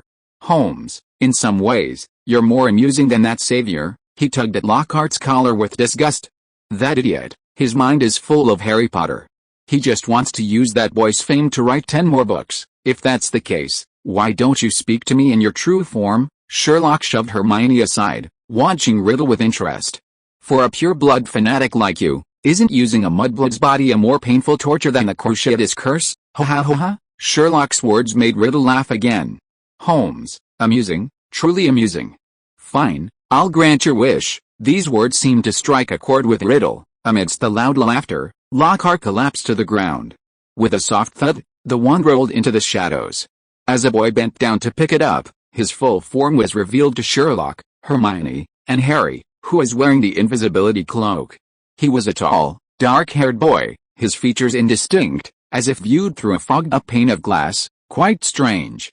Even so, Sherlock recognized him immediately. This boy was Tom Riddle from Dumbledore's Memories. Looking at Lockhart, who had collapsed unconscious, and then at the indistinct features of Riddle, Sherlock suddenly understood. You not only controlled Lockhart, but also seized his life force. Brilliant, Riddle applauded Sherlock. I love playing games with intelligent people. So, great detective, are you ready to answer my questions? Or perhaps you'd like to experience the feeling of having your soul stripped away? No need, if you want answers. Answer my questions first. Sherlock suddenly chuckled, his gray eyes sparkling. But seeing you constantly stroking your wand, even if I remain silent, you can't help but show off, can you? After all, a grand plan sealed for 50 years, wouldn't it be a waste of this carefully prepared drama if you didn't reveal it to your prey? You're absolutely right. Hearing Sherlock's words, Riddle suddenly regained his composure. He looked at Sherlock, then at Lockhart lying on the ground, and slowly said, "All right, let's go through it one step at a time. What you see of me now is indeed not my normal form, but a memory." A memory? Sherlock's pupils contracted slightly. This answer truly surprised him. Riddle nodded and pointed. "Yes, it's a diary containing 50 years of memories." Following Riddle's finger, Sherlock quickly spotted a notebook next to the statue's big toe. I see. Seeing the diary, Sherlock immediately understood. This was the very thing that Lucius Malfoy wanted to bring into the school, the one Dobby had initially come to Harry to tattle on. Now, all the clues to the Chamber of Secrets case were in his hands. He glanced at Lockhart on the ground again. Now it seemed this defense against the dark arts professor was nothing more than a tool. Whether it was Dumbledore, who had initially invited him to take on the role, or Tom Riddle, who controlled him through the diary, or even a young wizard like himself who learned from him. Giddy Lockhart, noticing Sherlock's gaze, Riddle glanced at Lockhart on the ground, then a look of disgust crossed his face. I should thank Lucius for his generosity in entrusting you to this fool obsessed with fame and fortune. Riddle suddenly erupted in rage. The most ridiculous thing is that this self-proclaimed intelligent celebrity is actually wary of a diary. Since Sherlock's arrival, Hermione's mood had gradually returned to normal. Hearing this, she finally couldn't help but say, I don't think anyone with a brain would trust a notebook capable of independent thought. Hermione Granger. Riddle gave Hermione a disdainful look. A muggle-born wizard climbing to the top of the class is proof of the wizarding world's decline. You? Hermione was furious and about to retort, but Sherlock waved his hand, indicating that she didn't need to say anything more. Watching their interaction, Riddle suddenly revealed an elegant smile. His pale face, illuminated by the dim light, possessed a captivating handsomeness. At first, Lockhart merely recorded his mundane daily life in my diary, his ridiculous signature, his enthusiastic yet annoying fans, his self-invented failed spell experiments. Holmes, as a smart man, you should know very well that listening to someone who has no ability yet dreams of fame and fortune talk about his childish dreams is utterly tedious for me. What's even more disgusting is that his dream is for muggles and wizards to live in peace. Chapter 248 saying this name. Tom Riddle, now back to his true self, scoffed at Gilderoy Lockhart's wish to make all magicians and non-magicians live in harmony, but then abruptly changed the subject. However, things changed when Lockhart told me he would be the professor of defense against the dark arts at Hogwarts. At this moment, Riddle's smile was no less radiant than Lockhart's, who had won the Most Charming Smile award 5 times. I patiently began to play the role of a close friend, writing replies to him, filling his vanity with sweet words, satisfying his arrogance with false wisdom. Finally, Lockhart began to trust me and brought my diary to Hogwarts. However, he remained wary of me, unwilling to use the magic I taught him to prove himself, wanting to try it himself. I was initially worried, but even I overestimated his abilities. Mere house elves, hardly worthy of being called trouble, yet he was completely helpless. At this point, a hint of pity even appeared on Riddle's face. Sherlock and Hermione exchanged a glance but said nothing. You all saw the final result. Everything was under my control. With a foundation laid in the first lesson, he began to rely on me more and more in subsequent lessons. Not to boast, Holmes, but I've always been able to use different methods on different people, bewitching them at will. So, this fool went from initial distrust to complete obedience, until he opened his entire soul to me. And that was exactly what I needed. Riddle spread his arms, savoring the exhilarating feeling of power. The moment he opened his soul, I devoured it like a basilisk swallowing its prey, his fears, his secrets, his deepest desires. I devoured his most hidden fears, his deepest secrets, my appetite growing ever larger. I grew stronger, far stronger than this gentleman who only knew the oblivion charm. Strong enough to reveal several of my secrets to Mr. Lockhart, and to begin opening a small part of my soul to him as well. Gradually, I transformed from a memory into an entity capable of controlling a physical body. As you can see, Mr. Lockhart simply fell in love with me. Sherlock frowned. He didn't like the way it was phrased. Professor Lockhart's increasing ease in subsequent lessons indicates your growing control over him. Well said, Holmes, Tom said, looking at Sherlock with interest.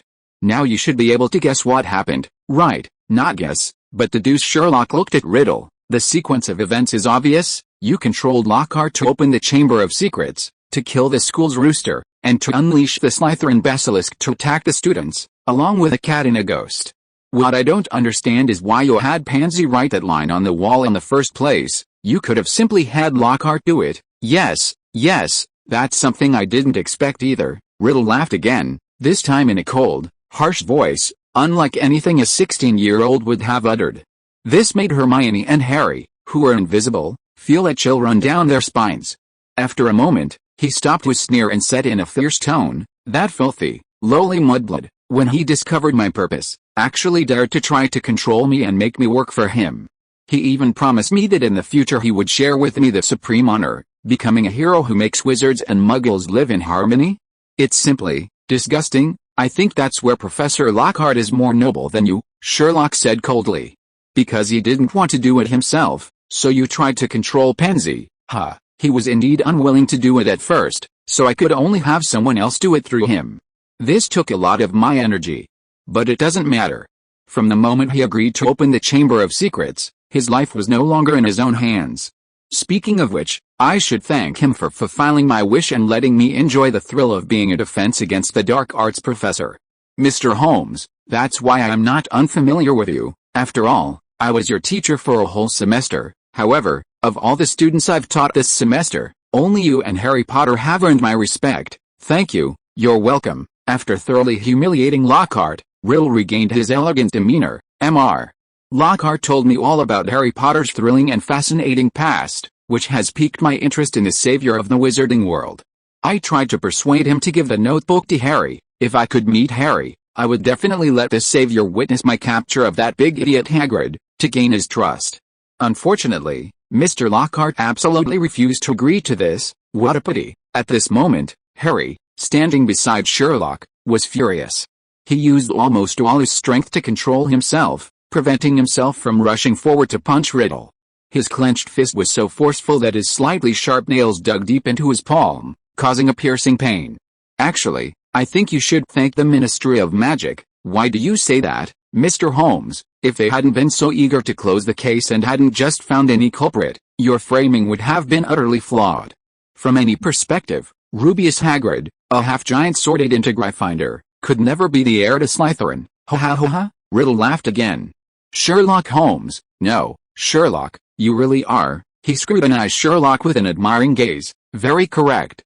But you might also consider the situation facing Headmaster Armando Dippet, Tom Riddle, poor but exceptionally intelligent, orphan but brave and resourceful, a prefect and model student.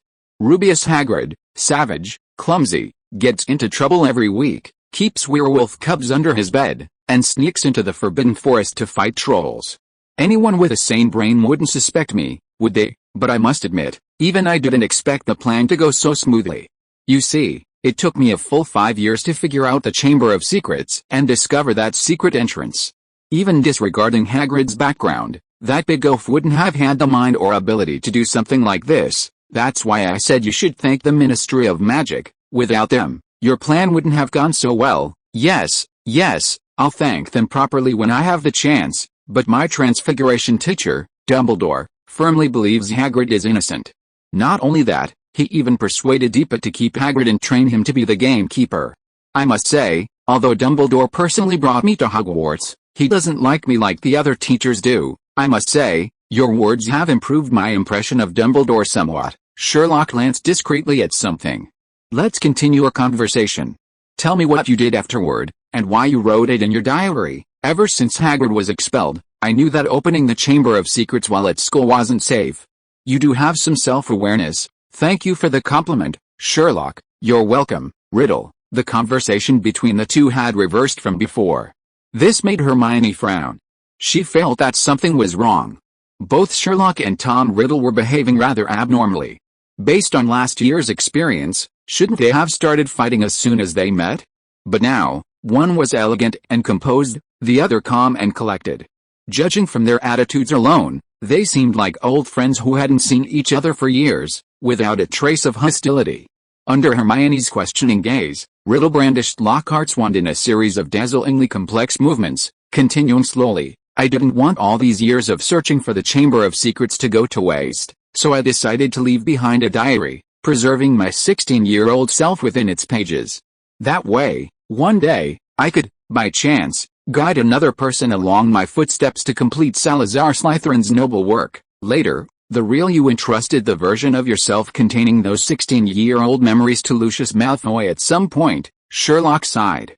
You were lucky enough to escape the school's entrance exam. I've heard about that from Mr. Lockhart too. Riddle glanced at Lockhart again, a hint of disdain in his voice. But even if they checked him, I don't think this diary I created could be detected. You're quite confident in yourself, of course. After all, I'm the greatest wizard of all time. Is that why you abandoned the name Tom Riddle? What else? Did you think I'd use my filthy muggle father's name for the rest of my life? You know, the blood of Salazar Slytherin flows in my veins, passed down to me through his daughter. That disgusting ordinary muggle abandoned me before I was even born, simply because he discovered his wife was a witch. No, Sherlock, I've chosen a new name for myself. Because I know that one day, when I become the greatest wizard in the world, wizards everywhere will dare not utter this name lightly. And as it stands now, I have. No, you haven't, Sherlock said bluntly. Both of you standing before you can easily utter this name, Voldemort. In response to Sherlock, Hermione quickly added, Voldemort. After saying this, she deliberately ran her fingers lightly across Sherlock's palm twice. Noticing Hermione's little gesture, Sherlock turned to look at her. Hermione, oh. Chapter 249 Stop, Tom. Sherlock easily understood Hermione's signal through her eyes and lip movements. It was a single word, fast. Hermione now understood why the young Voldemort wasn't nervous at all, because he could afford to delay. In fact, even without Hermione's prompting, Sherlock had already noticed that as time passed, Riddle's previously blurry outline was becoming clearer and more stable. Hermione's meaning was clear. The longer Riddle stood there, the less life force Lockhart possessed. After a while, all of Lockhart's life force might be transferred to Riddle. So, they didn't have much time left. However, Sherlock wasn't worried either. From the moment he officially met this Tom Riddle from 50 years ago, the other's defeat was already predetermined. Neither he, Hermione, Harry, nor the seemingly dying Lockhart would be harmed. Sherlock's gray eyes swept over Riddle's translucent figure, his tone as calm as the still waters of Hogwarts dungeons, yet a sharp edge lurked at the end of his words. Voldemort, well, let's just call you Riddle. You don't actually think you have the victory in the bag, do you? What else? Riddle looked at Sherlock with a questioning gaze. You don't actually think you still have a chance, do you? Why not? Okay, I admit it. In your past, and in my future, I met your good friend. Not only did I fail to kill him, but I also suffered a defeat. But, Riddle suddenly perked up and said confidently, this time, everything is different. I replicated the attack from 50 years ago with just a memory, outsmarted the entire school and the Ministry of Magic, and expelled Dumbledore, whom you worship, from the school. Sherlock, I advise you to tell me how Harry escaped death as soon as possible. The longer you talk, the longer you and your girlfriend will live. Hermione, oh, Sherlock sighed. To be honest, Riddle, I think you're pathetic. Here it comes. Hearing this familiar opening line, Harry and Hermione both perked up. As Sherlock's two friends who knew him best, they were well aware of this. Once Sherlock started this, it meant he was about to demonstrate his true skills. Sure enough, Sherlock only needed one sentence to make Riddle snap. Do I need to remind you? What you've done is utterly ridiculous. A mudblood tyrant smearing pure blood paint on himself in front of the mirror. What did you say? You despise muggle blood. Rather, you hate this muggle body. Because it reminds you every second that your Muggle father, who abandoned you, branded your veins with the most primal biological laws. Shut up, what a brilliant paradox. A descendant of Salazar Slytherin? No, you're nothing but mold growing in the damp corners of an orphanage, using the names of your ancestors to sow your own fig leaf. Shut up, I told you to shut up, admit it, Tom Riddle. Your so-called pure-blood holy war is nothing but a grand masturbation. When you cast a Cruciatus curse on half-blood wizards, you didn't hear their screams, but rather your venting of your own half-blood identity. Every spell you cast is a whiplashing your own back, isn't it?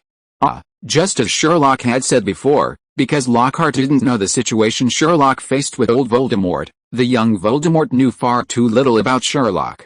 Unaware of the world's cruelty, he never imagined that a 13-year-old boy could utter such vicious words. Sherlock's words were like a knife, stabbing again and again into the deepest, most hidden wounds in his heart, shattering his carefully constructed pride and self-esteem. You, die? Riddle abruptly turned his head, staring at the face of the Slytherin statue hidden high in the darkness, and uttered a strange phrase. Sherlock and Hermione heard a hissing sound, but Harry heard it clearly. Speak to me, Slytherin, the greatest of the four great masters of Hogwarts. Harry immediately turned around and looked up at the statue. The massive stone face of Salazar Slytherin moved, its mouth widening until it formed a huge black hole. Harry felt something moving inside the statue's mouth, rustling upwards from its depths. He immediately realized what it was. He's released the basilisk. Close your eyes, Harry shouted, no longer caring about being invisible. Hermione and Riddle were both stunned by his shout. They hadn't expected anyone else to be with Sherlock. Hermione, however, reacted quickly and tightly closed her eyes. Harry Potter, Riddle reacted quickly, immediately recognizing Harry, the one who had revealed his parseltongue at the dueling club. Sherlock, I didn't expect you to have a backup plan.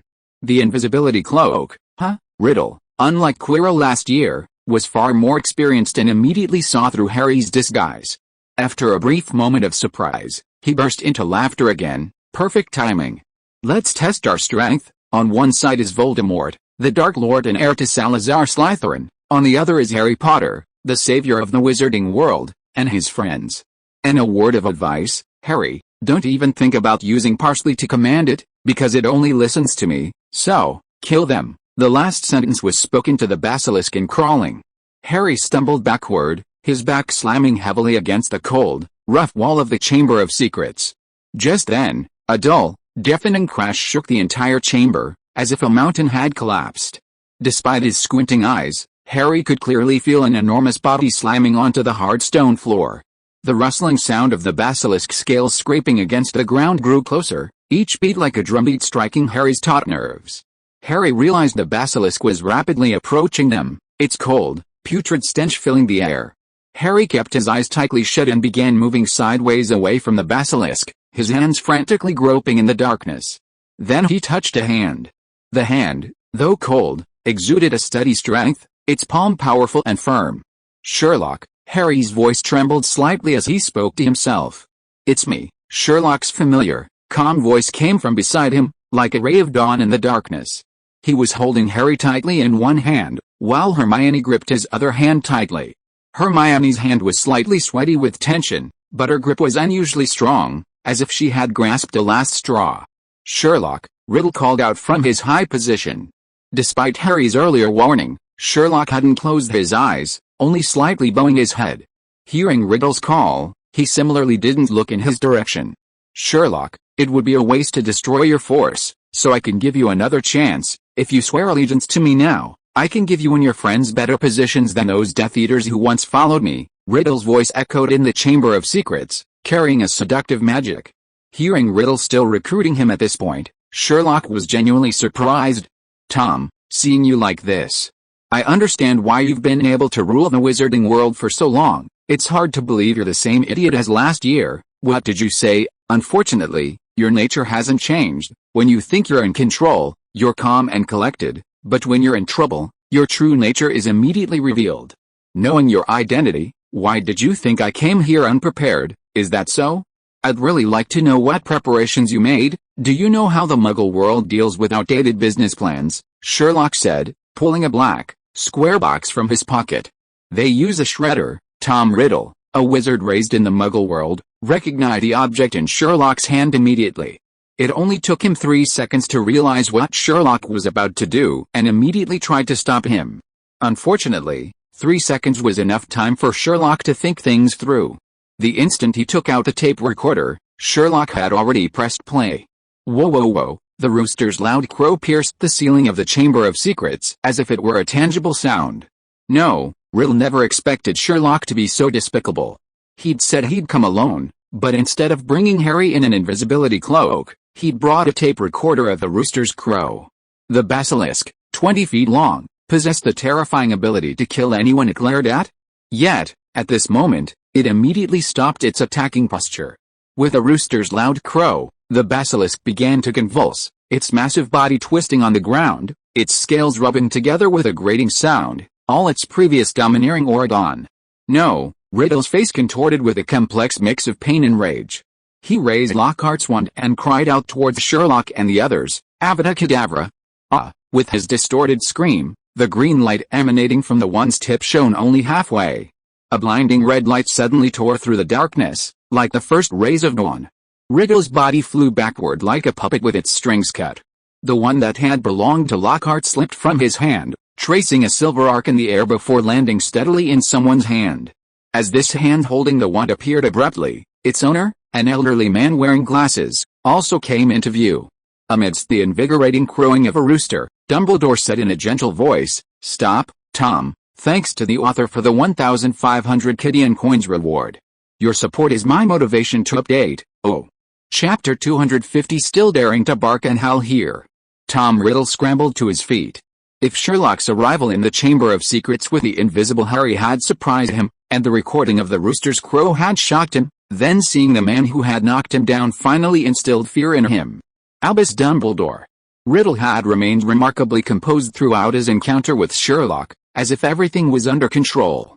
The reason was simple: with a basilisk at his disposal, he was invincible. How could a mere underage wizard possibly stand a chance? Sherlock's pre-recorded rooster crow had indeed caught him off guard, causing the basilisk to die amidst the rooster's crow. However, he remained unconcerned. Even without the basilisk, he was still invincible. Because the three people standing before him, Sherlock Holmes, Harry Potter, and Hermione Granger, were merely three underage wizards. Even if one of them was the savior of the wizarding world, and the other a remarkably intelligent young lion, they hadn't even grasped the situation. Who was in control? But the moment Dumbledore appeared, everything changed. To most, Dumbledore was the only person Voldemort feared, and one of the few who wouldn't be intimidated by him. This view wasn't entirely accurate. Voldemort's feelings towards Dumbledore were never simply fear. His emotions towards Dumbledore were incredibly complex. It was Dumbledore who caused him his first defeat. It was also Dumbledore who led him to recognize his own abilities and the existence of magic. But Riddle's attitude towards this guide was a mixture of fear and hatred. This wasn't just because Dumbledore frequently opposed him, but also because of Dumbledore's unwavering belief in love. Forget love and romance, power was king. With immense power and immortality, nothing could stop him. Although he didn't know how powerful he would be 50 years from now, Riddle, confident in himself, believed that at his peak, he could definitely fight Dumbledore. But not now. He was now nothing more than a memory in a diary. What could he possibly use to fight against the other side? He looked at Dumbledore with a mixture of anxiety and anger. This old man had clearly been expelled from the school through his scheme, so why was he back? Why? Children, you can open your eyes now. Hearing Dumbledore's words, Harry and Hermione opened their eyes, while Sherlock looked up towards the basilisk. The basilisk's massive body lay flat on the ground, its eyes closed forever. Only after Dumbledore confirmed it did Sherlock press the stop button. The rooster's loud croak also ceased. Holmes, Riddle looked at Sherlock, his eyes filled with ferocity and resentment. As a Gryffindor, I never expected you to be so despicable. You said you'd come in alone, but you not only brought Harry and the rooster, you even asked the teacher for help. Harry, who was removing his invisibility cloak, something felt off. Oh dear, listen to who's talking about despicable things. Sherlock slowly walked towards Riddle, looking at the once handsome Riddle's now distorted face, shaking his head with amusement as he said, "A slug who's been rotting in a diary for 50 years dares to lecture people in the sunlight? Dear Tom Riddle, you can't only talk about morality when the facts are against you. When you were stealing and pilfering in Lockhart's body, which you consider a mudblood, why didn't you talk about morality then? Look at your magnificent pet. It can't even stand the squawking of poultry. Dear Hermione, remember to bring a cat toy next time. This Dark Lord loves playing with small animals. Oh, sorry, I forgot there won't be a next time. So save your moral performance, you ragdoll piece together from memories. When you were practicing your fake smile in front of the mirror at the orphanage, did you ever think that one day you'd be ganged up on by 3 children? Speaking of which, the headmaster is in charge of disarming, the savior is in charge of closing the door, and this one, Sherlock picked up the tape recorder. Take charge of arranging a funeral for your reptilian pet, you, Sherlock, that's enough. Looking at Tom Riddle, who was pointing at Sherlock and speechless with anger, Dumbledore felt Sherlock had gone too far. At this rate, in a few years, even Severus might not be a match for Sherlock. All right, Sherlock shrugged. Now that Dumbledore had appeared, he'd leave the rest to him. Dumbledore looked at the young Voldemort, his thoughts drifting back to that summer with the wind blowing. Summer, 1938. Albus Dumbledore, then Professor of Defense Against the Dark Arts at Hogwarts, arrived at Woody Orphanage in London. For children who knew nothing of magic but were considered new students by Hogwarts, the Hogwarts staff would visit them and their guardians to explain the situation. Just as Professor McGonagall was to Sherlock, Dumbledore was the one who went to see Tom Riddle. What should have been a routine meeting turned into a much more complex affair for Dumbledore, thanks to Mrs. Cole, the orphanage's wife. First, there was the newborn's origins. Tom Riddle's young mother arrived at the orphanage on a snowy New Year's Eve in 1926. She was in very poor health and died in childbirth. Shortly before her death, she named her son Tom, after his father, and gave him the middle name of his own father, Marvolo, and told Mrs. Cole his last name was Riddle. Her final wish was that the child would resemble his father. As Tom Marvolo Riddle grew up, his mother's wish came true. He was incredibly handsome. However, beneath this striking appearance lay a long list of misdeeds: hanging a child's rabbit, stealing other people's belongings, luring 2 children into a seaside cave. Even more absurdly, the orphanage couldn't find any evidence against him. To exaggerate slightly, he was a devil in disguise. But this wasn't a problem for Dumbledore.